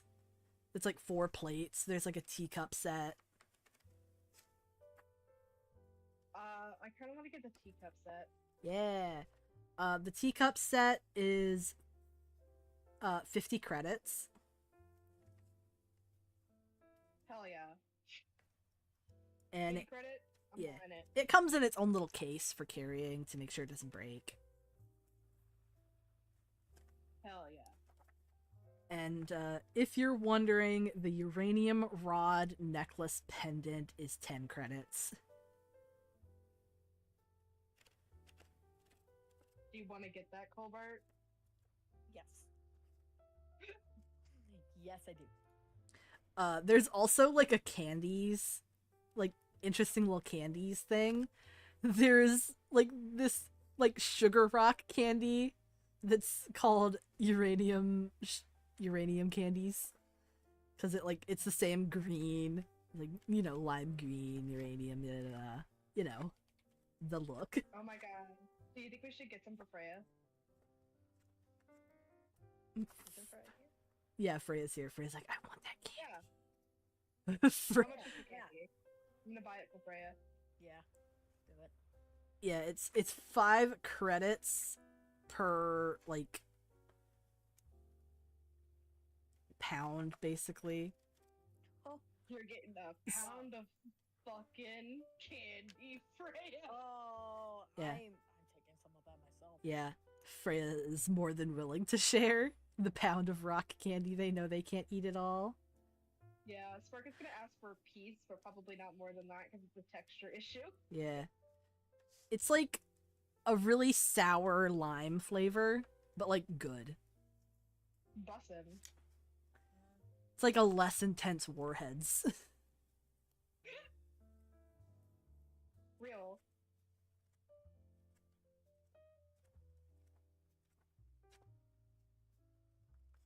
Yeah, so you guys get some you guys get your fun little fucking merch and put it in your bags. And then, you know, most of the people like disperse after the tour to like, you know, either buy stuff or head out and go back home and stuff. But you guys still gotta go and talk to Mr. Osgood.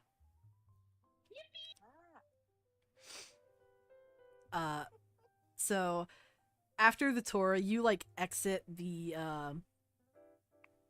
gift shop and you find yourself on that left side corridor opposite to where Beverly had pointed you in. And you see her as you're coming out, and she says, "Hello, hello, you three. Come over here for just a second." All right. And she says, "Okay, so I've got somebody that's going to be coming down here to pick you up to take you to Mr. Osgood's office. Did you enjoy the tour?" I did. I saw my best friend. "Oh, you know somebody at the plant?" Yeah, his name's Earl. We met today, actually. "Oh, Earl's such a sweet guy." I know, right? She smiles. A lot and of nods. candy, which is great. Oh, the uranium rocks. I love them. They're so good. So sour. Yes. I'm just imagining Freya with like her the area around her face is green. She's like eating more and more of the rock candy. Their tongue is green as hell. And Beverly's like, "You should try grating it on top of like a key lime pie. It is heaven, I tell you." Oh, Good to know. yeah. Yeah. I know, it's my kid's write that favorite. down. They sometimes grate it on top of lime jello as well.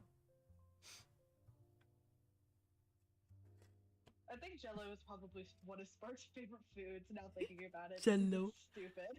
Yeah. Jello. Jello's probably not a thing on Vera, so they're gonna love Jello when they come across They're it. gonna figure out. They're gonna be like, "Hey, Juan, what's Jello?" Gives them Jello. Oh, my favorite thing ever. I love Jello. Yeah. So, you see, like, out of the corner of your eye, like, somebody comes in through, like, one of the doors to the left. Or to your right. It would have been to the left if you were coming in from the front, but where you're standing now, it's to your right. You see, another younger looking person in like a blazer and skirt come in, and Beverly's like, "Up, there they are now." Hell yeah, let's go. And Beverly says, Bro. "Okay, you guys are gonna go with Connie. Connie's gonna take you up to Mr. Osgood's office, all right?" Thank you. Thank you "Of so course, dear. I hope your meeting goes well." much. Hopefully, yeah. And she gives you like a little wave. And Connie turns to you and she's like, "All right, would you please follow me?"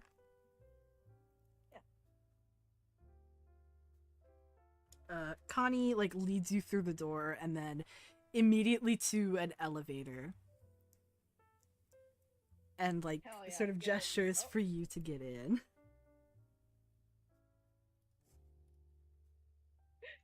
As they get into the elevator, Spark looks at Colbert and goes, "There's so many elevators here." So many elevators. Yeah. I mean, yeah. I mean, yeah, I guess. Yeah. I didn't Yeah. think about it until you mentioned it. In the new normal. But after a short elevator ride, you are brought up to a very nice like sort of office scape where there are people like in cubicles on computers in suits and stuff. This fly is determined to like make me upset. I swear to God. Get off of my screen, fool. I swear to God. Bugging me, man. But, you see, like, you know, people in their cubicles working, like, taking calls.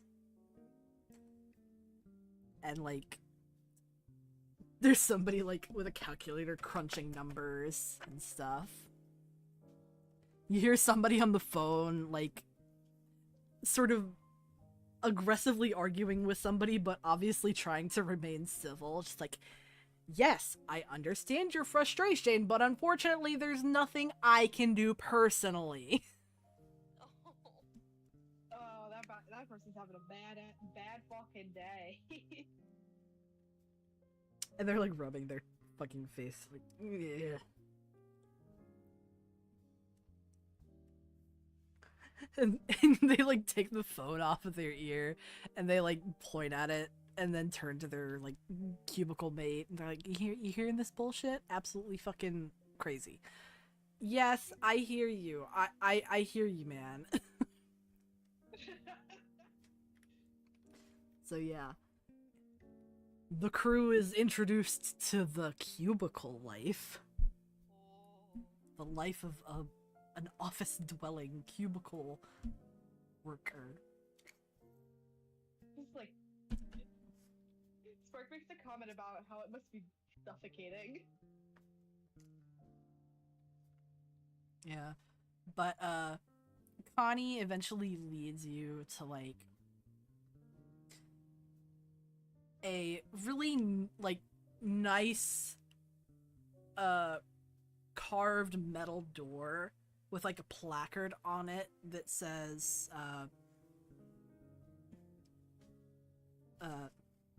plant manager Oliva Osgood. This is it, boys. Aw, shit. This is it, boys. You ready? I'm not.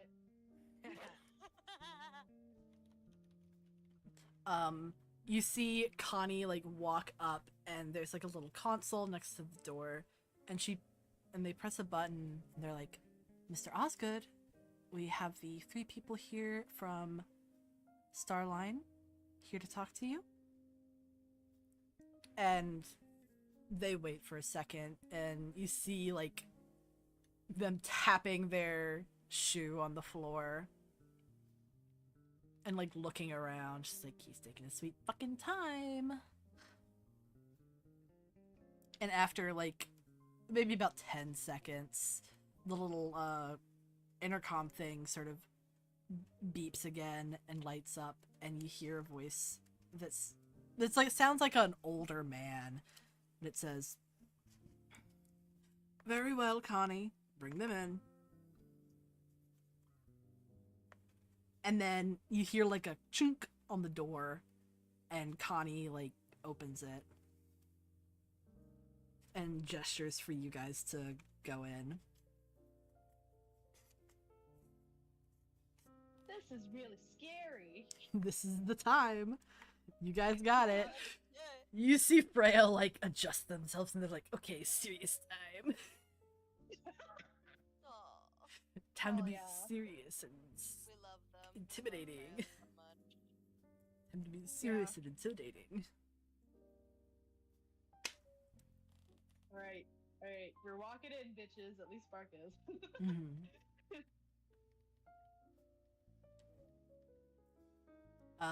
When you walk in, you see like this big like executive desk. And you see an older looking man that has like this deep purple skin and like stark white hair on his balding head. And he's wearing like a really nice sort of powder blue suit. And he stands up and like hobbles over to you to like shake your hands. And he's like, "So, you're here from Starlink. So nice to meet you. I am Mr. Osgood. Who do I have the pleasure of seeing this day?" Wanna go first? Sure. Oh, my name is Colbart. He like nods and smiles and he shakes your hand. Freya introduces themselves and, you know, the same.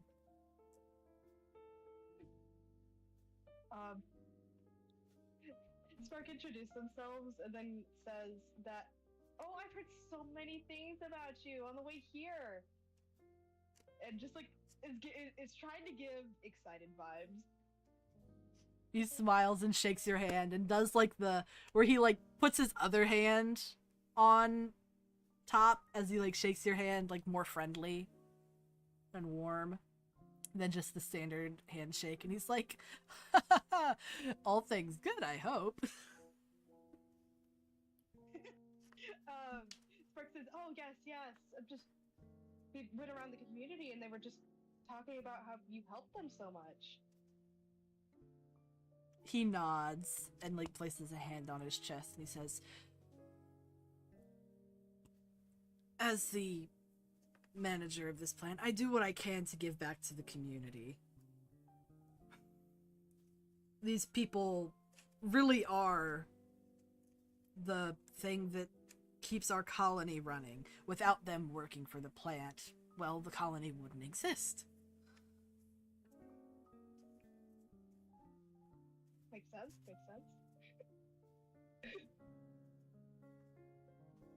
And he like he sort of hobbles back to his chair and like gestures at the chairs that are in front of his desk. He's like, please sit down.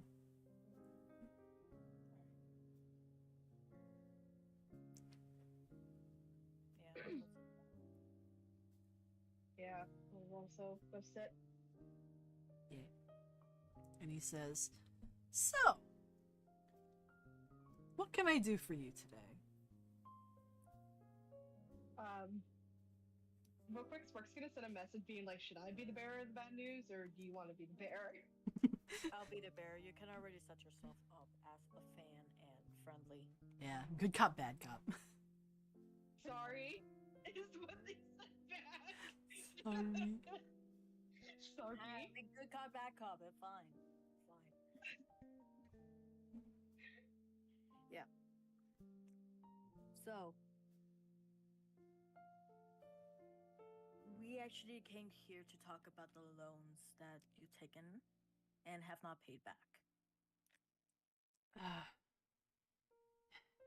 Yes, I knew that at some point they'd send somebody out here about that, and well, I've been ready.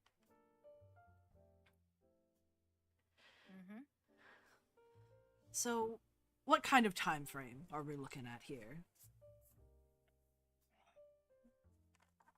Do we have a time frame? You were told So immediately. Immediately or immediately set up a payment plan. Yeah, Okay. either payment plan or all of it now. Or get arrested. Or get killed. Yeah. Okay, yeah. The time frame has to be immediate. We can't wait on it any longer. His eyes sort of widen a little bit at that. He was not expecting that.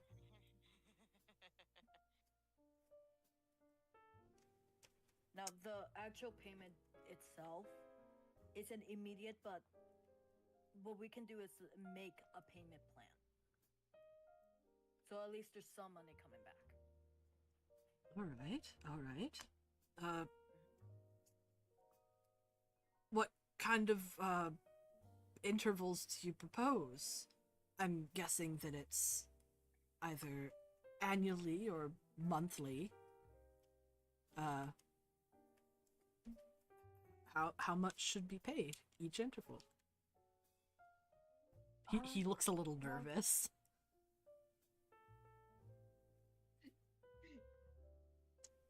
Spark looks over at Freya and goes, okay, I'm gonna need your fingers.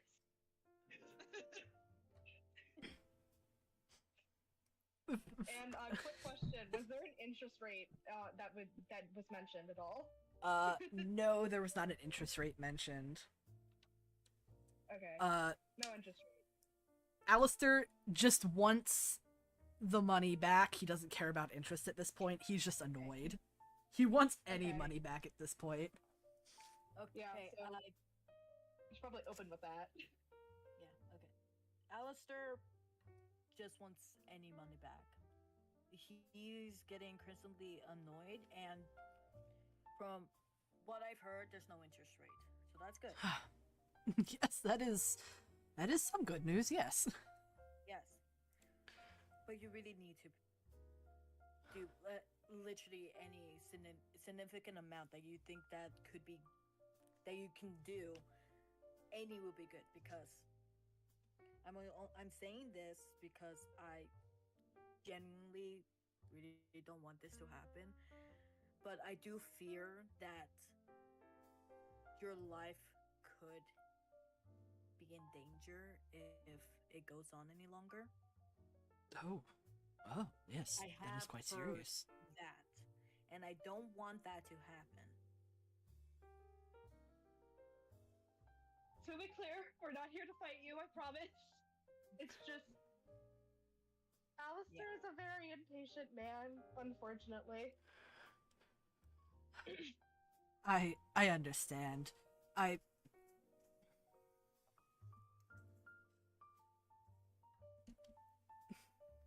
don't blame him at all for being frustrated.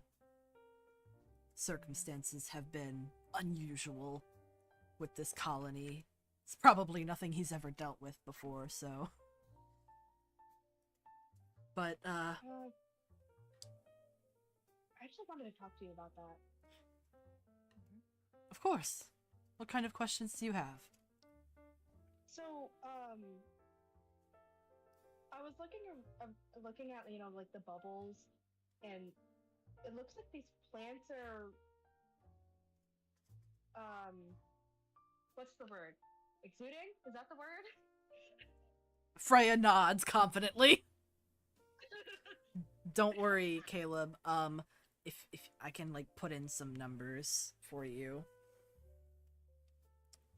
Hold on, I was actually doing that a little bit. Yeah, I So did. There's a, Yeah.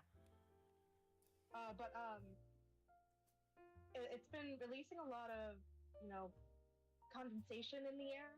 I mean, which I think has something to do with the storms. I was wondering if you had a game plan for that, because I mean, I asked around and there really wasn't any. And I think that would help your problems if you're worried about, you know, not having enough hours.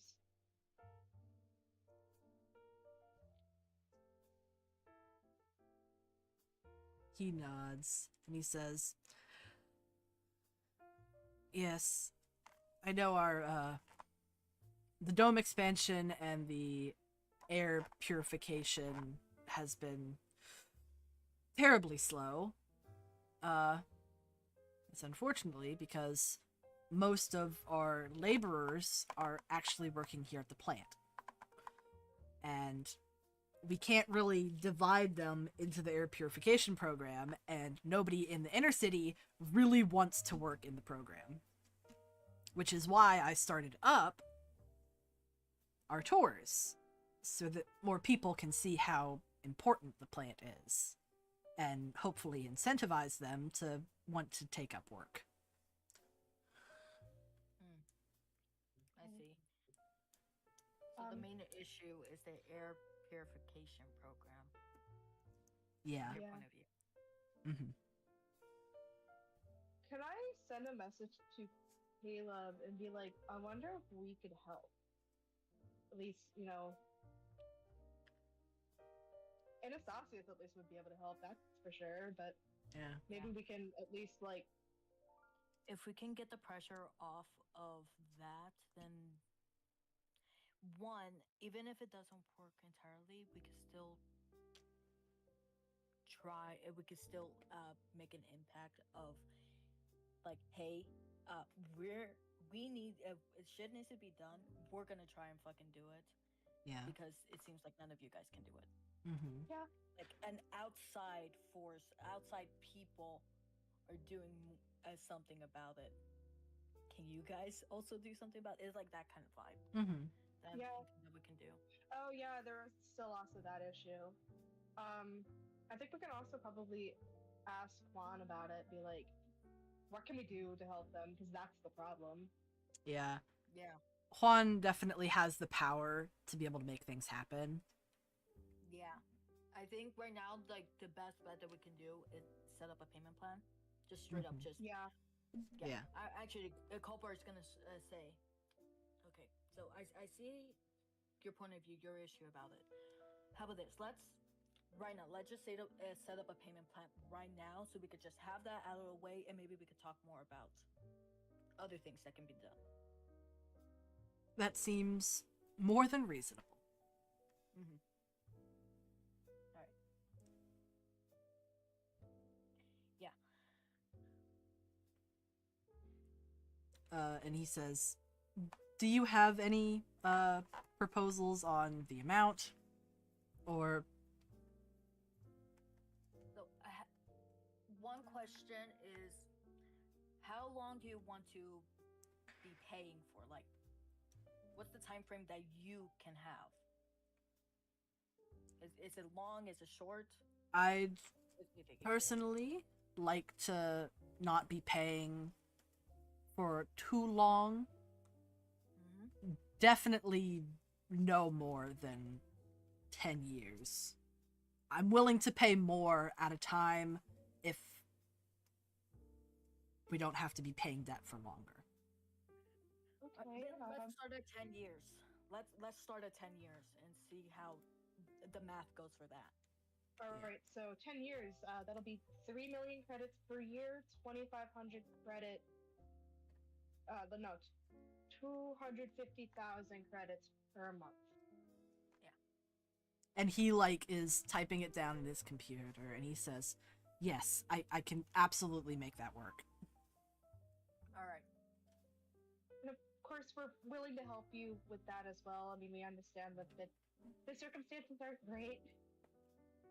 He nods. We tried, it's kind of like a double-edged sword you really got. The more you operate the plant, the more money you make, but the more storms happen. He nods and he says, I think if, well, I cut my pay and we probably cut some of the office workers. I don't want to cut any plant workers. Definitely don't want to do that. That'd be bad news. Yeah. Then we can definitely make that happen and still be able to pay the plant workers what they're making now. Okay. It's also the other thing that we should probably talk about, right? Mhm. The equipment issue, or question about equipment. Yeah, we do have a question about equipment because we know there's something that we just want to clarify. Yeah, he does look a little confused at first. Just something that we noticed. I just want to clarify that, and well, we want to. Go ahead, Spark. Of course, ask. So while we were doing the tour, we kind of, we went around the plants. I mean, you know the tour, you designed it, but I happened to notice that some of the plant workers are wearing, not hazmat suits while they're in the plant, and I know that they said that it was an issue. It was just because like they don't need to. Is that true? Because like when I asked about it, kind of the tour guide got a little flaky about it. He makes a face and he's like, Kenneth? What do you mean flaky? He didn't say anything bad, but it was giving the vibes, and he wasn't telling me the whole truth. It really isn't his fault, because I understand that sometimes, you kind of have to say what sounds best. Please don't be mad at him. We were also asking a bunch of questions, so. No worries, no worries. What he said is true. We do have different areas of the plant that have different levels of radiation, some so insignificant that even if you spent your whole life working in that part of the plant, you would not have any more radiation damage than you would standing in the sun. Fair enough. And he also tells you that on top of that, of course, there are certain species in the universe that have increased radiation resistances, and they usually actually divide people up by their resistances. So, That's smart. yeah. And he tells you that, like, if you have any doubts about that, he can have Connie, like, bring up, like, the official documents on that were provided to him by Starlink. On, like, how to manage that. Okay. Yeah, I think we should. I think it would be a good idea to look over that. Yeah. At least have maybe not Spark look over it because they're stupid, but somebody else can. So, pretty much as far as you know, Osgood is following regulation provided by Starlink. Starline. I keep saying Honestly, Starlink, not Starline. Jesus. I know that Amazing. every time you see Starlink, I'm like, hee. Yeah, to be fair, I think in real life it's also kind of like that. You like Mhm. the whole Yeah, there the is- goal of it is to not get radiated. So Yeah, I mean, there's obviously. the actual infrastructure in place is good for that. Yeah, I mean, I don't know much about plant work actually, just because my dad didn't really talk about it. Yeah. I know a bit about it just from being interested in some of that, like from Half-Life Yeah. stories. I just And know a also, lot about the like safety of the building itself because that's what Dad does now. He Yeah. specifically like regulates whether like the buildings are up to code and shit. Ah, He's yeah. the person that's stopping Chernobyl too. Yeah. Boogaloo? Electric Boogaloo. Ooh, ooh, ooh, Yeah, ooh. I do believe that it's the regulations of like safety are fine. I do believe that. Yeah. Yeah. It's just We don't- Kenneth was just like we got a vibe. Personal confusion just and the- Kenneth being weird about it. Yeah, I think it was part of it is that people were also asking a bunch of questions that could. Oh, definitely. We probably put his ass on the spot. We're told that hey, curve around the answer for that one, so maybe you just had his guard up. That's what I'm thinking. Yeah. Yeah. Maybe because he thought that we were inspectors of the building or Yeah. something. That's It's just probably like, what he oh thought. no. He's like, oh my god, they're Yeah. secret inspectors. I'm so screwed. I need to answer this correctly.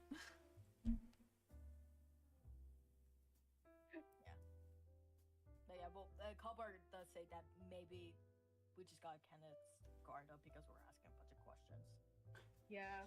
And Spark makes a comment. We kind of just look like building inspectors. Oswald, We were asking. yeah, Osgood kind of laughs a little bit, and he's like, Kenneth is a bit of an anxious young man, so I can see that. Oh no, he has anxiety. Can you tell him I'm sorry the next time you see him? Of course, don't worry about it. Mm-hmm. Alright.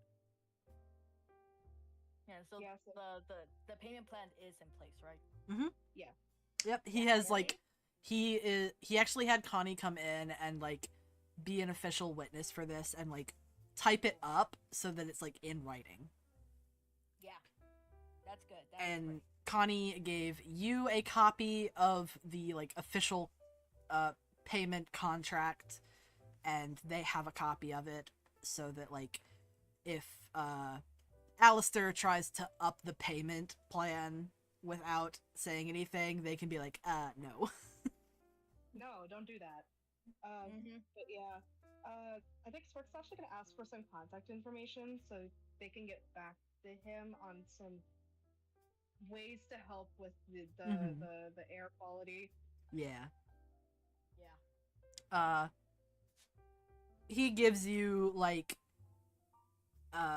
his personal email, and then he gives you the, like, business email that he says will go to Connie, who is his personal assistant. And, like, he gives you his hours that he works, and, like, you know, when's the best time to contact him.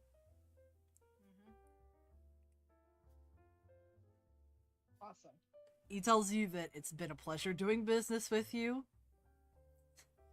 And he tells you that it's nice to see some new and young, respectable business folk getting into the industry. Aww. Aww. Yes. Hobart will say that that I really do believe you're doing something good here. From everybody that we heard about you, a nice guy that puts effort and money and time into the community and makes sure things are okay for them. That's great. And I really hope that things do go well and this issue with the loans is resolved and we don't have to do and I hope other than helping you with the air quality thing, I hope that we don't see each other again. Because that could mean something bad could happen and I don't want that. He chuckles a little bit and like gives you a pat on the shoulder. And he's like, I hope that whenever I see you young folk next, it is on good terms. And Yeah. he does also like tell you, like, you know, just in conversation, as he actually walks with you back to the elevator. It's a little slow because he's old and hobbling. Aw. But he tells you that he actually was one of like the first 1,000 that came to the colony 90 years ago. Dang. Wow. He's Wow. That's- old. Yeah. He's old. He said he was in his, like, he just freshly turned 20. Out of college. He had graduated. Okay. 10. Yeah. Damn. 110. Yeah. I know that, 110. like, You don't know how long his race lives, but he does look fairly old. He looks like, you know, he's probably in his 70s yeah, comparatively. But still yeah. pretty old.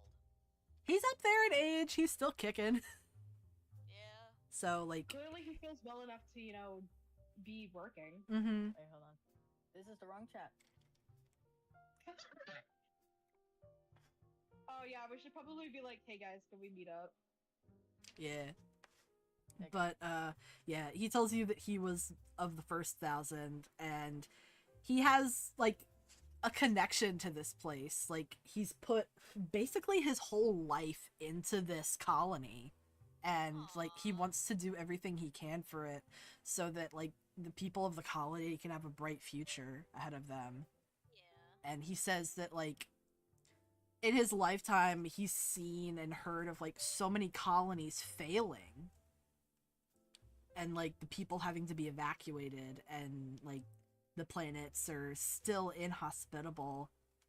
But he doesn't want that to happen to this colony.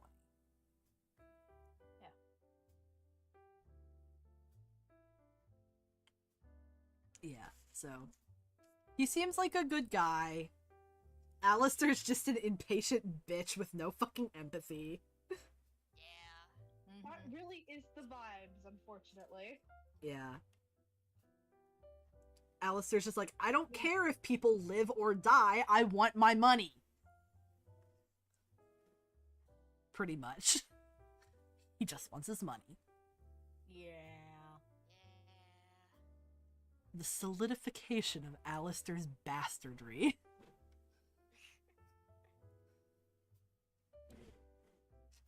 So excited to kill, says Taekock. Very excited to kill. Yeah, but you know, he guides you, and he actually like walks you to the front door and like talks the whole way. And Hell yeah. he tells you that you kids are real sweet and that he hopes to see you back here again with good tidings. And he's like, I can't wait to see what kind of plans you have to help with the air purification. He says, like, you three seem extremely bright, and I can't wait to see what you come up with. Aw. At the mention of being bright, Spark's face flushes. He's like, I'm smart. Oh, you have to get I'm it smart. Cries. Uh, They're still not used to people calling them smart. yeah. And the random old CEO guy? Hell yeah.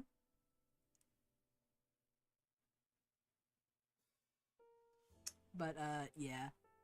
You know, now you guys, if you want, you can head back onto the trolley and, you know, head back to the downtown terminal and try to find the rest of the crew, the crusty crew. Oh, before we go, we need to get, let's do one more little performance for the kids. Yeah. Yes, we gotta. We got to. Like, we have to. We're morally obligated to. Yeah. Yeah. Hell yeah.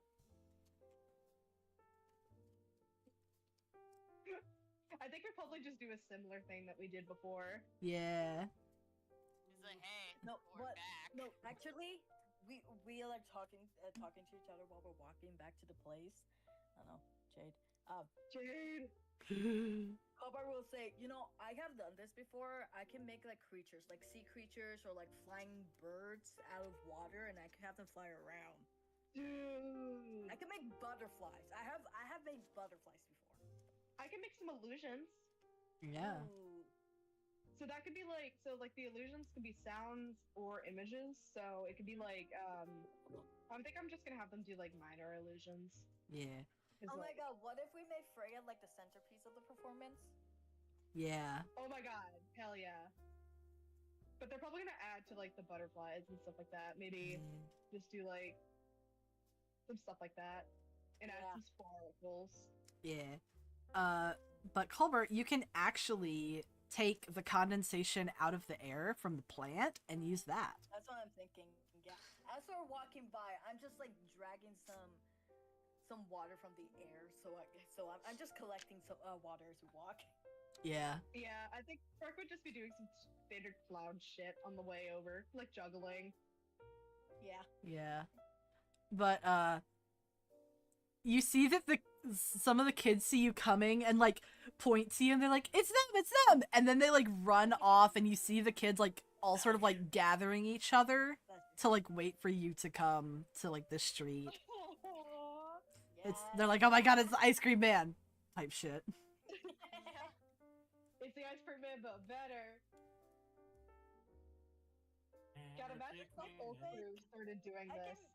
Technically, I can make snow.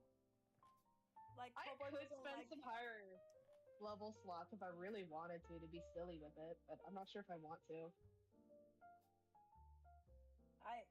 Like Kobold can, even though Kobold can technically do like ice shit, he doesn't because The trauma. last time Kobold Yeah. figured out that the way that he makes ice is through negative emotions, so he doesn't Fair enough. like do it. But he can't do snow. Snow, that one's fairly easy for him to do.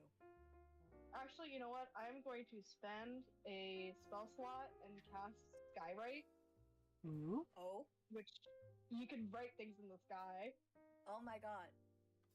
So what should Spark write? I don't know. You know what? No. I know what they're gonna write. Oh. Hey guys, it says gullible up there, and it does actually say gullible. A teenager groans like, ugh. And like a kid laughs at them. It's funny as hell. I'm sorry, my sense of humor is terrible. It says gullible on the ceiling. Hey guys, it says gullible on the ceiling. There's no stealing. Half tempted to pull out the bird card and turn into a bird. You should do it, dude.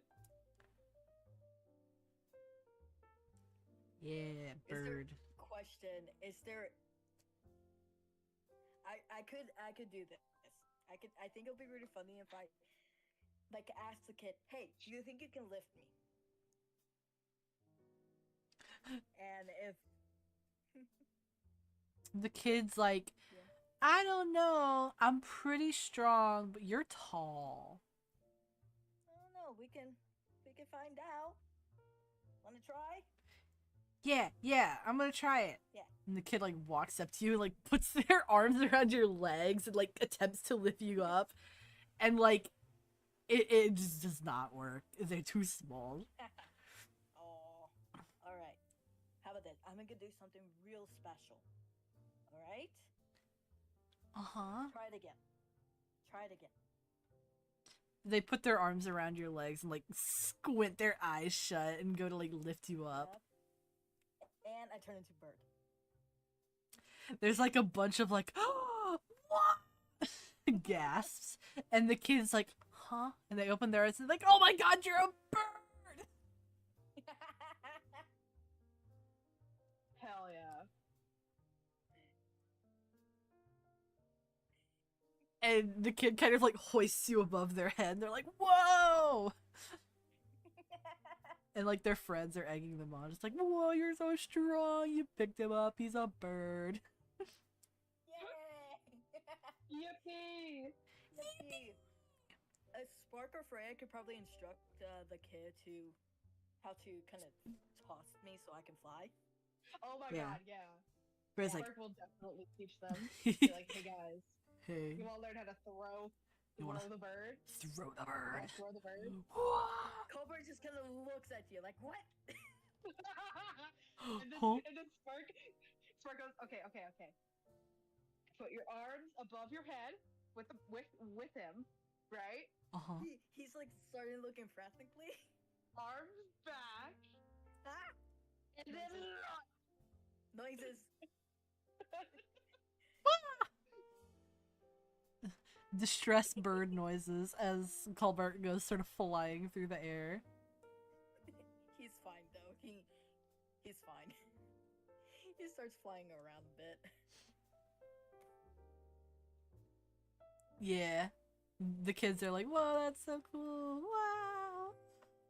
You know, just excited sounds. I will land on Spark. Yeah. But I will purposely. I will do it really awkwardly. Spark stumbles and goes, hey.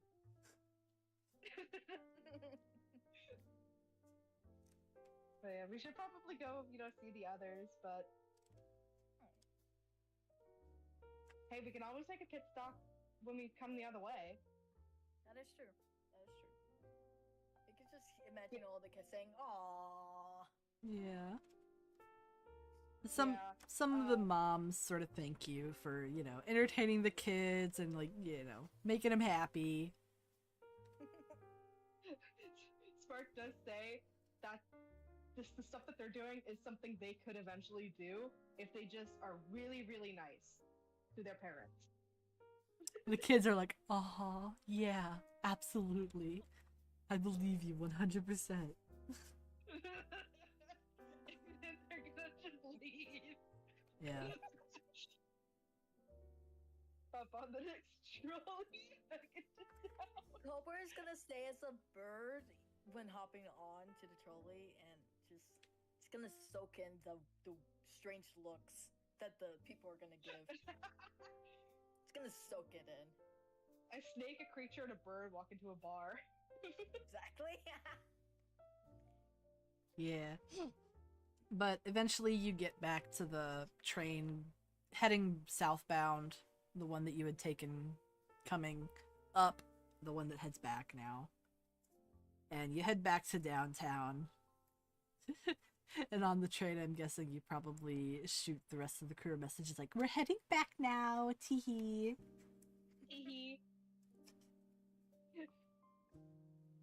So, let's check in on Kalina. Yeah. How's it going in Fashion Town, girl? Kalina's having fun, like window shopping, though she's trying to avoid as many people as she possibly can. Don't know how well that's working, but hey. Yeah. There's, besides like the fashion shops, you also see some like fabric shops, like fabric district, sort of like blended in. There's like the fashion and the fabric. Okay. I gotta And switch to my phone. and you do eventually come across a tailor shop, and you recognize like the branding of it, and you're like, oh my gosh, that girl, Eliza, I think that's her Oh. shop. Okay, okay. Very interesting. Very interesting. Yeah, it's just called Miss Eliza's Tailoring. Yeah.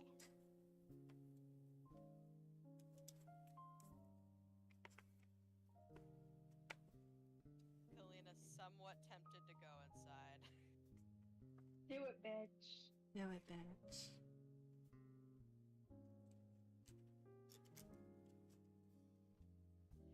Fuck it, we're going inside. We're going in. Yeah. So you head Moving inside, inside. and there are like there's fabrics on the walls, like bolts of fabric, and then like dresses and stuff, and like suits, and it's like more or less you go into this shop, you tell them what you want, and they make it for you. It's similar to the boutique that was on Ceruleus, Okay. but like okay. it's like really high end. There's like Yeah. beaded fabrics and like fine hand painted silks and stuff. Okay, okay. We're getting like extra fancy up in here. Like fancy. And it also advertises that any garment can have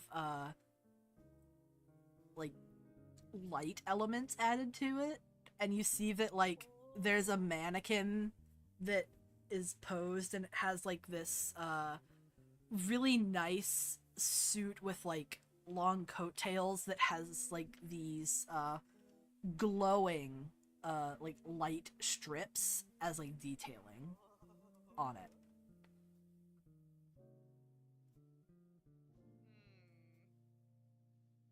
Tempting. Maybe not with the suit, but Yeah.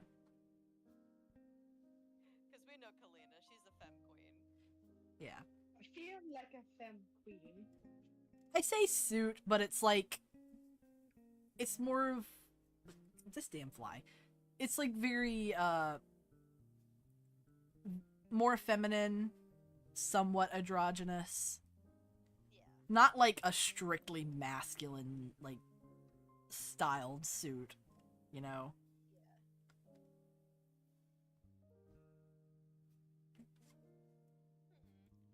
Yeah, Kalina, she is intrigued. She is very intrigued.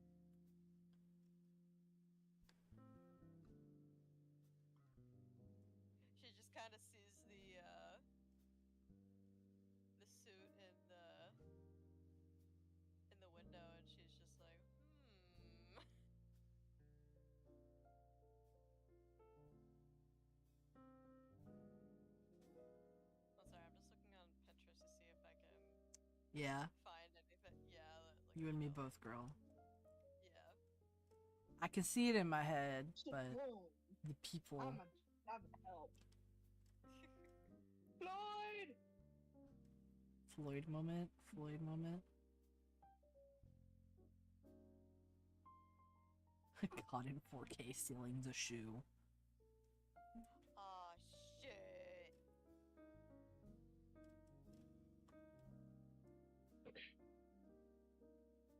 Yeah. But, you know, really cool future shit. Yeah. You see this really cool, like, tailored blazer that has what looks like made out of fabric, this giant flower on the shoulder.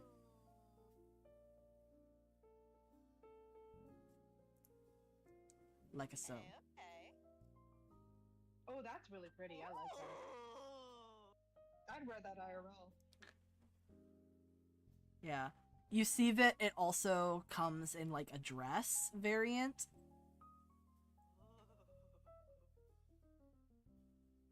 So like, you know, there's the blazer and then the dress. And then there's also, like, instead of, like, pants, you can also get a skirt. So you can have the blazer and the dress combined as, like, a top and skirt Oh, yeah, yeah, yeah. instead yeah, of pants. And you can get it, like, made at any length. Oh, Khalid. Oh,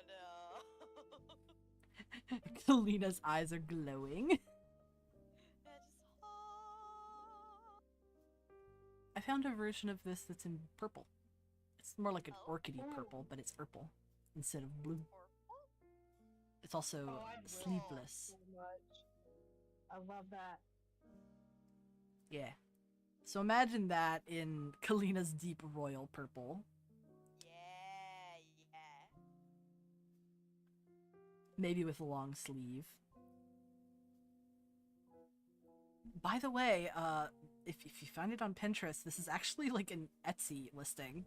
So, Oh, really? yeah, it's available on Etsy Okay, okay. for like $300. Find, something. It's not in like the colors that I'd want it, but it's kind of like it's kind of like a suit jacket. Hold on, I just gotta copy the image. Give me a second. We are Something look at like fashion. this. Yeah. Yeah, like it has like like the feminine like touch with it, because like it's kind of like a dress, but also not. Yeah. I'd imagine that there'd be like it's got the collar, the longer sleeves, and then Kalina can wear like like pants or Mm-hmm. like pants and then the boots. The boots. And so many things can be adjustable. She can add. Yes. I definitely want to work more on this outfit concept later, but not tonight because it's late. Yeah. So. Ooh. Oh. Oh. That's it. That's it, dude. See, I always have the incredible outfit polls. I am the fashion. Serving maximum fun. Yeah. Yeah, but like imagine that and like like that deep royal purple with like the gold accents. And like just that Kalina flair. Mm-hmm. That's her. That's it. That's it. That's what she's getting. Could also imagine her in something with sleeves like that. Yeah, I can see that. The sleigh. Mother is mothering. Yes. A But yeah, 9 on the country scale. She getting the thing. She Yeah. getting the thing. Yeah. So, I'm imagining that all of this happens, like, while, the things are going on within the, like, 2.5-ish hours that, the merry band of mercenaries are at the plant. You put in the order and, the fittings are done and it gets made for you. Yes. And you do your little showing of it too. Yeah, Kalina's actually gonna do like space talk. Space talk. You're gonna make Kane record a space talk video. Oh my god. I mean, at first she's probably gonna do it herself, but then like She's like, either wait, Kane I've got brings it people up. for me. I've got people to do this for me. Hard. Yeah.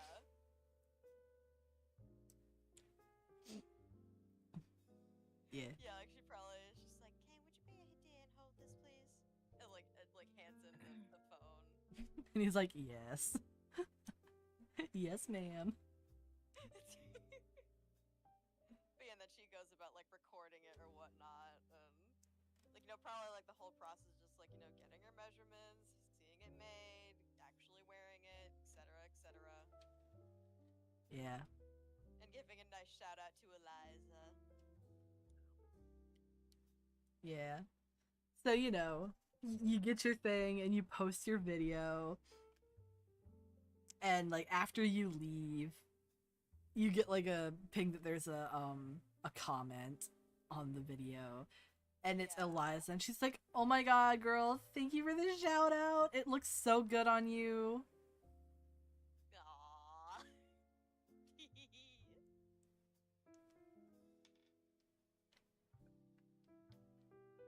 And Kalina, like, replies back with, like, yeah, of course. It's very good quality. Also, Finn, I love the things you keep sending. They're so good. I'm not normal, so I'm gonna just keep doing this until somebody tells me to shut the fuck up. Okay.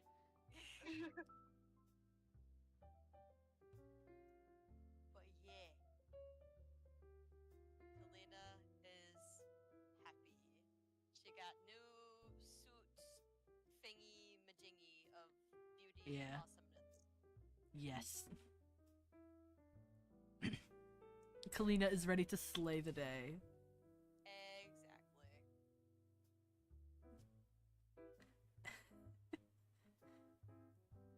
Kane, Myoka, and Shatsu are just like, this is our life for the next month. This is our life for the next damn month. Going shopping with her, holding her phone.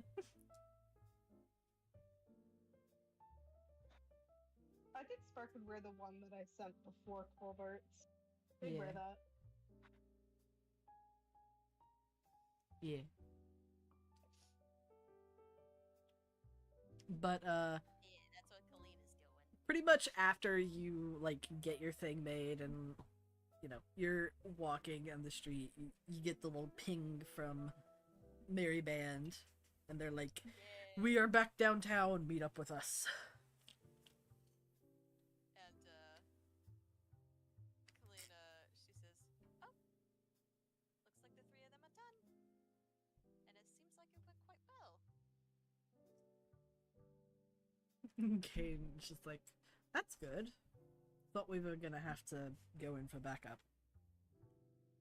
Yes, I admit that thought crossed my mind as well, but I'm glad that it didn't turn out to be that way. Yeah, he nods. Off we go. Yeah.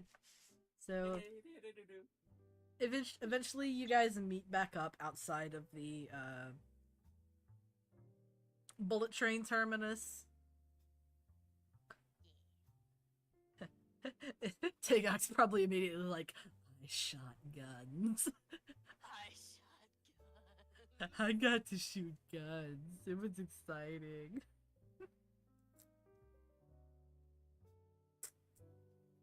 Is that true? Tagok is very excited about her gun. She is excited about the fact that she got to shoot guns, but she's also like, guys, there were laser swords.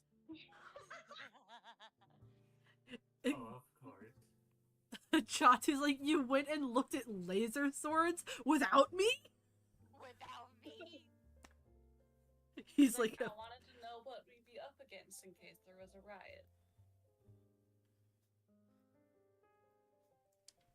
he's like, "Next time you go to a weapon shop, I'm going with you." So long as Understand. your boss is okay with it. She like winks. He sticks his tongue out at you. He's like, "Nyeh." And Anastasius just says, "Well, to be all fair, it was also very prompt too." Oh. True.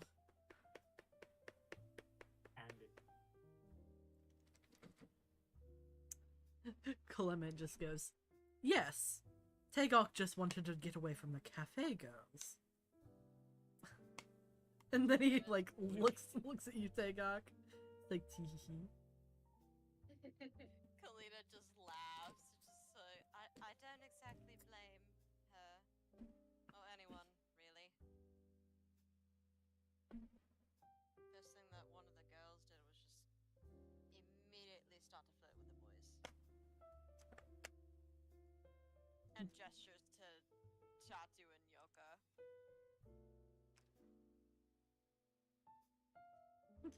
Clement like fake gasps and like puts a hand over his chest and grabs Chatu. It's like, oh, gasp. Are you cheating on me?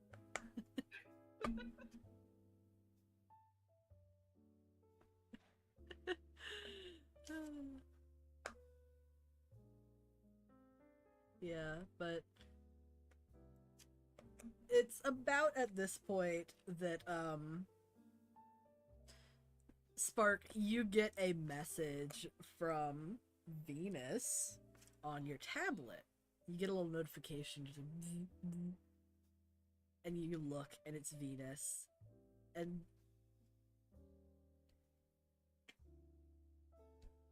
it's she says, "Hey, bitch, do you want to come to where we're at?"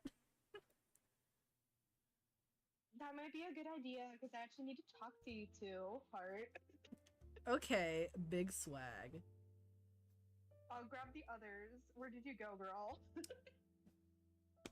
She says, "Okay, I'm gonna need you to hop on the westbound train, and it'll take you to a terminal that's like right on the edge. And I'm gonna need you to get on the Interdome train, and that'll take you to where we are." Okay, I'll probably get lost, but I'll figure it out. Yeah. But It's if what they respond with. Yeah, but if everybody sticks together, it'll be okay. Yeah. Venus is like, "Okay, see you in a bit, Pookie." Heart. See you in a bit, bestie boo. Venus exclusively sends green hearts, by the way. I think Spark probably sends yellow ones. Yay! It's the colors. The color. What? What? Sorry, this is not related at all. I just need to send it. What is it? Don't worry about it. Don't worry about it. It's stupid. Don't worry about it.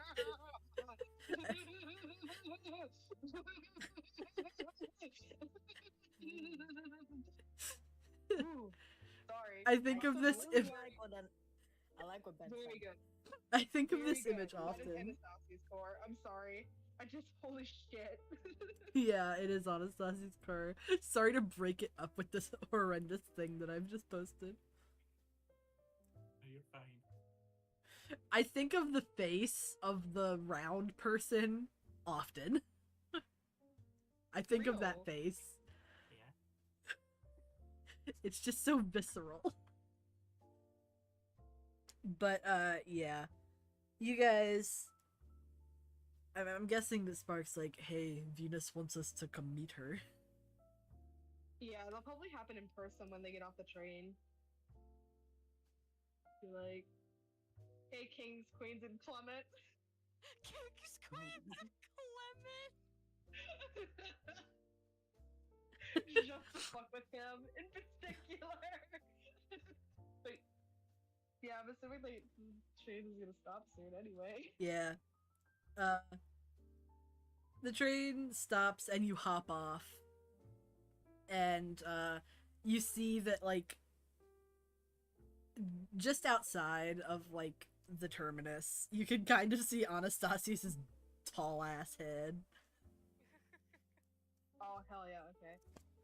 I'm gonna gesture tallest person Colbert there. and Freya to follow. Yeah. But I see Anastasia's big ass forehead. Yeah, Anastasius is the Alright. tallest bitch there, so Damn. it's just like, I see his forehead, his white ass skin, I see him. Yeah. He's a vegan. And I will note that during the time I got and Anastasius went like between when they left the weapon shop and left for a station where to meet up with everyone. Anastasius quickly went to grab a couple more textbooks that have stuff not in the one he thought ones he got earlier. Yeah. More Hell books. yeah. He's becoming a nerd. Nerd. Nerd. But yeah, when everybody's back together, Spark does open with, "Hi, kings, queens, and Clement." Venus is asking us to meet at her dome, which is westward. Alright then. Clement makes a face of like, what? Fucking what?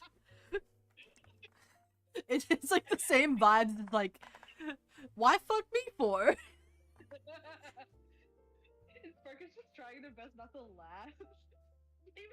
We're like, okay, guys, ready to go. On the I can tube. explain the situation on the way.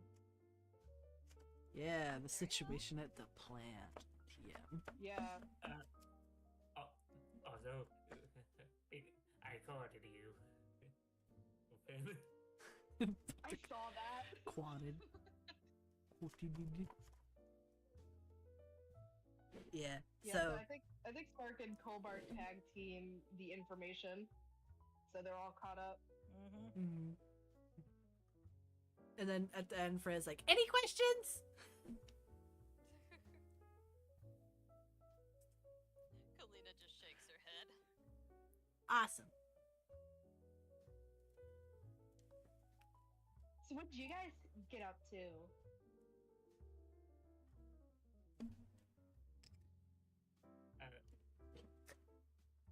Anastasius just shows Spark the bag with the textbooks. Has got a couple more textbooks or information that would not be found in the other ones. Me and the Tegok tried the guns. You guys shot guns? Without Laser me? guns. Without me? Oh. Yes. I look over at Chatu and be like, can you believe this? I know, right? They also went and looked at laser swords without me. What the heck, you two? Unbelievable, right? SMH my head. SMH my head.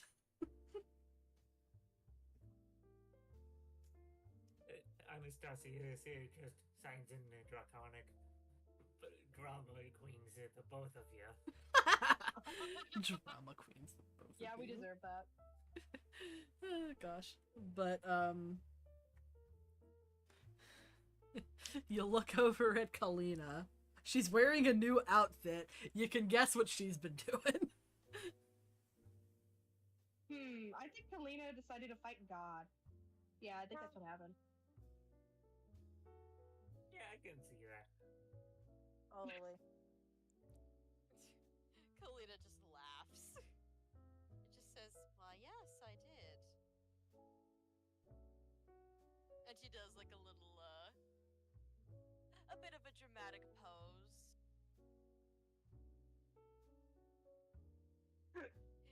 She's having fun. Yoka also goes. She also let a couple of women at a cafe flirt with us. Well, no, that was completely out of left field. I know. I'm joking. So Spark looks at Kane and then winks.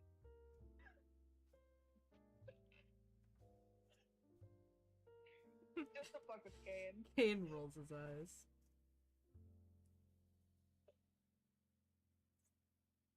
She's like, oh god. These dang kids. Damn kids Darn these kids. days. Yeah. So eventually, after like maybe 10 minutes of riding the train, you do make it to the like the edge of the dome terminus, and you get out, and you can like there's a glass like dome over the terminus that you look up and you can see the force field of the actual dome. Oh. That's Okay. terrifying. It's like above you right now, like really close. and there's like these big windows that are pointing in the direction of like the outside.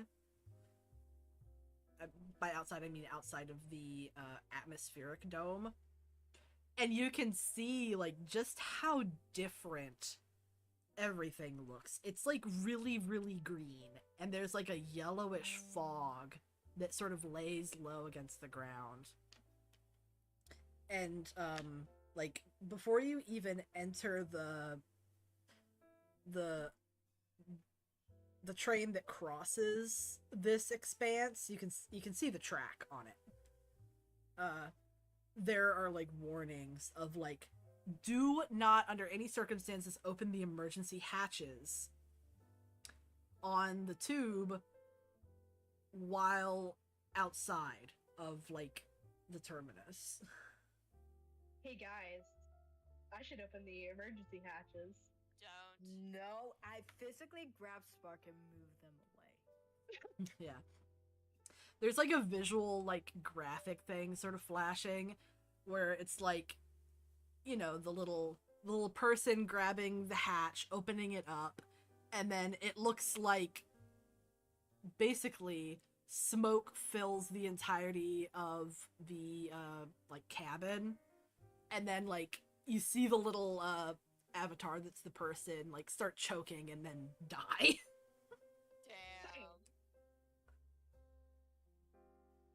Yeah. And then a little text thing pops up and it says toxic gas inhalation is a death sentence. Do not risk your life. This is giving analog horror in a way that I cannot describe.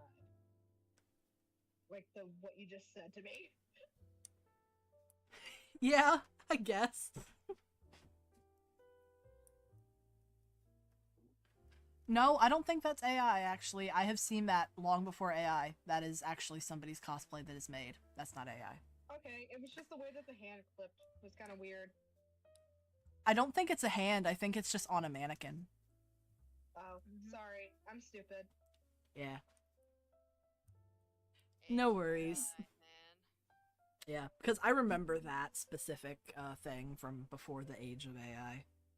I'm old like that. Jesus. It's stupid as hell. But, yeah, you get on the tube and,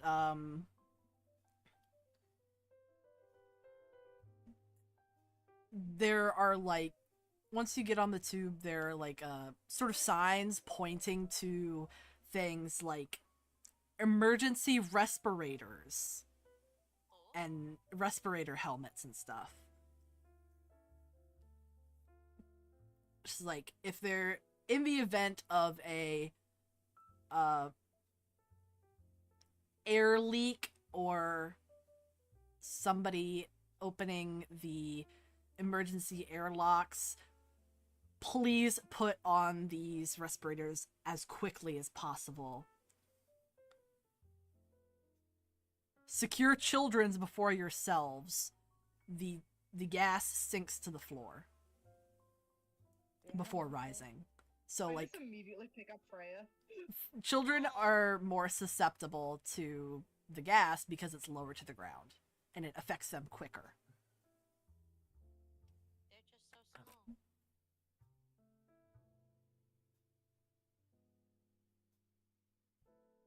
So it would take forever for Anastasius to get affected because he's at the ceiling. Right. Yeah, fuck you, Anastasius. Damn! All you friends This is your stand fault. around you. This is your fault, bitch! So, Listen. you guys get on the tube, and after, like, everybody's on, this one doesn't leave as, like, quick as, the previous ones had. But,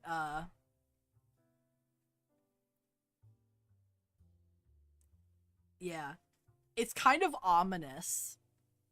Like, the quietness of the, previous bullet train was not creepy to like the three of you, Colbert, Finn, and Freya. It wasn't creepy because, you know, it was just quietness of people who were tired getting ready to go into work. But at this point, it's like the eeriness of, one, there are not a lot of people in this train car, and two, the like forebodingness of the outside being dangerous, as like it's gonna take you a while to get to the next dome. The estimated time is about 30 minutes, so you guys got a half an hour to just sit. Alina breaks out the current volume of Space Ranger that she's on. Space Rangers. Space Rangers. I wonder how many people died out there. Jesus. Who's Jesus?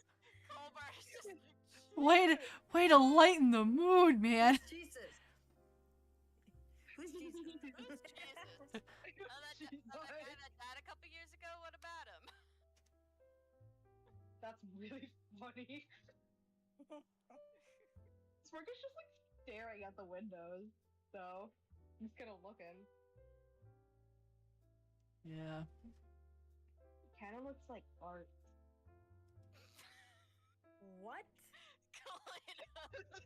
She just snorts. Is there anyone else on the train that hears that? There's like a sort of a business looking guy who just sort of like furrows his brows like, what? Colbert makes a comment. Smirk looks over at him and saying, "What? I'm trying to lighten the mood. It's scary." It's scary out there.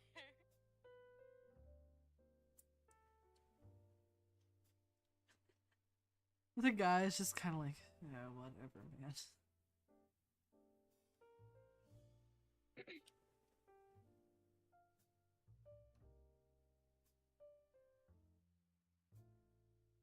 But, yeah.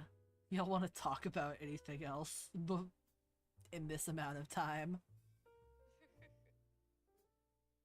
Anastasia, is it just somewhere on the train singing? He's wandered off. Bro's gone. Somehow his ass just wanders off in a daze, singing, and once he stopped, he calms himself by singing show tunes. Yeah. You just hear him in the distance. Hello, my baby. Hello, my Hello, honey. my honey. Hello, my Hello. rectum. Yeah. Bacon pancakes, bacon pancakes. Bacon pancakes. Bacon pancakes. Singing fucking Hamilton. Not even just like musical, like stage productions, just whatever comes to mind. Shows, movies, games. Really need to stop being impatient and use the paint, not paint, marker instead of bucket one going to do the eyes. Yep. So, eventually, you guys can see the dome coming into view. Yay. And,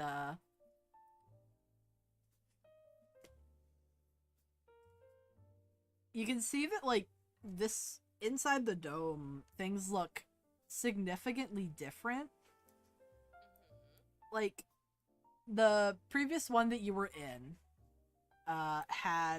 it was really, really big. And the dome was, like, a very soft arch.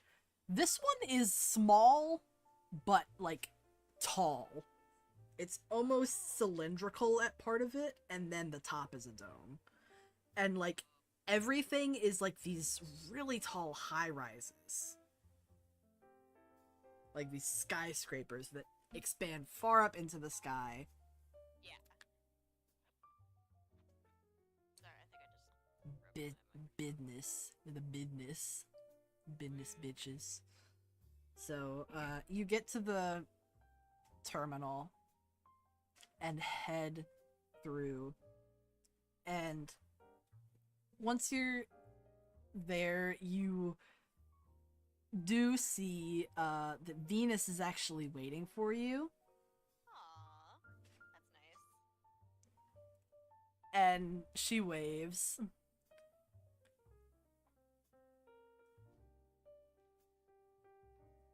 Kalina waves back. Yeah. Hello, Venus. Hello, everybody. I presume that everything went well over at the plant. Oh yes, very well. I got a bunch of candy. Nice. But we still have a bit more to do for the colony. Oh, okay, interesting. Well, we can talk to Juan about that when we, meet up with him. Come on. Okay. I'm gonna let Freya back down now that we're outside of the train. Yeah. But, Venus, like, she leads you outside, and there looks to be It is a hovering limousine, like a hover car limousine, but y'all don't know that. You're just sort of confused by it. They're like, huh? It's a long it fucking doing? hovering tube. Kalina, you're smart. How is it doing that? I don't fucking know, man. What the hell? Oh my gosh. Yeah, but Venus walks up and a butler kind of opens the door and lets you guys get in. And then closes the door. And then gets in themselves into the front.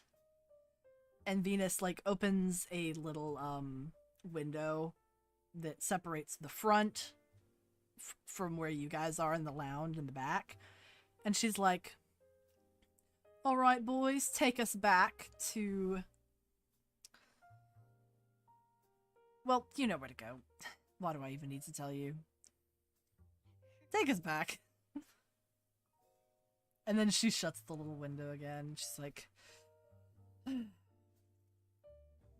getting real tired of all these business ventures. I'm starting to miss just hanging around doing fuck all hanging over Vera."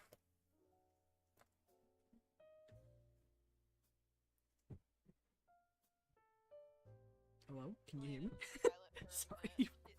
She's silent for a moment, and then she blinks and she says, "Wait, how long were you all orbiting Vera anyway?" Jeez. So we arrived. It's probably been there for nearly 50,000 years. What the fuck? What? You've been up there the whole time. Yeah. Just observing, honestly.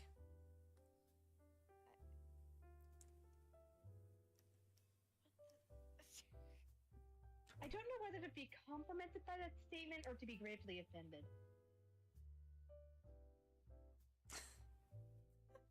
She looks a little confused. Kalina, you hear Kane say, "They've been up there for longer than I've been alive." Kalina, she hears this, and she laughs a bit. She's brought out of the confusion and slight horror by just hearing that. And Kane's like, that's not funny. And then he points at Venus and he's like, "You have been up there orbiting for longer than I've been alive." I mean, Now you know how we feel. it is sort of funny though. Just a little, just a little. gods and your massive fucking lifespans, bruh. And she sort of like snorts a little bit. She's like, oh dear god. Wait until you find out about, well, Juan and Babina. Their lifespans are infinitely longer.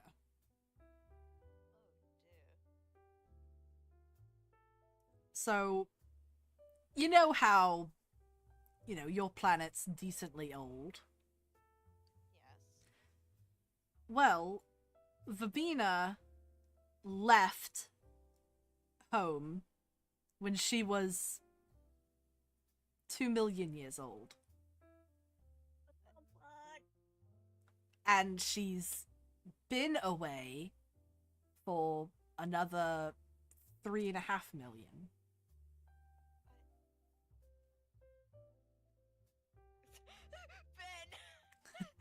Ben! Italian sounds. Ah. And Kalina, she's just like, millions?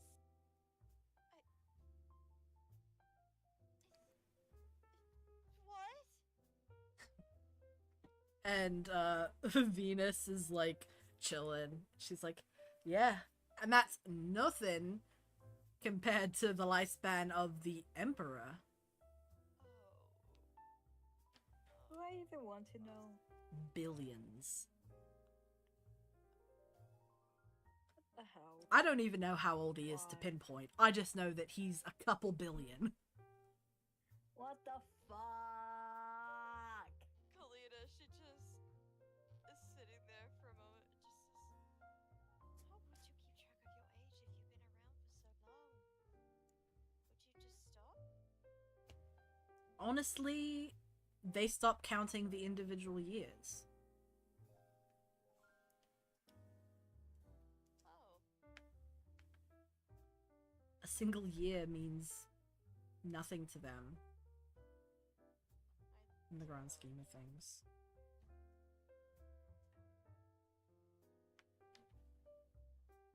But he's the Emperor. He's reaching the end of what a being could possibly live to, so his clock's ticking. He ain't got much longer.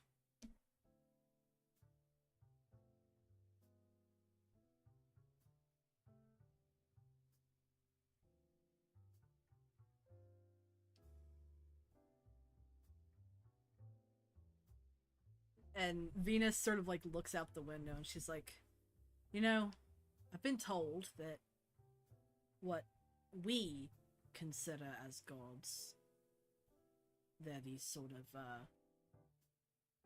interplanar beings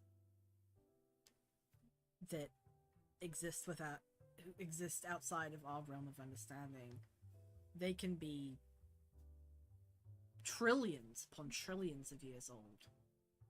Probably even older than we could comprehend. You're breaking my mind right now. Just Yeah. So you know. Yeah. Yeah. We usually live around like 80, 90 years old. Like, what the fuck? Yeah. I guess you guys sort of...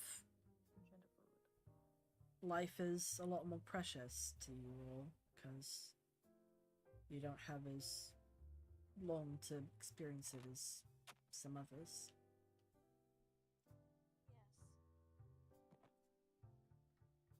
Yes.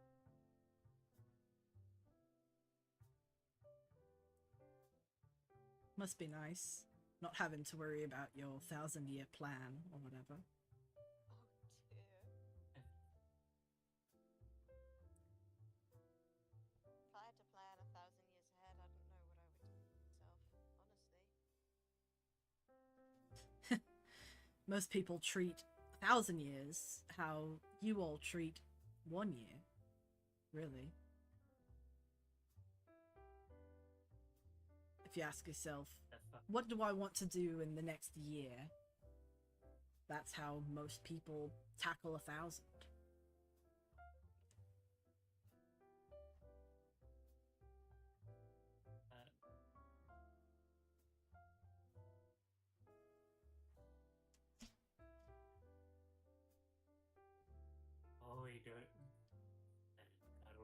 debating on whether or not I have Anastasia just rejoin the conversation. Oh yeah, right, because he wandered off and you just hear the show tunes in the background. Yeah, I'm pretty sure like he's close enough to hear like a lot of the information, but far enough away to where. What do you mean far enough away? You guys are in a limousine. Limo. You're in a limousine now. Have you, King, have you not been paying attention? You're off the train, you're in a limousine. It took me a second because I was typing, but you're in a limousine. I don't know how I even skipped over that. Great job, buddy. My bad, I guess. Great job. But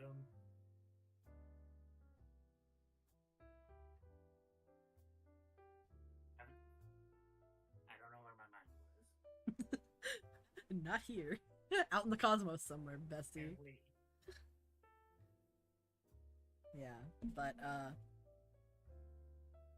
I guess Anastasius was just tuned out, and he's like, oh. Yeah, like, I think he would just tune back in once he starts hearing about, like, how long other people, like, or like Vera would consider the gods, like, how long have they been, like, alive? Mm-hmm. And, like, you can, people can see, like, on his face some existential dread. The existential dread. The knowledge. That comes of, like, just from, like, the immortality with Yeah. this. So, as an immortal, you could live to these extreme ages, Yeah, which, and it terrifies you. yeah.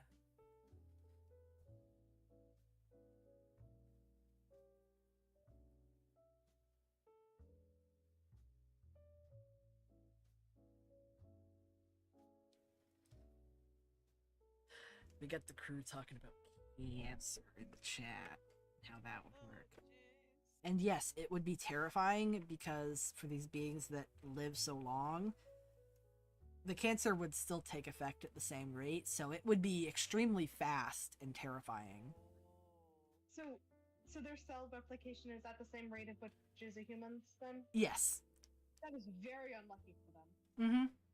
Yeah. Most species have that same rate of cell reproduction. And, most. So, like, the species that are, quote, more prone to getting cancer and different types of cancers, it's a very rapid and terrifying death for them. And even though treatments are out there, you know, it's still very scary. And it can still happen so fast because you aren't expecting it. People are less This is why likely. you should go get your goddamn mammograms. Go get people. screened for cancer today. Go get fucking screened. Sorry. Yeah. But yeah. Imagine in like the span of a week, you start degrading really quickly and you don't know what's happening. And by the time you catch it, there's no helping. So like, unless you are doing preventative and like constantly getting screened and like making sure that you know you're at the top of your health, the chances of catching a, like, you know, having cancer and catching it at an early time is very low. Because Interesting. most people don't do, quote, annual checkups for stuff because they live so long. That's a lot of time. That'd be like if you went to the doctor like every week, comparatively, for you'd be seen as like a hypochondriac. So like every like 50 years is like kind of pushing what is normal for most people. And in 50 years you can develop cancer and die from it very easily. So that's why it's so scary, even in such an advanced society as the Empire.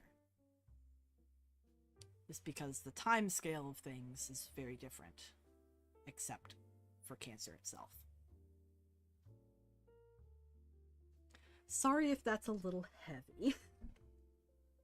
I did not intend to get heavy with that today, but it's an important part of the world and how things work. This is why you can't have a fucking BME major in your goddamn D&D party. He cries. But, yeah. Eventually, the limousine does stop after y'all have your talk about existentialism and the span of time. And immortality, and, everybody's having a moment. And then Venus is just like, well, enough of that, we're here. And she gets out of the car and, like, you know, she's like, come on guys, let's go. Juan's waiting for us. I don't want to think about my mortality. Kalina gets out, even she kind of has her thinking face on. You can tell that something's going on up there. Spark is actively having an existential crisis and dissociating. Yeah.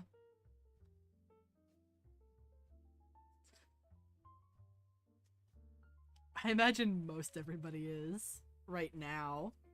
Yeah. Existential crisis. Oh yeah.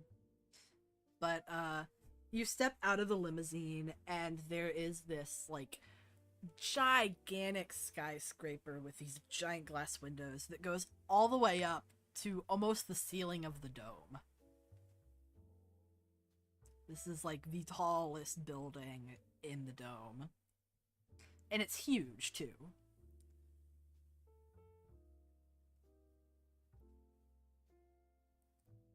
And you know, she leads you guys in and takes you on another elevator. Oh boy. More elevators.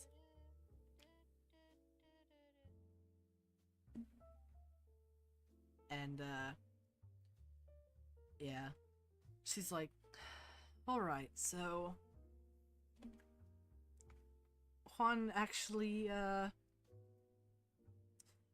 wants all of you to come along because, well, his father wanted to get in contact with him, and he says that he thinks it's important for all of you to see his father, not necessarily talk to him, just be able to see and observe what he's like. Oh dear. Very well.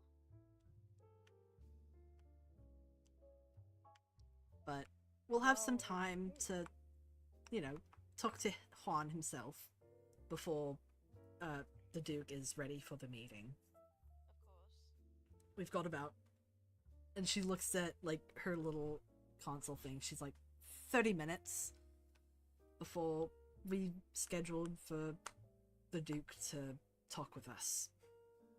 But that should be enough time to have a quick chat with Juan about what happened to the plant, right? I suppose so.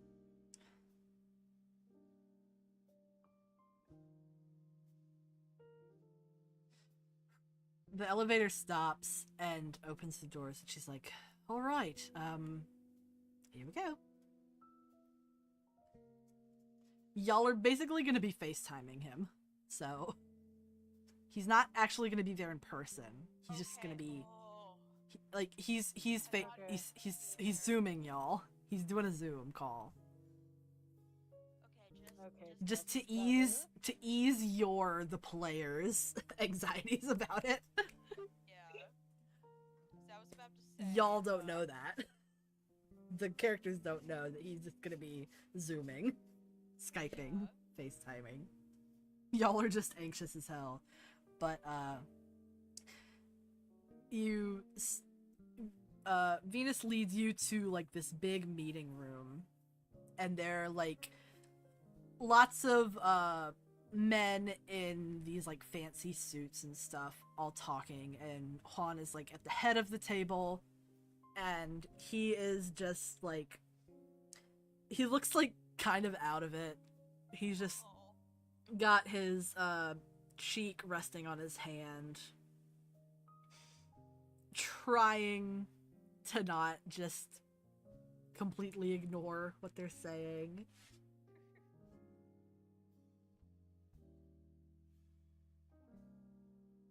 And, as soon as you walk in, he sits up and leans back and, like, clasps his hands, and he's like, well, gentlemen, that is our cue to wrap up this meeting, as I have another meeting, and they are here now, so please. And he sort of, like, makes a gesture, he's like, wrap it up. And, they sort of sputter, just like, wow, he just dismissed us really quick. And one of the men, they're like, thank you, again, young Duke, for having the time to meet with us. It is greatly appreciated. And, thank you for all of your help. We look forward to working with you in the future. And then, like, each of them, like, get up and, like, go over and in, like, a single file, they go up and shake Juan's hand and bow and then leave. And once the meeting room is empty, Juan just, like, turns to Venus and says, lock the door, would you? And he just sighs and sort of, like, relaxes in his seat. Lock the fucking door. I'm sick of these damn businessmen. I'm so glad my silly little guys are back.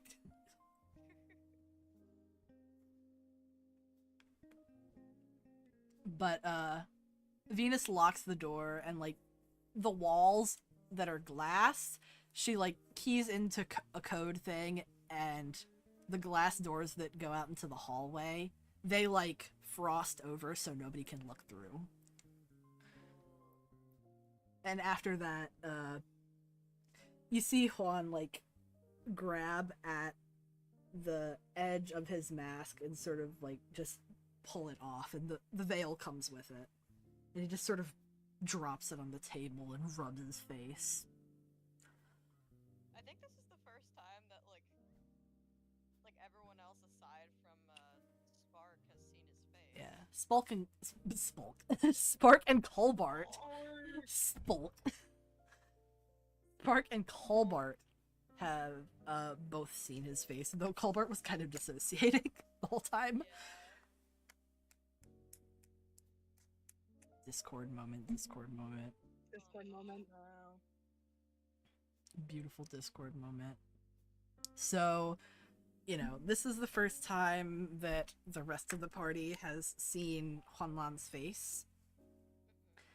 And, Kalina, you remember the whole thing about Spark saying that Alistair hates scars.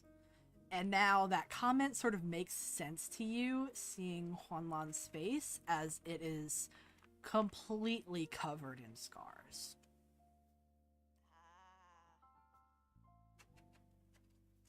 Are you good, Jade? Can you hear us, girly? I guess not. Queen? Queen? Queen? Jade. Jade, Queen? Jade? Everything keeps shutting down. sound. Oh, It jeez. just like you guys are in the middle of a sentence, and then it's just silence. Damn.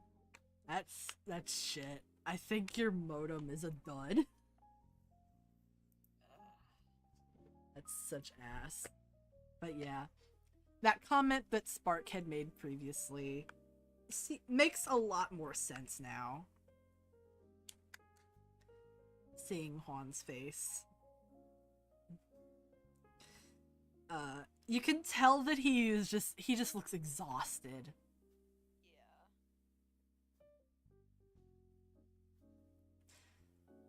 Yeah. Yeah, we're almost done. We're almost done. Don't worry. We're not actually going to talk with the Duke this session. That's going to be next session. Teehee. But, yeah. You are going to, like, just give a quick talk with Juan about the plant thing, though.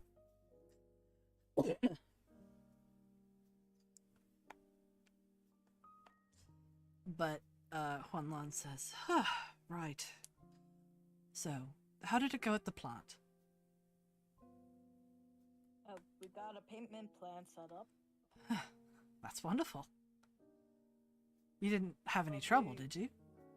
Not with that, no, but we discovered that the whole nuclear plant isn't the main issue, at least from the perspective of the guy running it.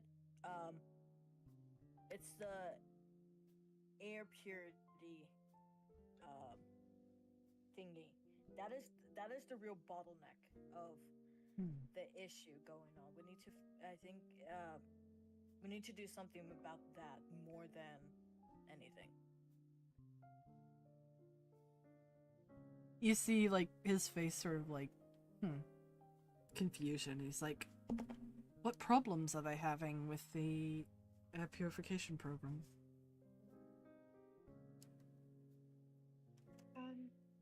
It's more of a lack of progress, and because of that, the condensation from the vent are causing the storms, which means he cannot operate at max efficiency. I see. Which is why there's plateaus. It's like it's the problem is feeding itself, and the outlet is the air purification. But that is not working at max efficiency, like not even close to it from what I understand. Yeah. You were also told, just if you want to tell him that people don't want to work for the program, so that's part of the problem. Yeah, people just don't want to work in the program. Well, it would seem that the people that I just had the meeting with previously were definitely keeping information. I will have to talk with them later about that. And you see him, like, drumming his fingers on the table. And then, he has Venus, like, pull up a, basically a laptop for him. And he starts typing stuff, like, extremely quickly. He's a fast typer. You're like, whoa, damn. And he's like, alright, I'm guessing that you guys have done some extensive research. You sound like you already know what you're talking about. And he smiles gently.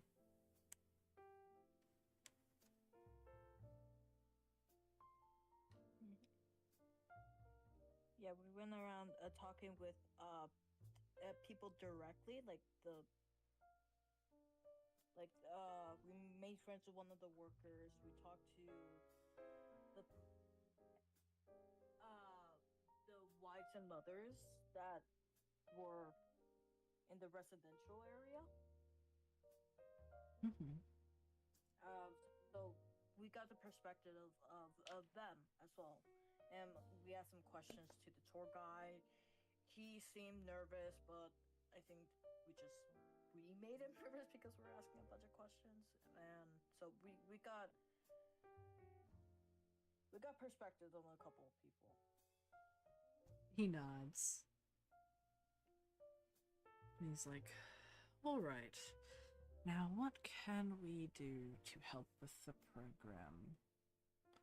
And he's like typing some stuff out. A part of the problem is still lack of manual labor. So I know that I'm at least willing to help. I don't know about the rest of the group, but It's gonna take like employment, like hiring employees for less of volunteers. yeah, but we did talk about how having people that are outside of this planet coming in and doing something may make people more aware that it's an issue. Yeah, we can probably emphasize jobs like for the air purification. So if people are interested, like the information of there's a job for it is really accessible. Is really available. Yeah. Juan is like nodding and noting all this down. He says, of course, during my meeting with my father later, I can talk to him about possibly getting some more people sent over. Just enough to get things up and running. And then we can work on some marketing to incentivize and put more knowledge for people out there about the program. Yeah.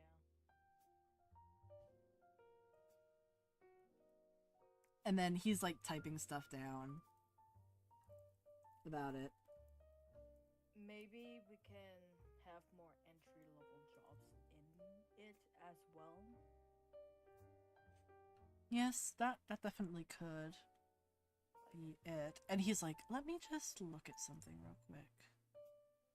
And he like taps on something and he's like, well, yep, that could be it. Currently, we have an error in the system on the job page. So that might be it.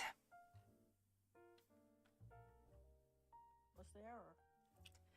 An extra digit added to the work experience number. For real? Yes. Bruh. Previously, all it needed was a single year of experience working with any kind of mechanics or any heavy machinery. It looks like currently it's at 10. That What the definitely cuts a lot of possible employees down by a lot. You can also increase that. You can also increase that number by offering classes to learn machinery. True. Yeah, That is that's true. good.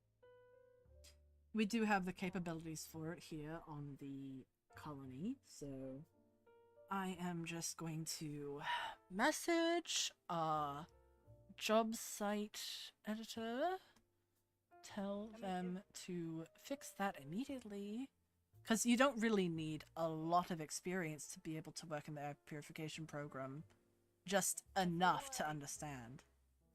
I feel like because that managed to slip through, I think you should have them check through everything, just in case. Yes, he Because nods. what the hell? He says, I'm Or at least absolutely going kind of to have our people go through all of the job listings for Starlink to check that they are correct.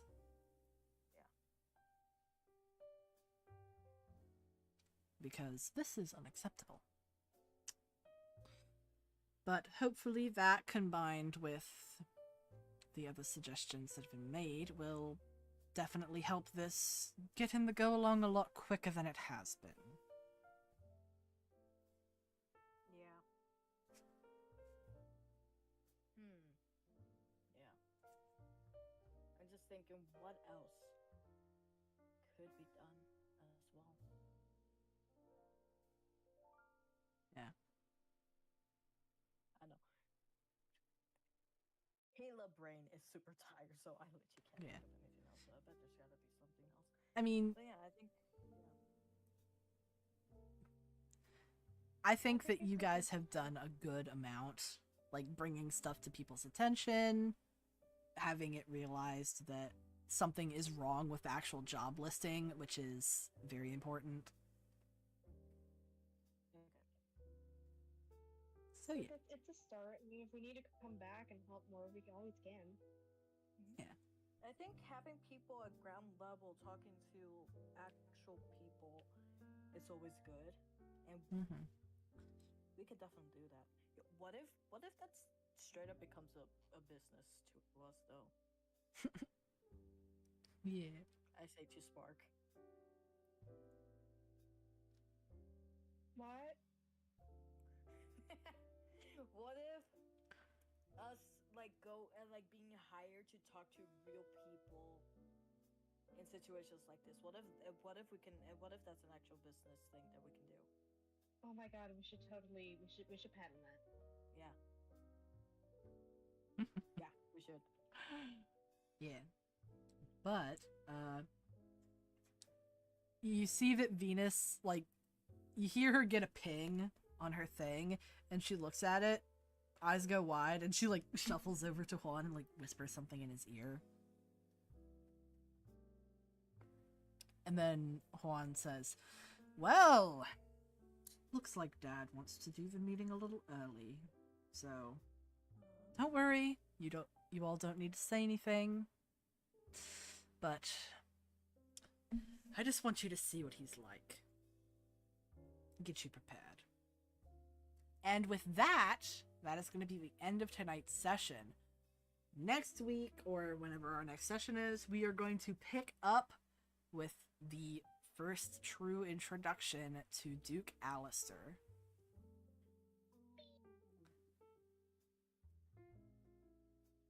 The bitch rears its head. Oh shit. Yeah. Talking with Daddy Dearest. Ugh. Yeah. So we will see you all next week.